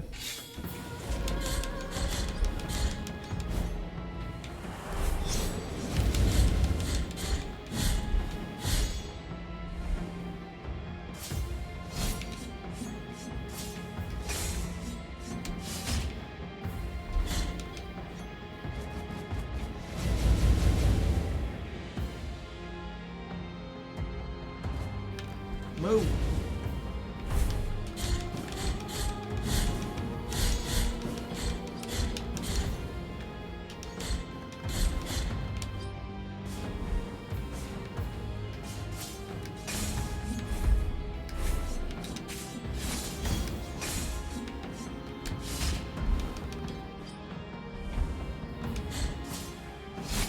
Oh.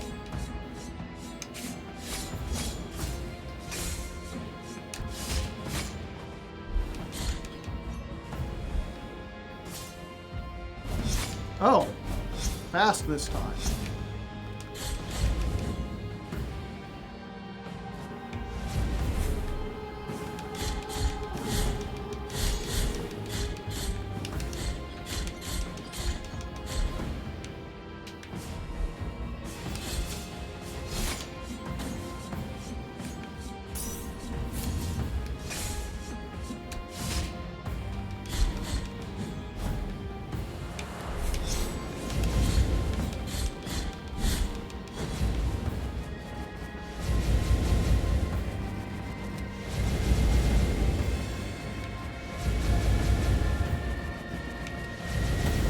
Ow.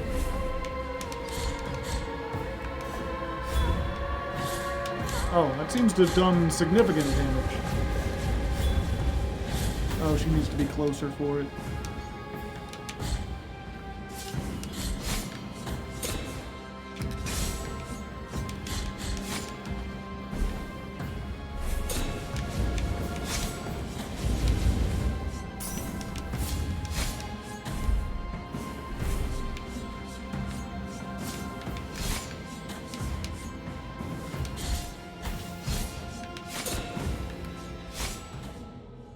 Okay.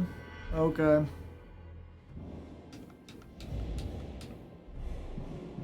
Barone, my favorite pumpkin monster. It's actually good. Unfortunately, it doesn't hit her in the air, which is what I really need. Or like it does, but it doesn't hit as well as I thought. But it does seem to take off like a whole bar of her health.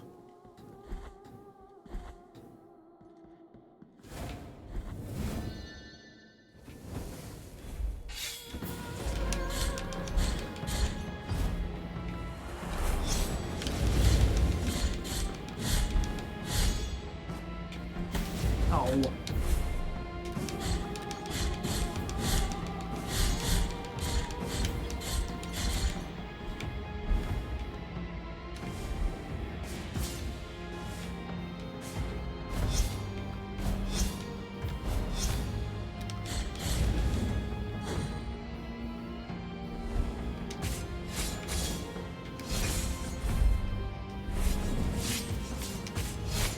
That's not what I wanted to do.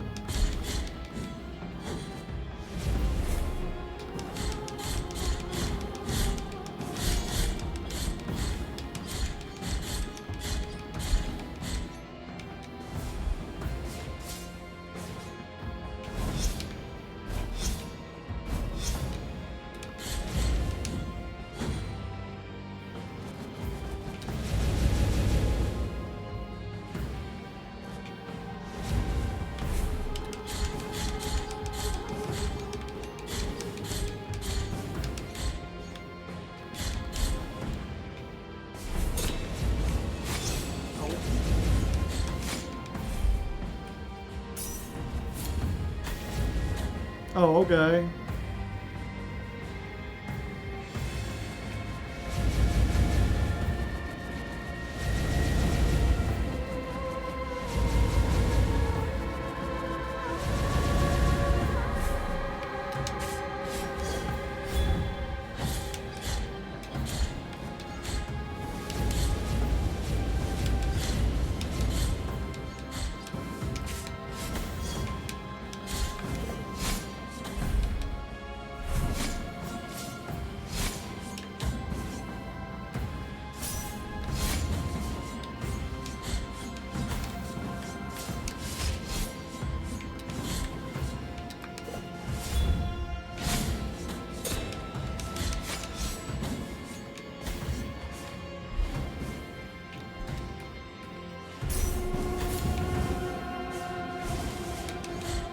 There we go.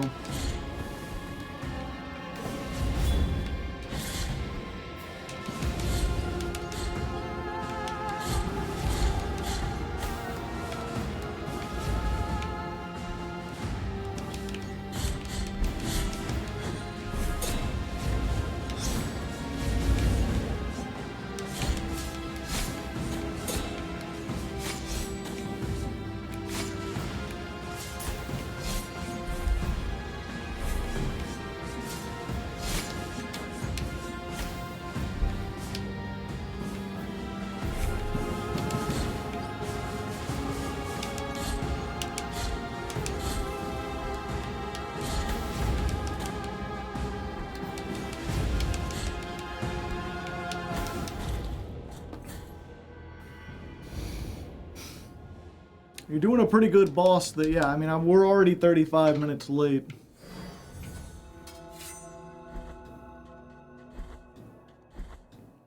The problem is just like, you know, I've got part 1 down to a science. The problem is I feel like I'm not getting any better at part 2, and I don't know how to get better at part 2, because I keep running into situations where, like, I get knocked down, and then I recover into a fireball that knocks me back, and by the time I'm recovering from that fireball, she's already halfway through an attack that even if I'm spamming the what's it called, the parry button, I'm not gonna get it in time.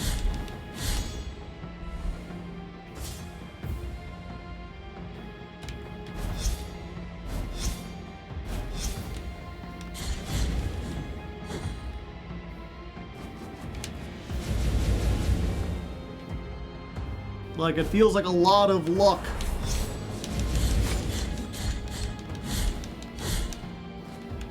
Oh.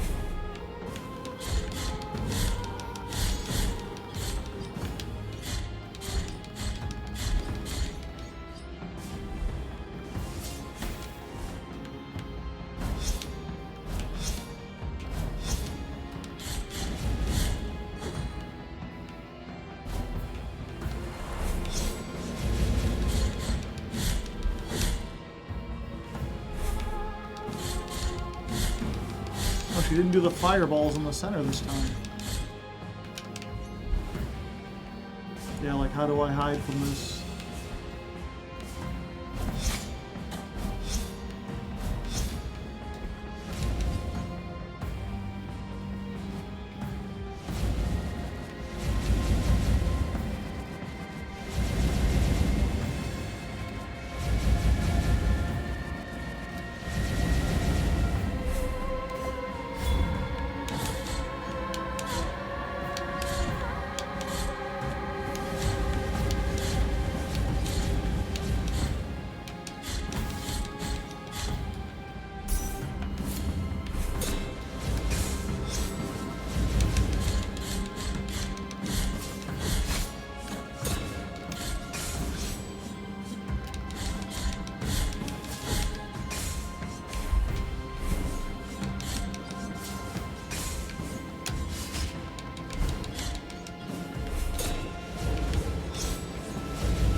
out of this corner.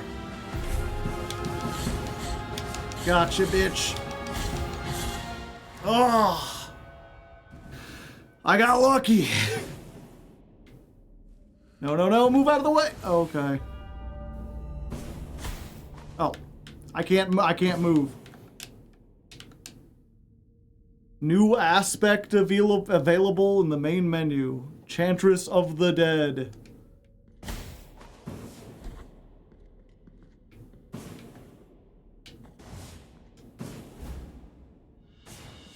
Severed right eye of the traitor. The fire just continues. A nice skin you just got, I see. An eyeball of solid gold that adorned the scythe of Isadora, the singer of the dead. Condemned to an eternity of deep-rooted darkness, the melted face of the traitor was also robbed of his eyes, for he had seen too much. The lady of the ossuary was charged to watch over him, and the bones that used to sing with her found a new tomb in the darkest of corners. Penitent one, you have finished with the suffering of the singer. Her song was formed by the very voices of all the souls resting in this place. Their stories, tragedies, and sorrows flowed through her voice, creating melodious echoes. Melodious. Creating a psalm of shadows. The voice of the dead, Isadora. Cool, man, cool. That's neat and everything. The golden face awaits. You have his eyes. Oh, is he the traitor? Have I been helping a traitor this whole time? Is it Dora the Explorer? Possibly. Salvadora Dali? Alright. Well, wherever the golden face is, it'll have to wait until next time. Because I'm getting out of here. We went way over time. And I still have things to edit and things to do and stories to write. I gotta try to get Legend of Lefty ready for tomorrow. I think I'm pretty good. What are we at? 91.09%? We're getting close. We're getting close, chat. We're almost at the end. So thank you for joining me. I hope you had a lovely time. I will be back on Thursday. As I already said, we will be we'll be playing Pumpking. We'll be making the deck in Master Duel and we'll be testing it out. If you've got decks of equal or greater value, feel free to bring them on down. This will be your chance to duel with me. There's no stream Friday because I've got a friend invited me out, and I was like, you know what? I haven't been out in a while. What are we gonna do? Play more Blasphemous? That's not that important. We'll do that on Thursday after we're done testing everything. So no Friday stream. However, if you're a patron, on Saturday is the Patreon hangout, and that'll be streamed. So you'll still get a stream this weekend. You'll still get a bonus stream. It'll just be on YouTube, and it'll mostly be me playing Jackbox, and I believe CB Radio said he would show up. So if you like CB, he'll be there for a Jackbox evening. For now, though, I'm going to get headed out. Y'all have a lovely evening. Go say hi to the penguin, and until next time, good luck, and have fun.